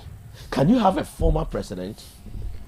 Very powerful man, successful man. Yeah. So you come back to the society. Odiki umwa. Okuse. Right, dog. Mamefa we me try to say. Exactly. So the question is, and now where is a very politician? I'm some called kind and quarry draw. and you deep work. I think say power blinds. I'm say blind. The mindset because me when they say the likes of higher, for example, how do you treat your political opponents? Some people say you're for no cry. They be are not okay. The past 8 years that me can't be too for MPP from the other systems are opposition you be treated the same way you want to be treated. We must swabber the same system or the deal because now MPP were power on the Kasama judiciary. A switching at the party in power. You see, it's me who's the way party communicator no say yes you buy a baby. Yes, you buy a baby. To the extent say you to Obama across. Yes, you buy. Yes, you buy. You be. So the problem is the mind. It's not the power. And you'll be under the power sentence. Problem here, the mind of the people we are giving power and giving our system. No, KOB. What am I power? Now who opposition? Me treat KOB. Me build the system. That me call opposition. I'll be treated fairly. Senia was our mindset now. You build the judiciary. You build the police system. Irrespective of where you are. 4 years in wow. 8 years in wow. So back to back to the issue. Say, now Kwame Nkrumah. On Africa. We share countries into Dona Yenya independence 1957, 1960, Nigeria, Togo 1963, more nebi mu nyinya na de keke ho nyina. So what share a near man affairs founding fathers, let me put it that way. Omo ideas na no mo de bu man no. They are nyina vanished. But uchi omo I'm sorry. Go share Kenya, me pa go share Zambia for model na Kenneth Kaunda mo. Oh, you so now. Now ko share the omobo no DR Congo kuno. Patrice Lumumba. Julius Nyerere. Of Tanzania. Ubon say KOB. Ubon say sa type of leadership thinking no seem to have vanished. It might say because this type of type of democracy is the problem. No, the mind. No, but no the deba. No, it's the problem. The democracy is good. I was saying about this time improve upon it. See the what I say and make an improvement. But the mind, Kyobi utie matobe bako tie even Ghanaian politicians. Kwame Nkrumah time. So now more election at their type of speeches. The quality no na be ni can once no. And then trust me, there are people who speak I turn off my television. Because the thought process, the logical flow, yes, you enemy now the cope. I go any say obey power anywhere. Oh, it's not me when they say the logical flow, the logic, the also the pay. The power man over baby. If you compare the quality of Kwame Nkrumah, steady, and then the hammer say Kwame Nkrumah books, yeah, man, Bebunsia. Kill be the man. Was a learned guy. He was somebody who read. Hey. He was somebody who loved himself. He just didn't wake up to be a president. Omaya no leading cocoa. No, the IQ was such a level. KOB, Omaya wo leading cocoa production as at that time. Now I juice factory. Now, Papa Phobia ko transias inside. See a good juice factory no. Now baby about import to due bags 20 years in advance. Now another buyer going to be prosecuted for. Then you tell me what is it? It goes beyond greed. The mind. No, so Mika said this type of democracy now. What I mean is the panel 4 years. So 4 years now you are appointed. Or so you are until you will not take decisions all long term effect. Until politicians no. Omo policies no do na no. Omo times no more kwa. No more di omochi. Now the policy they see that guy policy one with strategic leadership. One with the characteristics of a strategic leader. One of the first characteristics of a leader. Or you're forward looking. A characteristic forward looking no.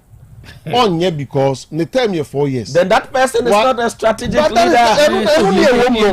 See, I'm making sure say you first say MC, you appoint you as MC. And I say appoint you as a minister in a particular sector. Oh no, minister na yede ma ho no. Wakwa so yakoda nyame ase. O koye vet no krom hene ene wa sori mpanifo nyina adi wachi. Ene wakoda nyame ase se nyame aban no asho ni munyam no ama appointment. And you have 4 years. It things you know on paper ne.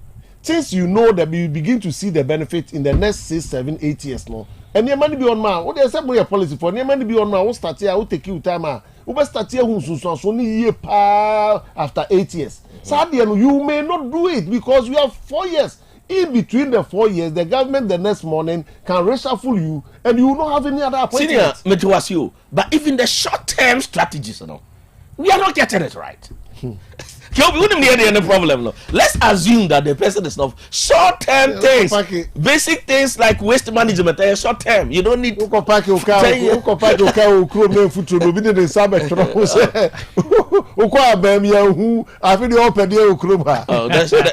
short-term things we are not getting. We have a real problem. See, Burkina. What the guy is doing? It appears as if it appears that the country never existed. Except for the leader. But what I say? They didn't have they had politicians. Burkina leader nobody how many years? No, say no, so by 2022 or so. So how many years are we talking about? 4 years. You call for your mom 4 years then, my. There be 4 years. Yeah, call for 4 years near the mom. When I make us 4 years near subject to so many conditions. No, honestly, you're subject to so many conditions. Because a cool libra, you can be killed the next day. But the mindset of the leader.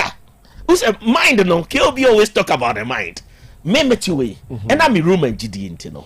When him say, I did you way. I was a me yedi osuma me nejuma because China media. But that does not mean that I shouldn't think deep in the the mind. There be all the mindset in the tone. Mind is very important. All the mindset in the tone chair and the regime set is no systems in no flat. But what I say, the processes, the bureaucratic, Kwaku Owusu mafia tax wa, Kwaku document mafia tax. And it also ni. But what I say, enti leader no ne man foshia, no mnya 1 or 2 technical people, no mu chichim chiroma. Then the project. But senior, we had the power of the executive in Ghana. Monarchy. I'm going to say the power of the executive. The power of our Benya. A choir of us will be the executive power. Sa choir of us will be executive power. I know that didn't know. Exactly. I know that didn't know. And can you say Kasa Sampa? What sense does it make? It doesn't make. Oh, I want to say it. Yes, what sense does it make? I want to say let's look at basic. He said, I disagree with the president that Obi we interested in the case. He's the lawyer of a party. Then he's the how do you appoint that person as the regional minister who is the head of RESEC?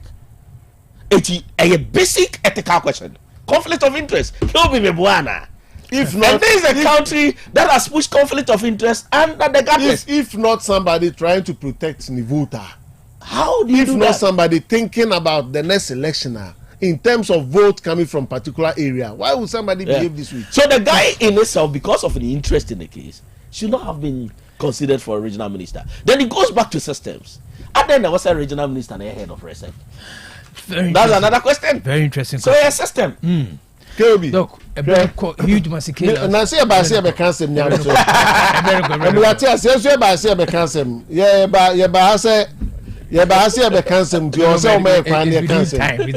Minerals Commission received 50 small scale mining applications daily. Every day. Okay, no problem. Daily means do we have a site available for them? Because company akakraka for no Adamus for no krana yes so produce by 5 minutes. Also Adamus for no this statement aba. What was that statement no? Say abanso are revoking while outlining reasons no. Almost the same thing sir. Odi obo hu say mafia tax because so am here so be. Mafia tax because Kirby. So who near me to say 50 mining small scale mining amount for open daily. Small scale mining. Oh, the be Americans say organizing mining sector no properly. Sa 50 small scale for obi a be here nipa be 50 on site o. 50 or more on site. How many people are we employing? A daily o. Enti na metaka say ye manage mining sector ni ye. Na ye ni a ye issue license. Ye ni on mining shares and ye munye ye responsible enough in our operations. Na say adwuma ye ni ya. It will take a lot of people to the mining site. If you say unemployment na you know, ye be free system. These are people who are ready to invest and work. Yes, it is kind of so. na doctor ka say ka je say ka Ghana ni be call South Africa na akoye baba how o Ghana ebi kwa na boy na o me ne sa na ebi o fi wa say krupon na adu nkwa what is ka so baby o ma si o mu fi o mo bon foundation is kan kwa adentini yantimi organize ade ni properly organize the sector and for millions of people eco sector ni organize a mafia tax go be on the embezzlement channel enu ti ke ba say ya they should omo engage public no omo ma stakeholders yenti ase ni hu kwa ya ye fa so responsible companies small scale miners na aba no me kura makase o se ka regularly ye organize workshops seminars ma omo how be say responsible mining na that small scale level ye involve him for ye involve assemblyman ye involve this and that be sisika na ye wo ha be ma wo didi wa ha be ye ni ye then you build education see yes. When I make us say yeah get the university ho no mining company man some country but this I should have a technical training center. Mining schools all over. Oh, yes. There should be small from JSS. Mining schools all over. BSc small scale mining and technology. BSc small scale mining technology. You could even train people to come out with sustainable tools and destroy the environment. No? Because small scale mining, you know, as we speak, that we are only able to pick about 20% of the gold. It's here destroy the environment, while 70% is left. That's the first one. The other one is that why should everything be small scale in Ghana? It is any payer apply. Could we pull their resources together as shares? Government support them, then they go to large scale mining. No, very, very interesting conversation. We huge scale say everything must change. Everything must change. Everything must change. Everything must change.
Plus mixture. Pavi plus mox. Hepa plus mixture. To malaria and asakura. Sweet darling. My beautiful baby. Hepa plus mixture ye busie ya no mama wodi aba. Busami bi menti ase medo. Tie. Hepa plus mixture. Enya dwuma ebe ye woni padua no mu no. Afie kura na ebe ye onwanwa mo. Eduro ye ma general well-being. Abusua pom mudin ho hia me yie. Esne bibia. Enti me ma no mpa fie ha. She, wo ye Hepa plus husband. You the one Hepa Plus husband, and you also want your Hepa Plus wife. Na abano Hepa Plus mixer. My dear Grunedi pa Pavi Plus Mox. And na Hepa Plus nina. A pin for a battle more manufo. And kwada when you feel to me nunca. Our pharmacist and Heba shop at phone for 0542 778 572 and now 0549 297 463. Hepa Plus mixer. A mapo budra mapa. MDRG Edwin Kratoya. Middle for pa.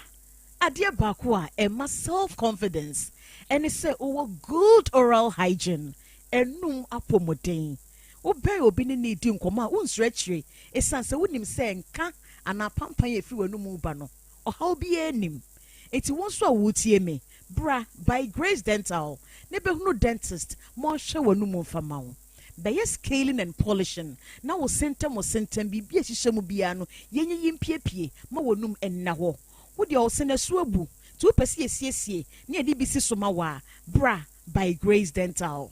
And now would you send a keka to persie managina a bra entua, yes, showing him, ever by Grace Dental.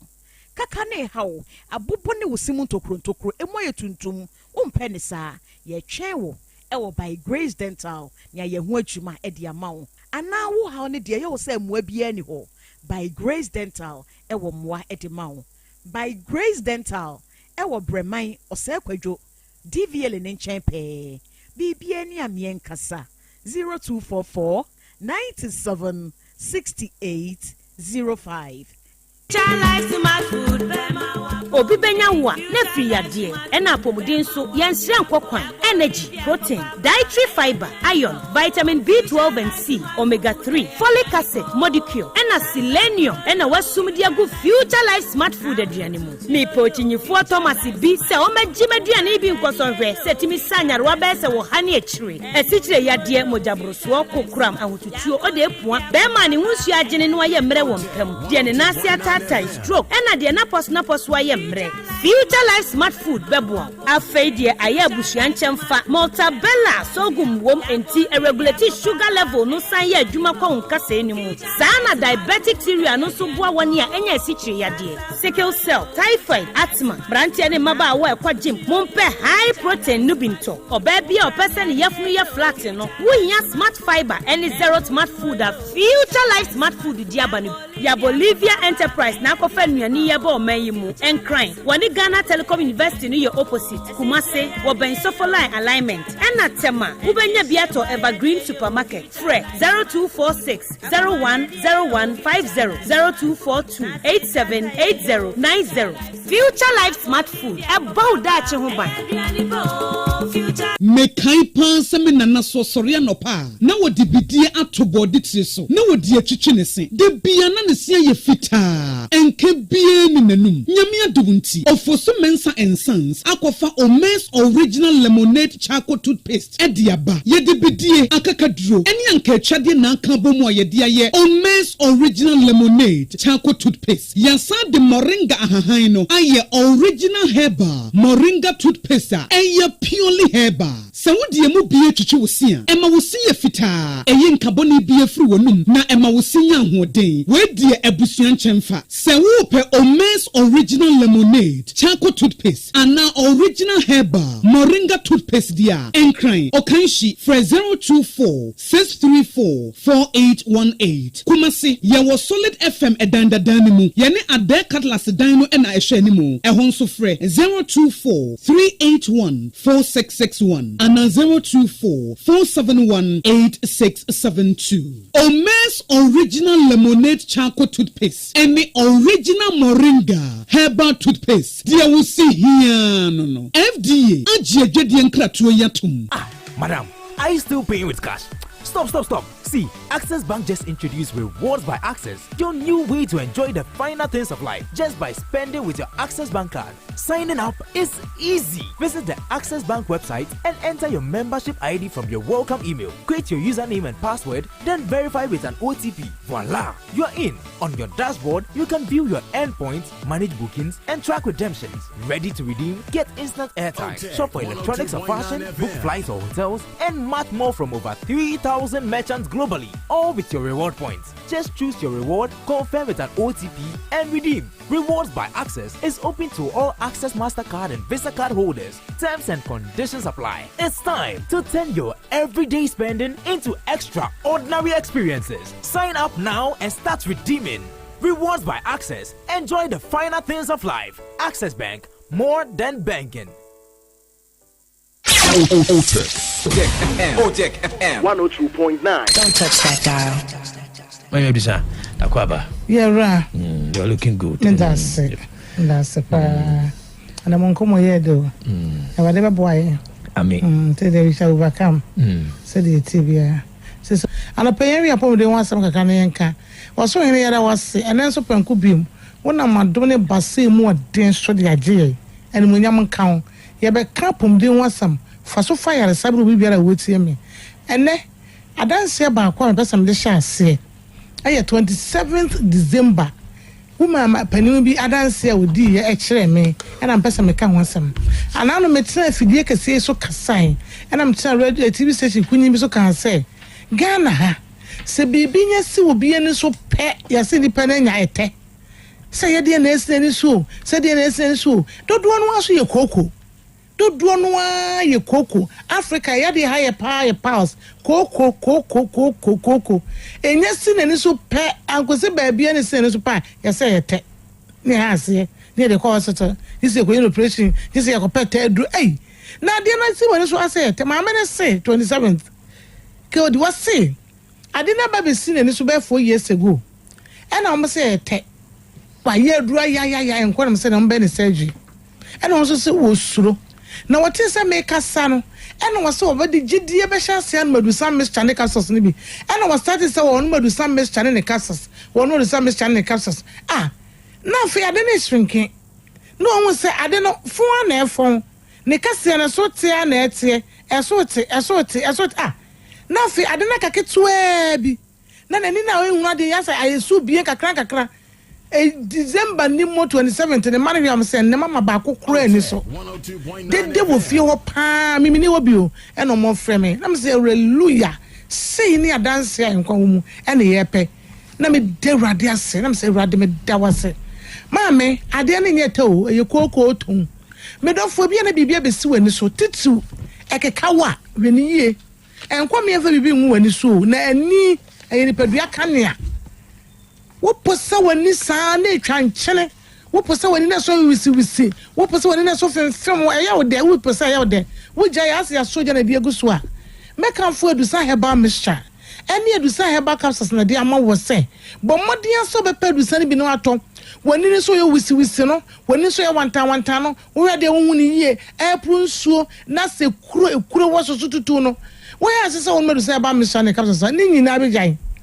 Nini na beja be for effective treatment na ka wonu mane ne cases no continue for 1 month continuously obi kwakasa ente me di nipa ne kana wutie ma no se mama no mo ene me kasa no am ntu egu ano enso ekọ na ekọ na nya wo dancing se be surgery here se ka be kwakọ yi wani ba ko ato apepa so ne asa ya he de na nipa ni na sa na ye no ade ba kwakọ ke odi emi hu pa ye wo bi ekoko wo ni tirim koko wo tirim e wo respiratory system no ma ka wo fiada se Kwaku Owusu mu a ene medija wo so bi ne se emma wani so keka wani ye wani prunsuo emma wo bi ye wo kwan ni minimu etimi ma waso ekura fiti tieni ye o Kwaku timi ma waso efiti Kwaku timi obi pon ahwene na ade ehu ne se akwada ne pon ahwene enipa ne pon ahwene wo si ne trasa na emoja fini wini mu ba yesi peja wuti kwasoro peja wuti kwaku sa de ehu peja wuti kwaso na wa peja ne ti na excess blood na eba no moja na se free abonten ko ne tirim moja na se free abonten na sa ko ne tirim ade ya gene hoda se obi pona hwene emoja fini hwini mu ba yesi wasu trust na eba san peja ti kwaso na ni para peja ne ti kwaso na ne hwini moja na free mu ba no moja na sa akọ ne tirim na moja na free abonten sa ko ne tirim na na ekwakogo ade ne Kwaku ne woni trim na apai na hu moje so fe e ma ne pon ahwene abre bia na eba na moja na eba na pejati na san kwa hu wo se hu ba eno na ya ne ya kase obi wo sa problem no a manisha se no madusa heba mesha ene na dusa heba kase so obenya hoto de wo kwan ni mnimu bebre de wo kwan ni mnimu de kata atache ne basa kakana kata ache no wonsisa na kata ache no aye Kwaku na afa ni pedua na boso when you do say heba mischa any you do say heba capsules just to be a ton do mono one from mischa nenka capsule no one by the grace of Almighty God any to me already dey am nipa no say dey am haba nti ebe ko ho beton Kwaku ne wo yemu na so gya ona moje wo mu a broni fame bleeding powers emoje 2 no madu say heba mischa ne capsules to nsuo no to capsules no yi capsules no 2 fa ensuo no atre ne 6 anasa beleka apone baako eka kaso no nanum bom anopa ne anwumre ade a ene ji wadu sadu no adodo no apere se wono menka obi be no Kwaku adura no wosuro so woso nyina ne se obeyi ne nsuru na wo yi obi adwuma wo yi obi adwuma ansa na wakra kwa no wonye bi etua rent na aso be no wadu no mpredu ni nyina obeje wanan wono ne ebeka ho wono ne chira ebeka ho wono ne wanwa ebeka na ebeka ho ebeka ne bi eka wa won toto aba akokwa won ntime no nwie na chese wo su Kwaku no so teteo ena atrimienu na anu ye no so no ntime ntu Kwaku sa wono mko animu we de enka misro erusa ye do ne nka num ko adwuma tie o no fanso ne ka ho no na fa ko adwuma obi kura ho se wan maduro wo fo ye kutu na bubom eye koko edusa ba mission ne capsules eno de make am fama wo bu ha so ne sisi edi kuro pa na ba ne sisi koko no ankasa ye kuro enti na wo ho ba bia mo je timi firi wo ba no edi kuro ankasa ba sisi ama sisi mo hyehyew emu femfem wo ko to afade kuro enye yie wo nante half wo nante kaka no atwa wo to atwere dan wo nkwa na no de yakoso wo sisi aye wo ya Unfien kwani mu bia na so no sisi yade ya mo ababro abakokora wa kwa pedu sa heba mixture ne capsules aduro no drugstore heba shop license chemicals obia mu ubenya biato anano na me hwe me contract me first contractor me ni Otec FM esan ye me ni Otec FM esan contract no last November 16th no na me nya 9 years e Otec ya me first contract no say me say 9 good years na me ni Otec FM yatena obim fi abonte me kan say me no madusa no ayem say ana me kama dwane kura fa video we so na urade tiase na ye kra tiase enye nwuye die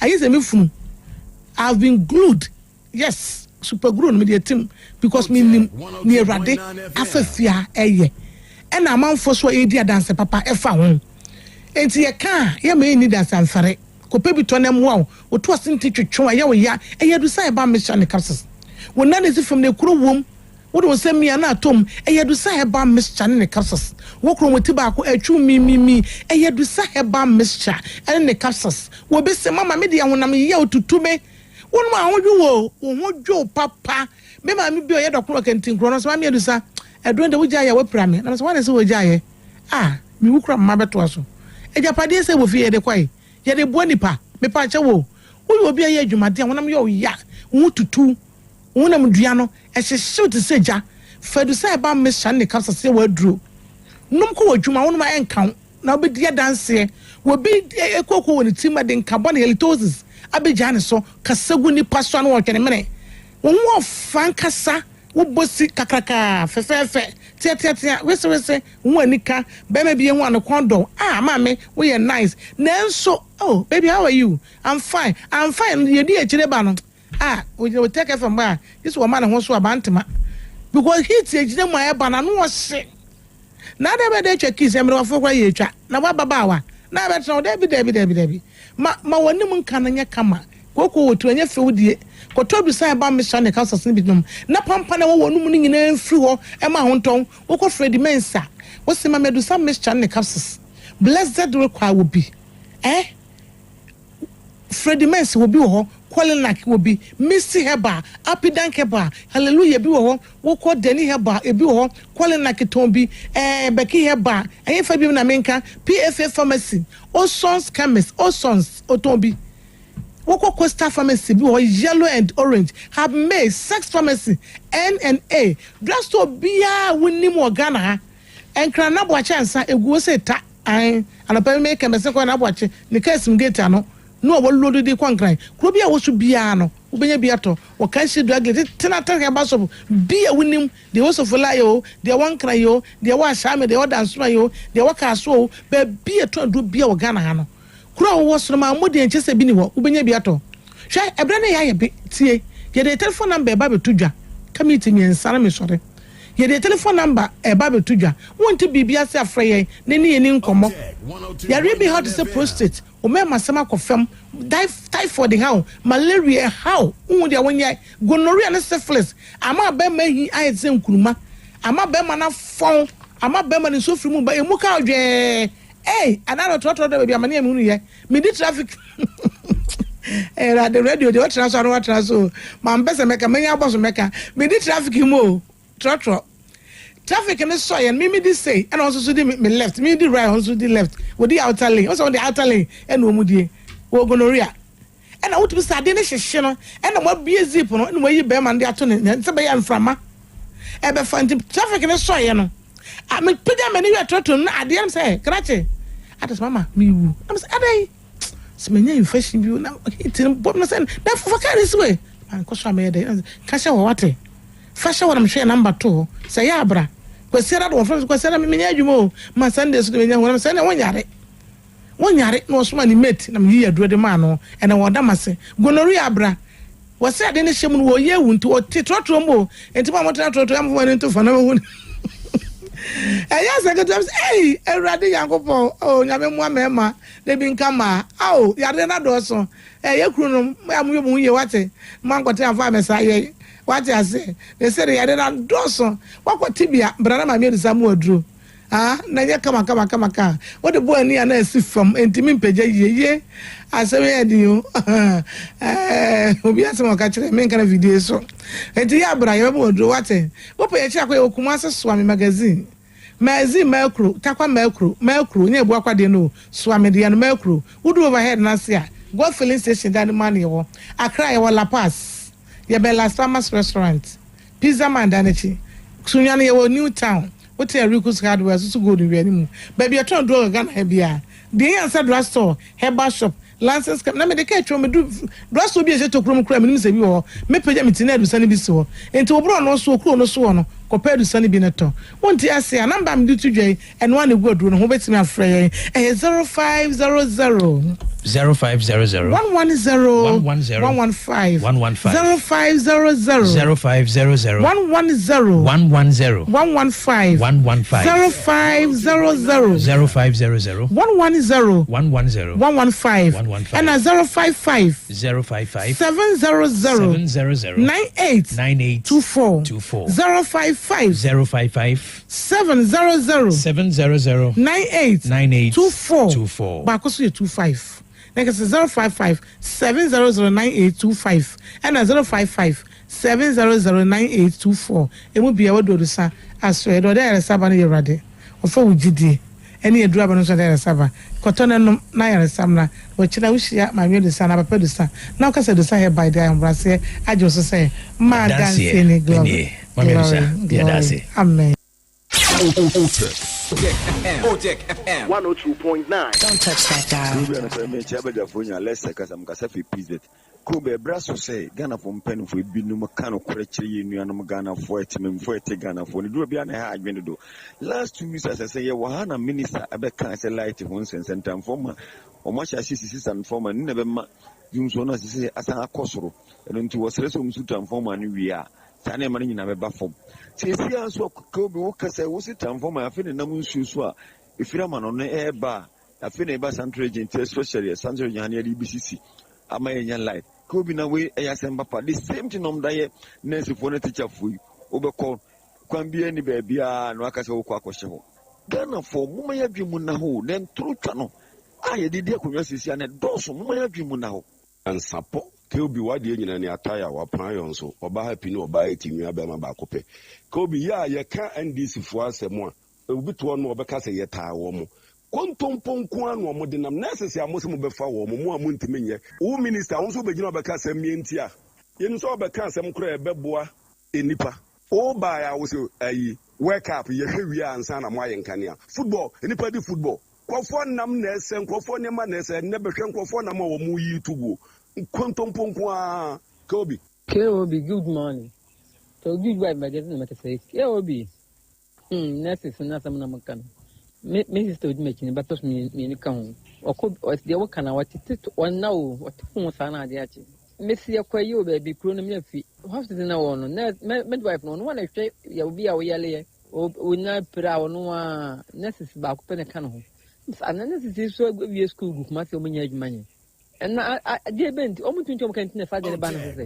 baby wo have do wo ja wo no na hwe ale bia o doctor no a ne doctor so o menya adwuma nye na se ba de no wo yefa ho ya yefa ko bi enkwala me bai so wote ayi won na ade achi post ba kwa ye post o mo kan dia mo kan mai ne se abata na dia ya mo se mi nyɛ wona hwɛ ne ma no ma me nfa mo nyina wi school tifie wona mo muska o de bai o mi so bai nyu o hu bato o de tieska ba na dia no diska na ye wona onya ne ma onya ne ka ya mo mayenka Nyansapo sana ne badwema KOB imani abadwafo achi anti adwani seto de bi na mo diga na ho komo na itisi a na yakoma ya aso ye be ne den de ya betom no onyame hu ye mobo Kwame Nkrumah ya na ope Africa Unity ono ane Ghana ha no edie na wo ye ame de nya nka bomu enya atwom na ebi no ufie wankasa wo papa mu enso abontin de na hwese be ka bom na edi mu dem abisinde.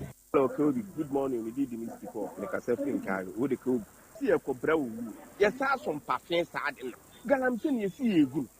Now, yet then, most of my lances, so Sanko Yegma. Politicians now, and the church in the womb to Gala, Yakamontiasi, Yakamontiasi. You pay my dinner, almost 2 cents, I say, sell quiet, a sense you see, I know quite. Oh, so many panelizers so good, Uncle to Kirby. 2 minutes, politicians, Nama, Galamse, to us here. Like a car him for now, commit me to us here. Commit me to us here, because you see, baby, I to Galamse, Bia, who are in a corner, who got a problem. By a man, is so about the question and what else to me, Ben will be. To me, Ben, if you see a CML, a bias for the Uncle Kuti, or about one and the Assam worker. K.O.B. Mema wo any of the phone in our action. Great man, fighting Galamse is like fighting cocaine. And yet easy. Na ne kono, say na yan kentimwa. Ebeya den pass bet me to Galamse ase. Yeke ekwanya. Galamse areas for F2 aba. Editia MPP abaya. Ebeya den ama ban we so benya kukudro. Etima ko sa kono. Na ebetime disun kunimwa. E was set memofo. Abino any ahemfo any nyina yakabom said ye beya ye betuma ko atia na ma na ni yawu ebise say ankone na dabi ye be huna mane for your general well-being.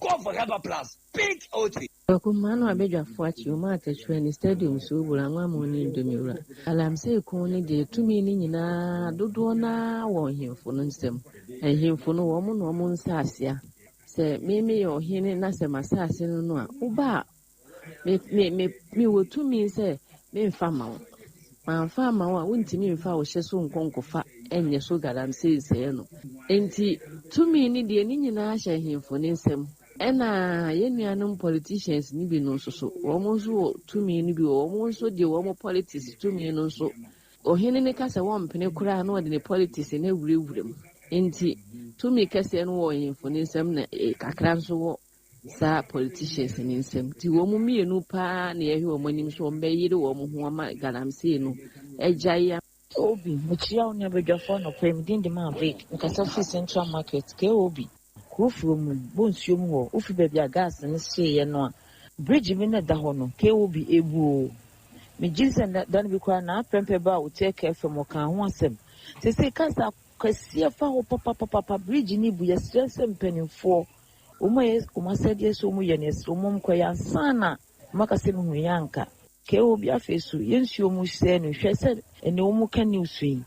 You are and tuntum, as so much to go do nama, Omun Cataso, Tintuntum, I must say, a really permanent malaria. 800 as a sense say a copy 10,000 Nipa is so malaria was so so President Mahama, Nini and Crawford, Mumshana Musiano, because they say, dear. Hello, Keobi, good morning. Partially many because I free and money in Patasia. Me did some when you're more. Keobi now be said Galamse. Ye ben then ye to us here. Where they are simple. Yen an animal ho. An animal say seno, or muddy down on ewo.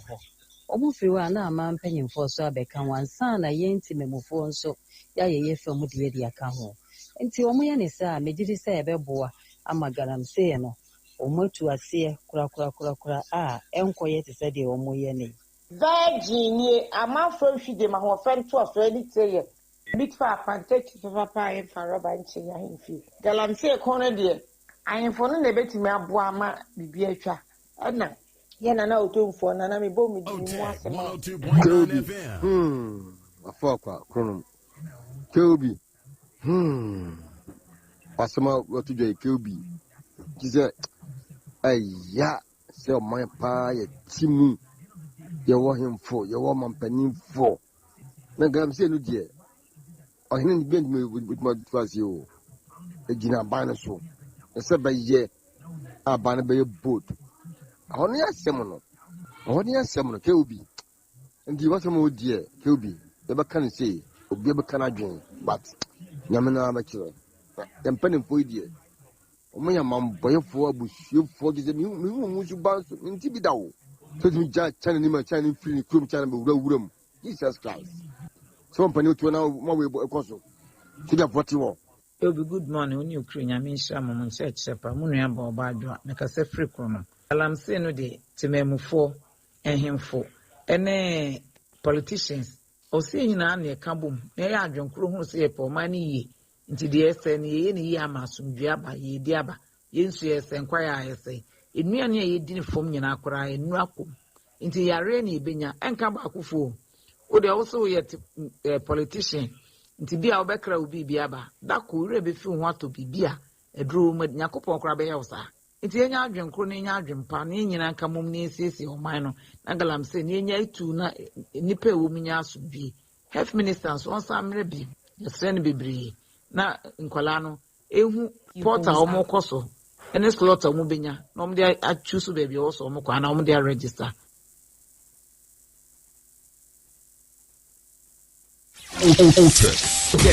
Otec FM 102.9. Don't touch that dial.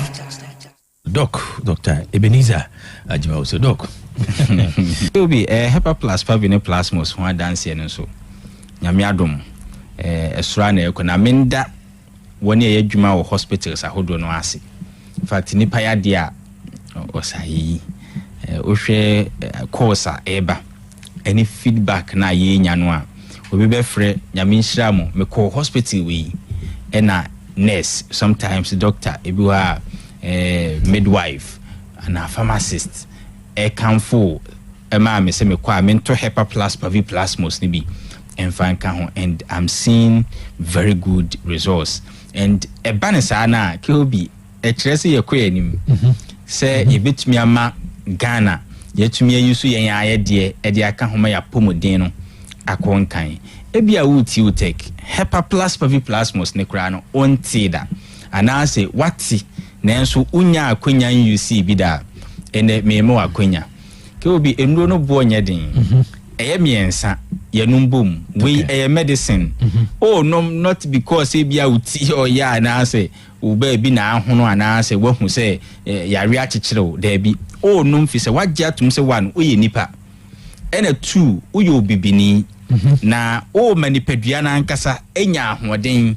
na akoswa so atena se wo ahoden mu enya se o twen manipadua na ye mmere asana wahwehwe se nipadua no enya ahoden bi nanso se yare aba manipadua na ye mmere nso a enam se nuro no bua ma ahoden ba nipadua nim no nipadua no benya ahoden na nipadua na nkasa yiwafiri saa ahommere na wo frɛ no yare nim enti eye duru a meka ne se ye Ghana duru eye dido ai se obia hyase na ye mabusua bia nya so mfaso we se eboa na bekoso so aboa de wa wutie betumi aye ne se ene obetumi akwaje wo Hepa Plus o Pavi ene o Plasmos ginin so ne to paye fa kofi uduru fi a de obia pese obetumi anom no manenom ne yenkoso enjoy good health me personal lines abetumi aframe ebia na opese obisa se me de me to ase kura asase atwetweme doc na ansan ya na mensai mtititi misisi aya na yemi ya doc me de infections tete me himfi hopa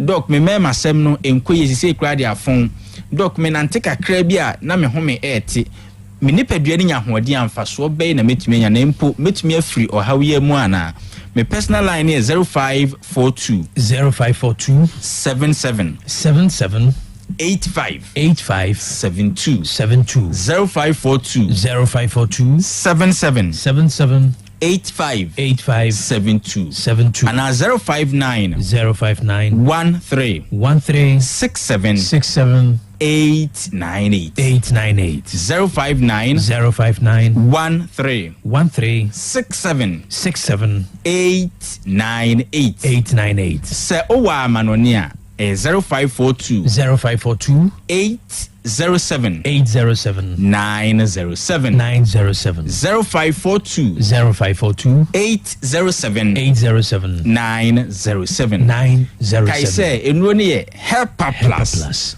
Pavi and a Plasmos adanse ba na eba and obi bizam say doc me ne madam fo bi na eno madro ne nyina ne o different issues also no dware wi a na ne ho ekeka no na down for ne de sebe menstrual issue eba oje ne ho enje kra and then mayi so acha within be 2 days na we and 2 days no so flow kra yi no aga say e flow yi however before say 2 days ne de be say no obe go through severe pain after 2 days na so ensign ma no pains are no den ɛna ɔfam nti ɔno deɛ na odware a no ho keka no ɛno nti na ɔpɛɛ sɛ ɔkɔhwɛ sɛ ne well-being ne gyina yi a mfasoɔ bɛfiri mu aba na damfo ne nso sɛ asɛ sɛ ɔyi so bi ɔsɛ dɔk ma ho keka ne gyae madamfo ne nso bosome soyɛ no watumi abu ne nsa for the first time 5 days one go through saa premenstrual ne postmenstrual saa pains na ayɛ ɔfam no and this time so we flow sɛbesɛbe to the extent say tumi asesa ne ho bɛɛ 3 times in a day. Wow.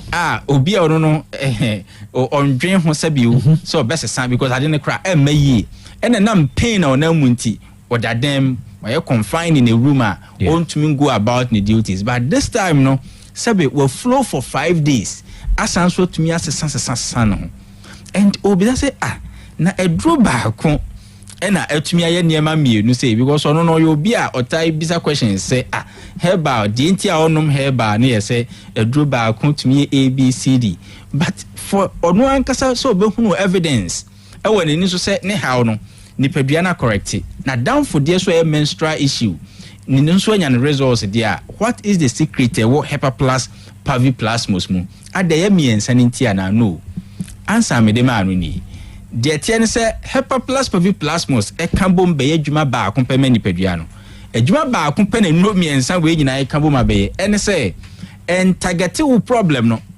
ɛntagate wo yareɛ na wo ɛno nti na wo bɛpɛ daabi ɛnyɛ aduro no interest area no aduro no goal nyinaa ne sɛ ma wo nipadua no nya ahoɔden sɛ nipadua no wellness ne gyina yie immune system ne yɛ na adwuma yie obrɛboɔ ɛyɛ deɛ obetumi ayɛ o kidneys o pancreas nipadua no mu akwa ne nyinaa yɛ deɛ sɛ ɛyɛ a ɛyɛ nipadua na nkasa na hwehwɛ ne ho mu hwɛ sɛ ɛhe na ɔhawo na deɛ na metumi ayɛ deɛ correct efi sɛ nipadua na de nigya ɛna onim sɛ deɛ esi hyehyɛ ne fa ɛne nti na obi nomyɛ no ne menstrual issue a correct also nomyɛ no wa ho keka no a correct no and there are a number of ohawa we nipadua mu a ebi kura ye nyamfa edin to say ohawa we nipa so because science nyan discover it doesn't mean say ohawa ni nipadua nim but say nipadua no wa ahoden a ohawa ni bi wo kura emba ma wo hunu so wo saa hawo no ebetumi overcome enu ntina berebia na me encourage say hepa plus pavine plasmos no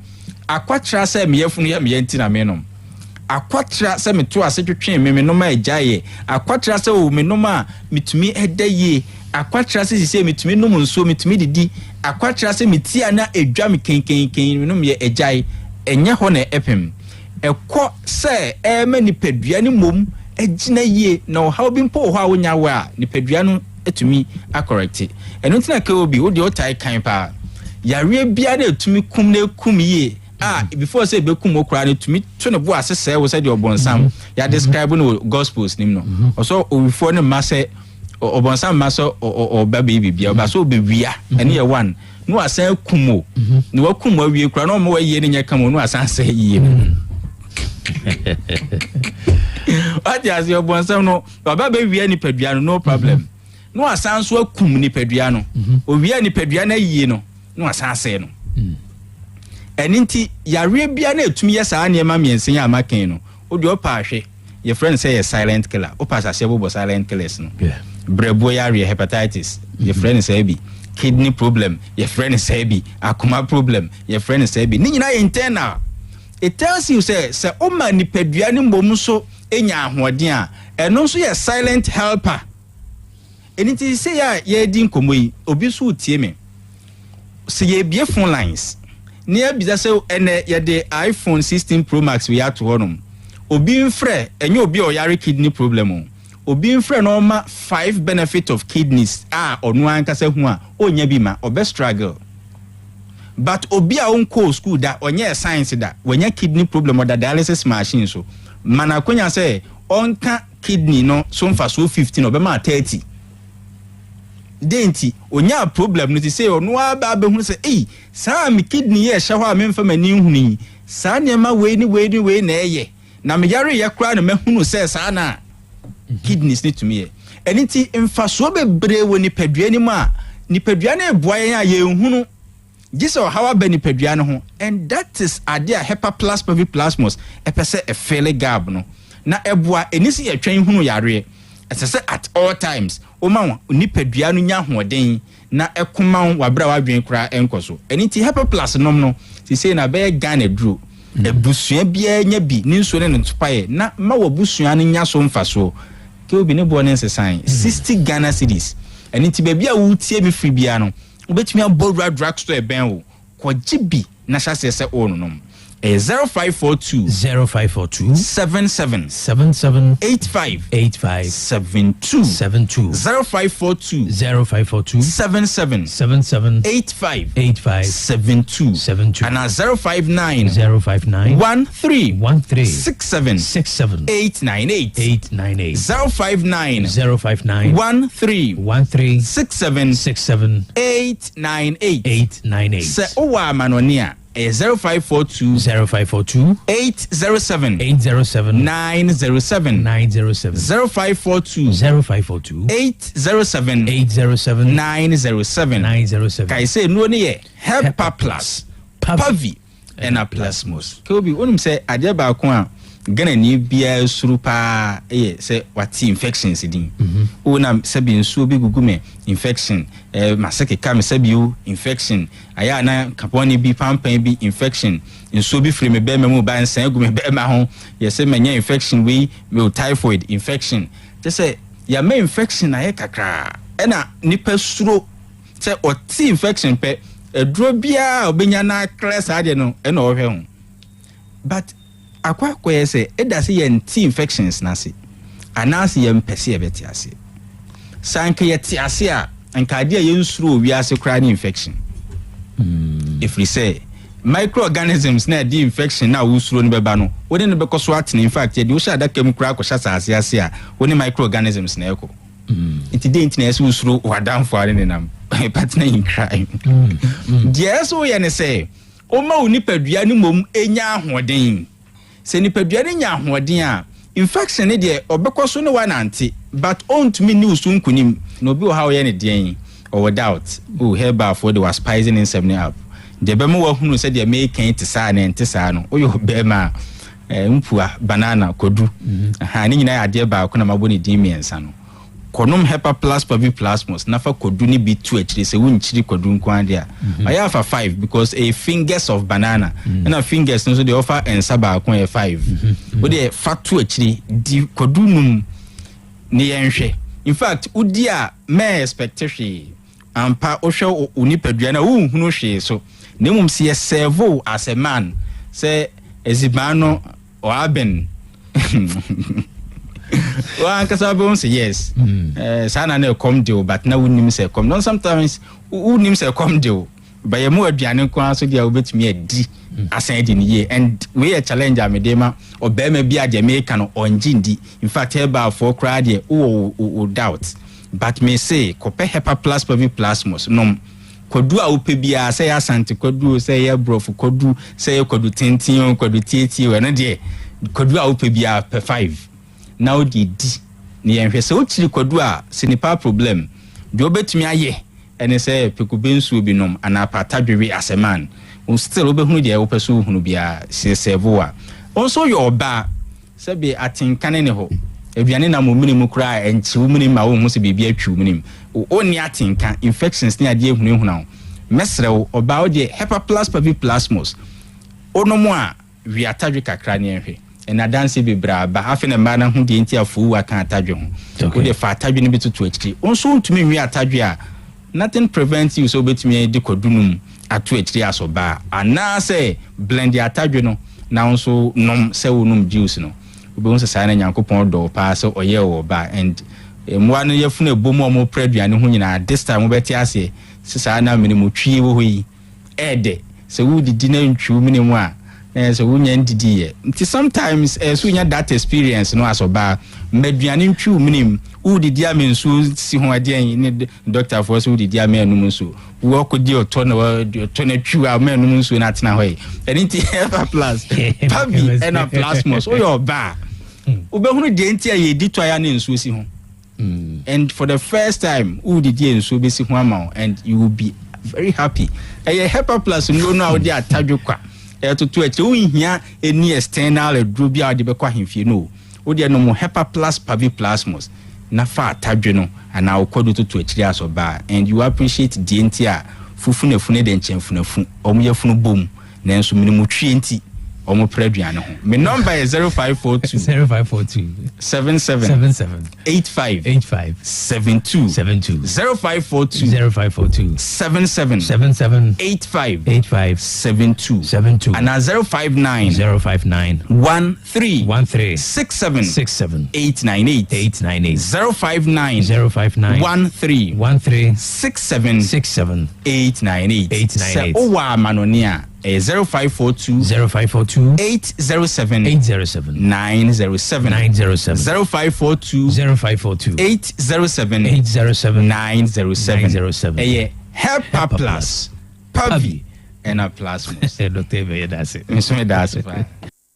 all right, yamfa asidane bima yaboa for so yasinema ene Nyansapo nkomo twetwe no yede bro ye ka se perfect series ngoma no eda so ewudwa so open ngoma free nezi one copy GHS ngoma papa GS ene naka agiatuma perfect series ngoma no yekoso aka open English language free basic one copying basics GHS 3 history of Ghana basic one copying basics is RME a free basic one copying GHS 3 computing a free KG1 copying basics is creative arts a free basic one copying basics is science and a maths ni no perfect series ngoma no and e be come for the amount say open chassis suku books free next one copying KG2 or numeracy language and literacy creative arts furniture computing and I coloring and writing so by GHSY free basic 7 copying basic 9 or English language social studies science RME computing and career technology we na danchi was also mock exams terminal exams and midterm exams why any city and so any city pepe we ebo cheche for na decision for mu sisi wo mu di kan so ma ho de hwe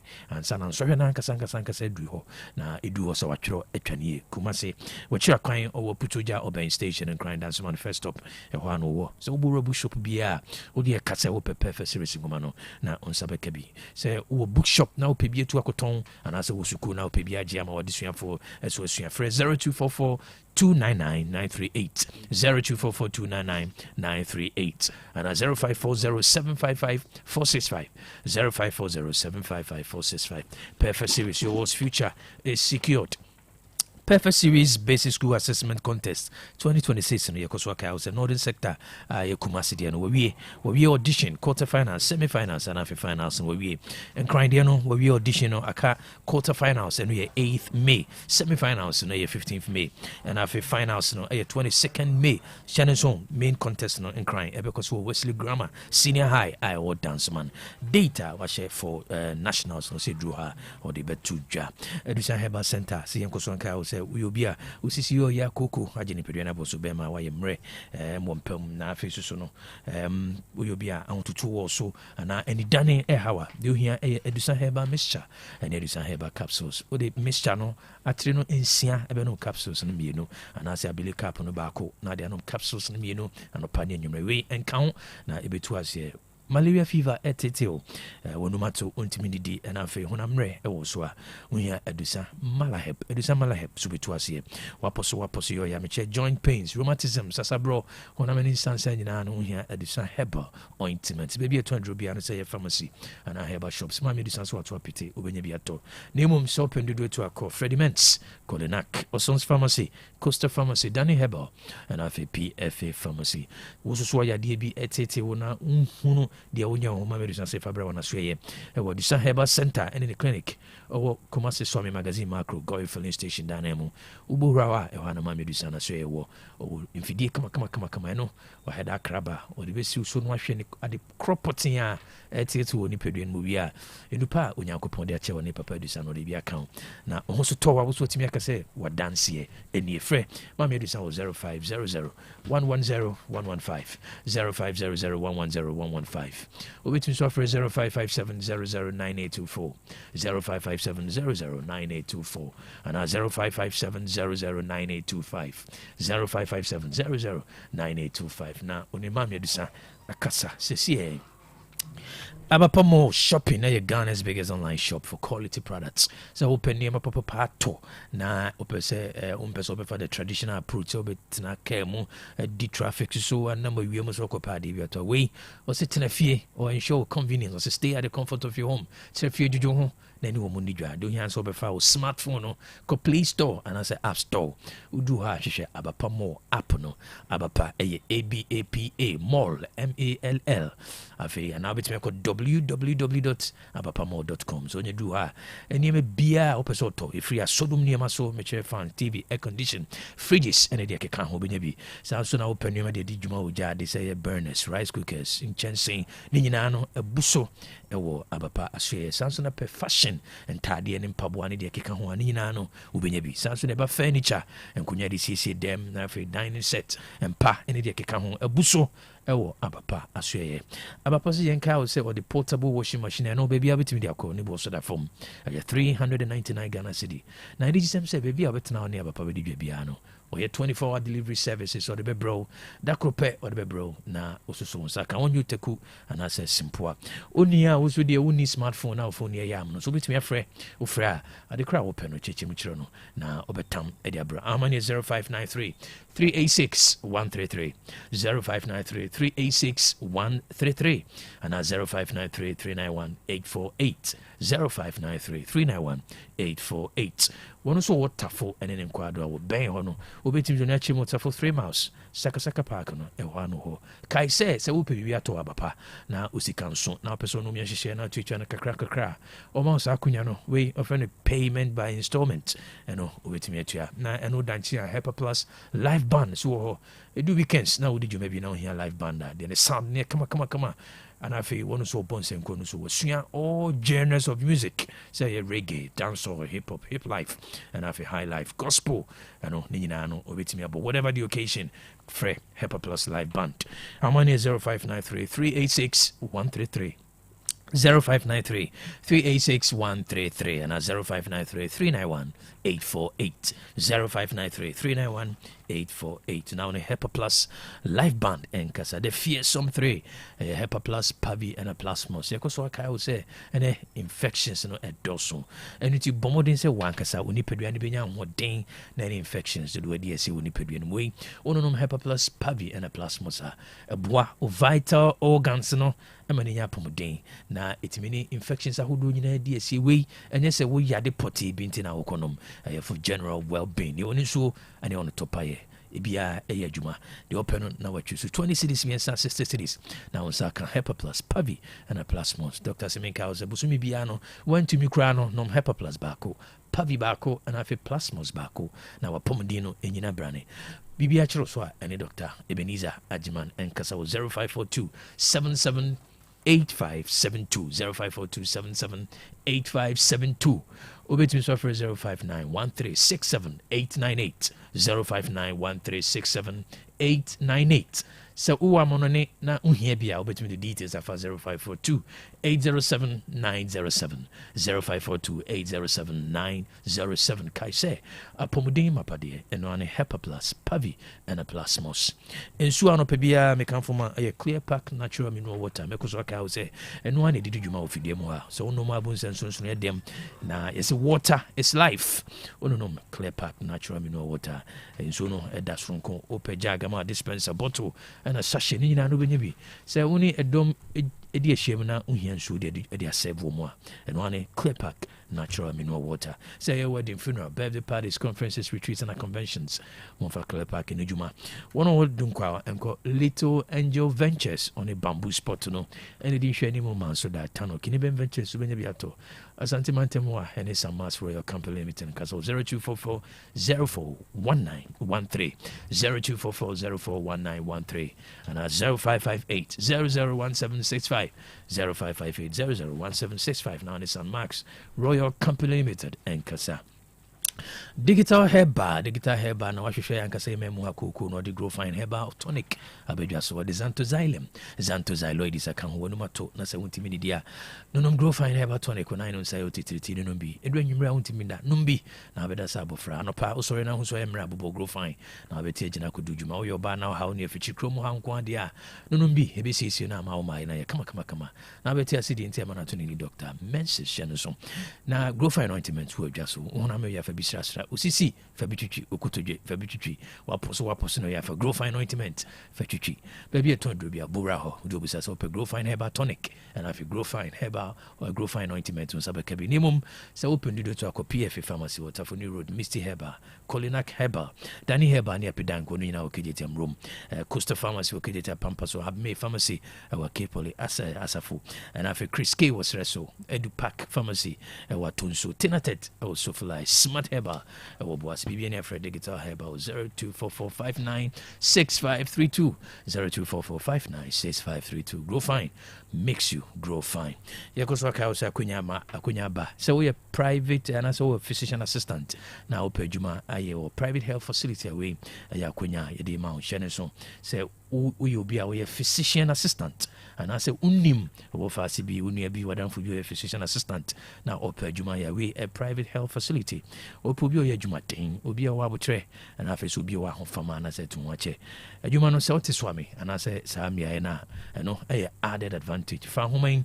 tro na frɛ onipa cross on fresh homan amoni 0547211048 0547211048 the Palon medicinal see and say bema with the bony as you see no a premature ejaculation and that's why I'm rare on sexual weakness and I'm stressing to do an pa untimentro one my medicine bekacho odi no AC and I say why I'm rare and no be shema eba intimate free mama the only a happy man vs we system meal and so no be e be see na o me my no I come ultimate na so enter 5 mixture that's what just so typhoid fever etete salmonella typhi ebi wo jana imuno bi ne to ase sanso na yefunu how bia ne chichu the friend yefunu kro pepticals ano doctor de bi okache say different kinds of pepticals I say duodenum sa osophageal osa obo anu eta hihyo inflammatory na oyem no enter 5 mixture ebi to ase mfie du miensani a obadwa so na anu bi di adanse doctor for a wo chuma wo patients who di adanse bibia chiro so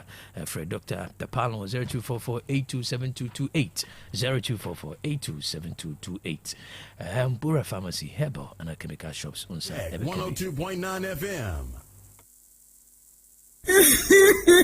Obi a me job no match me now for say be me wedding papa bi hweregi basai bi a wakoto tatnya but I don't sweet as and mama bans sometimes so am dia budia but we jam wo ka bia mama ana so be ka bia ma the wife here can dey the crew sa we ring so dey papa monko ejaba jewelry e ho no dey pure gold e ya gudie bia ejaba jewelry e ho dey na me pe all right ye be ko ejaba jewelry e ho na wo pe pure gold ya dey aye wedding any engagement rings, bracelets, anklets, waist chains, asumade, komade, papa, ne border for more ubenya. Woye bi ewa Ghana, no aye bi nsu amanone. Enye chere hoi, wo a Jabba House, Adum Kumasi, 22nd Street, Monfre 0277 10 44 88. Ene menshia, wo a Jabba Family House, menshia traffic light, Monfre 0277 40 44 88. Website www.ejabajewelry.com. Ene email info@ejabajewelry.com. Ejaba Jewelry. A good dear papa fee, no. This is an emergency. Oh, no.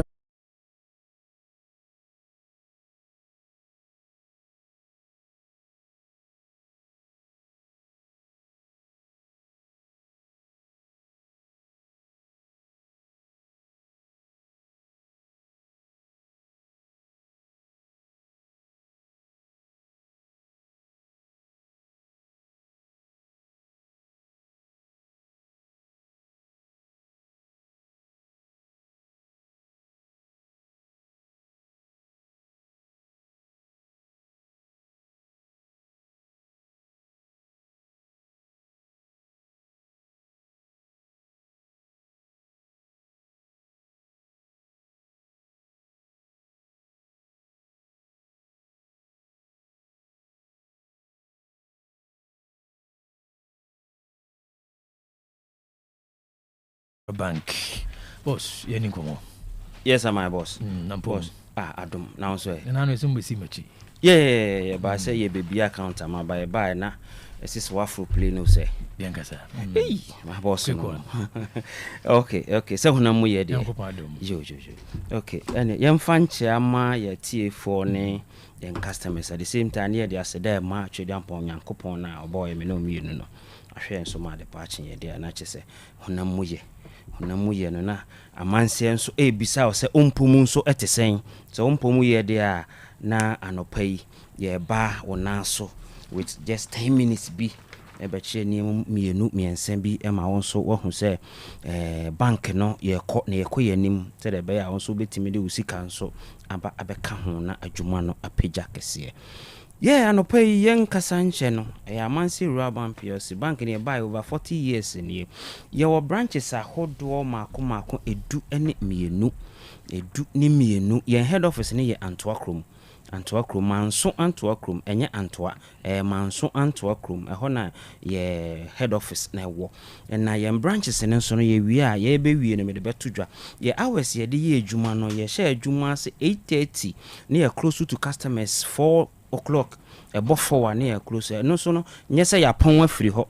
so wo sika bi se ye mra mefa na se wo be ka gate so pese wo di sika bi beto ho a no so no amanse ebetimi abie kwan ama wo ma wo di sika na ba na se customers no staff na ewo ho no be bie door na ma wo ma wo di sika na beto na se that time no wa frɛ yen se ye mefa sika opon ye no ntimi entoto traffic mumma na se wo frɛ ya no so ye betimi aba na ya ba be pikisika no de akoto account mu de ya maun afa yemfa yem product and service ne de ye adwuma no entudwa na obi a wo ye no because of your time internet ne be bɔ ne tew your savings account de bia me kotena ba bia me kanse se ya sha finances na se wo bie account na de den se de bia no de fa 20 cedis na 30 50 fa to account ne enya afene nko na wie ya endu 12 months no daily bia no keka bomu a na chese wanya sika kakra e de ato ho wo de wontimi ma bank okra obetimi aye no wo phone no so ye be wie a me de sa de gita app nam aye ne betudwa code no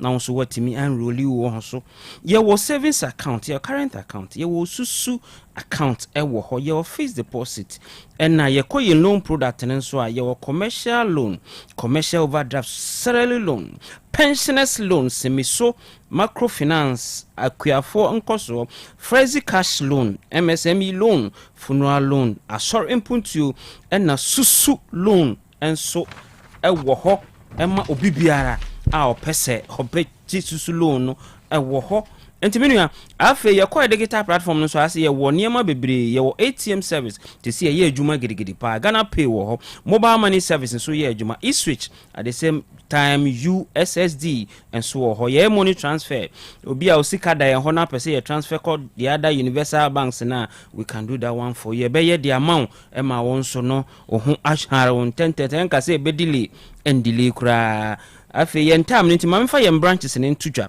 ye branches no ye head office madika kan se eye Antwa Krom ho na ye head office no ho anso branch ne baako wo ho ye o manso nkwanta manso adubia manso data no bekwai anwea kwanta akokare Roman Hill asem ahojo atinga junction ho ye obi wo Santa so Pokowari school mu ho na Sofolai sisi aye gusu aye try se ye bebie baako aka ho na chese yanya edunimiensa afa ye hotlines ye de ye adwuma 0247 2000 13 0247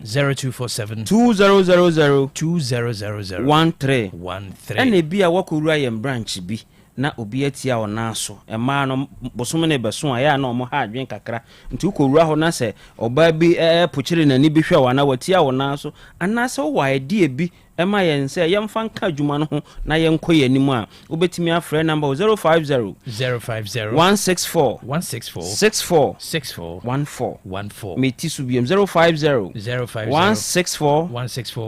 164 anase o content fidie no so a obenya ye won www.amansebank.com anase info@amansebank.com eho no ukwa obenya me na wonso oni yen adijuma menua pensioners loan no me ba na mate say wo bo ho advert no ye pick from say omo qualify for that loan no ye omo ko ahomegiem mfa say wa ye adwuma wa ko ahomegiem like 60 years wadu mfie aduosia nyankopon aboa mu adu aduosia wa ko ahomegiem still ye wakwanya say obetimi aba abaji loan enti ye pick ye age ye from 60 to 75 obi ho bank bi ho na o ma ye adwuma to 70 and 60 woko akope kakra ka se o time na o ya so da bi ye de ne ntesa itimi ma from 60 to 75 ye betimi ama o sika ne bi na de wo mu requirement a ye hia free wo ha ne se wo de Ghana card beba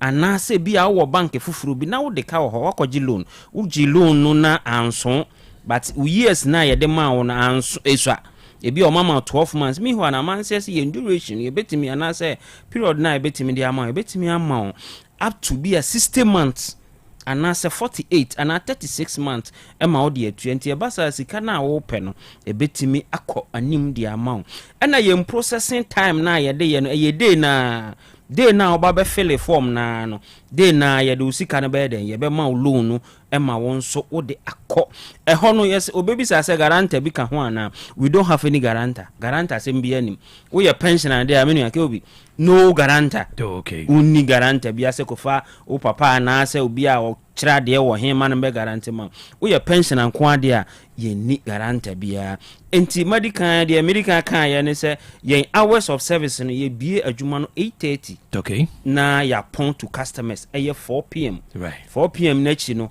ye pon kra na still near da so e we inside that ye adwuma okay menua sa na adwuma de ne tie all right I'm on say Rural Bank PLC that's 40 years of service amode adwuma all right we for I'm on say Rural Bank net o mo kan ti sika sam de wa na o semuko all right that's it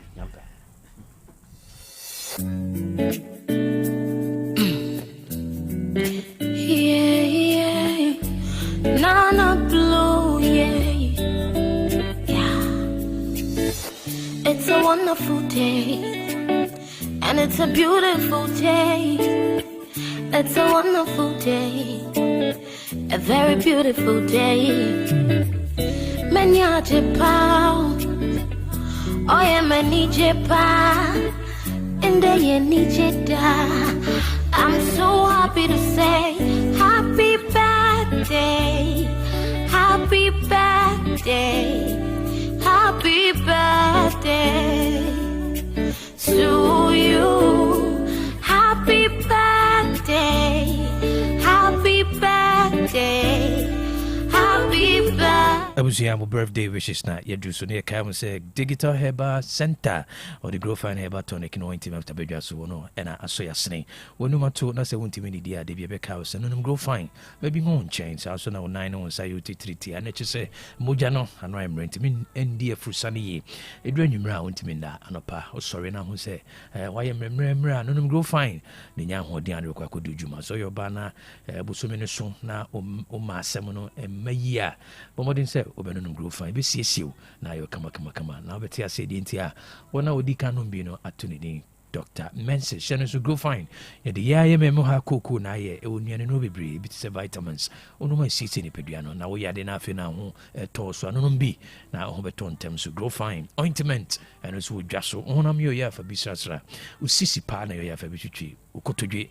waposo for grow fine ointment for twitwi ubura pharmacy na na say herbal shops ya busasa for grow fine herbal tonic and grow fine ointment ubenya bi nemum so pendudo to akọ PF pharmacy Misty Herbal Colina Herbal Costa Pharmacy Habme Pharmacy Danny Herbal Apidan Chris K Edupark Pharmacy Tinatet Herbal and Office Smart Herbal Awobwase Bibiania Fred Digital Herbal Center 0244 596532 0244 596532 Grow fine makes you grow fine. Happy birthday. So pe shawarma papa we kromo ha furniture mo shawarma king boba king and I fe pizza hub or pizza boba tea shawarma I believe was chicken wings and I fe anu ne bia wo pe no benya bi bantuma hona wo chira kwan wo GNTC 118 news fast food and e di hwe anymore bantuma ahoma ne 0591 361 663 0591 361 663 aho Ahojo branch no so Ahojo station wa Ahojo number no 0551 415 927 0551 415 927. Jumekumi na dauma and also asini made mo birthday wishes no ebremo. Happy birthday to you. Happy birthday wishes to Mayfair Anoche. We are level 200 students at Christian Service University. And Ewawoda is saying Yakupon Shura, so Uncle Swan Town, now Omo Hobine on to them show. Mayfair. Happy birthday. Happy birthday. Happy birthday to Nicholas Osen Cancer, our Ghana National Ambulance Service. We have Felicia Edu, also Mauda Palma Trinkwa Senyakupon, so Uncle Swan Town, now on Pujao and from CA. Happy birthday. Happy birthday to Ketri Sapon inside Apatrapa. We free Mr. Richmond, Jamina Senior Richie, also more the pa, or Sra with demonstration go demon. So Yamin Town, no Koso Antonym and Fancho Ketri. A very beautiful day. Happy birthday to Christabel, was he made your new age. Bring God's blessing to you, Efria Dakwa Vera, and Eba.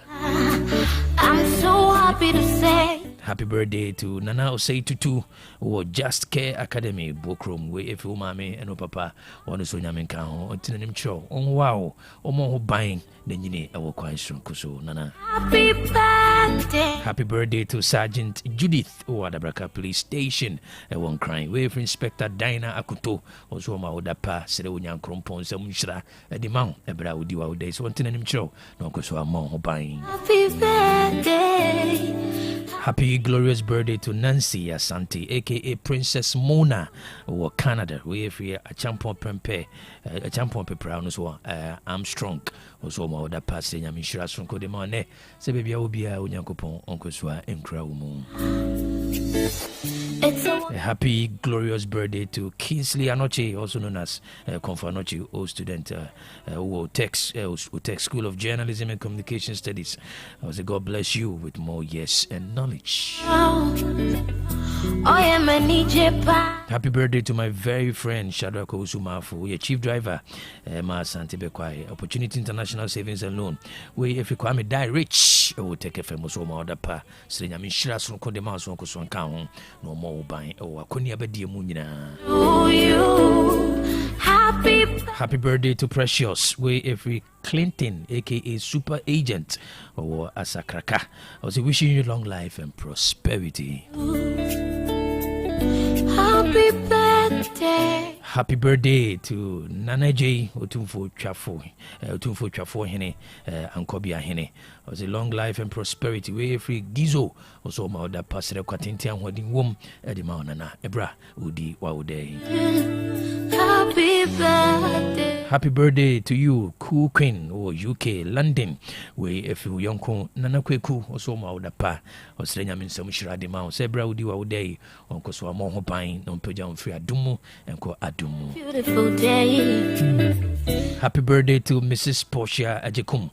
We are final year student of St. Monica's College of Education.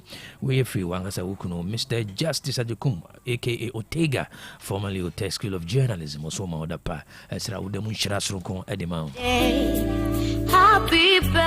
Happy birthday to Francis Opoku, we are student of University of Mines and Technology Takwa. We are free Niaba, Amakisiwa, or your nest, or Bichim Government Hospital, also Maudapa, Siraudamun Shiradima, Sunyamin Town, Uncle Swamo Hobine, baby, I will be a.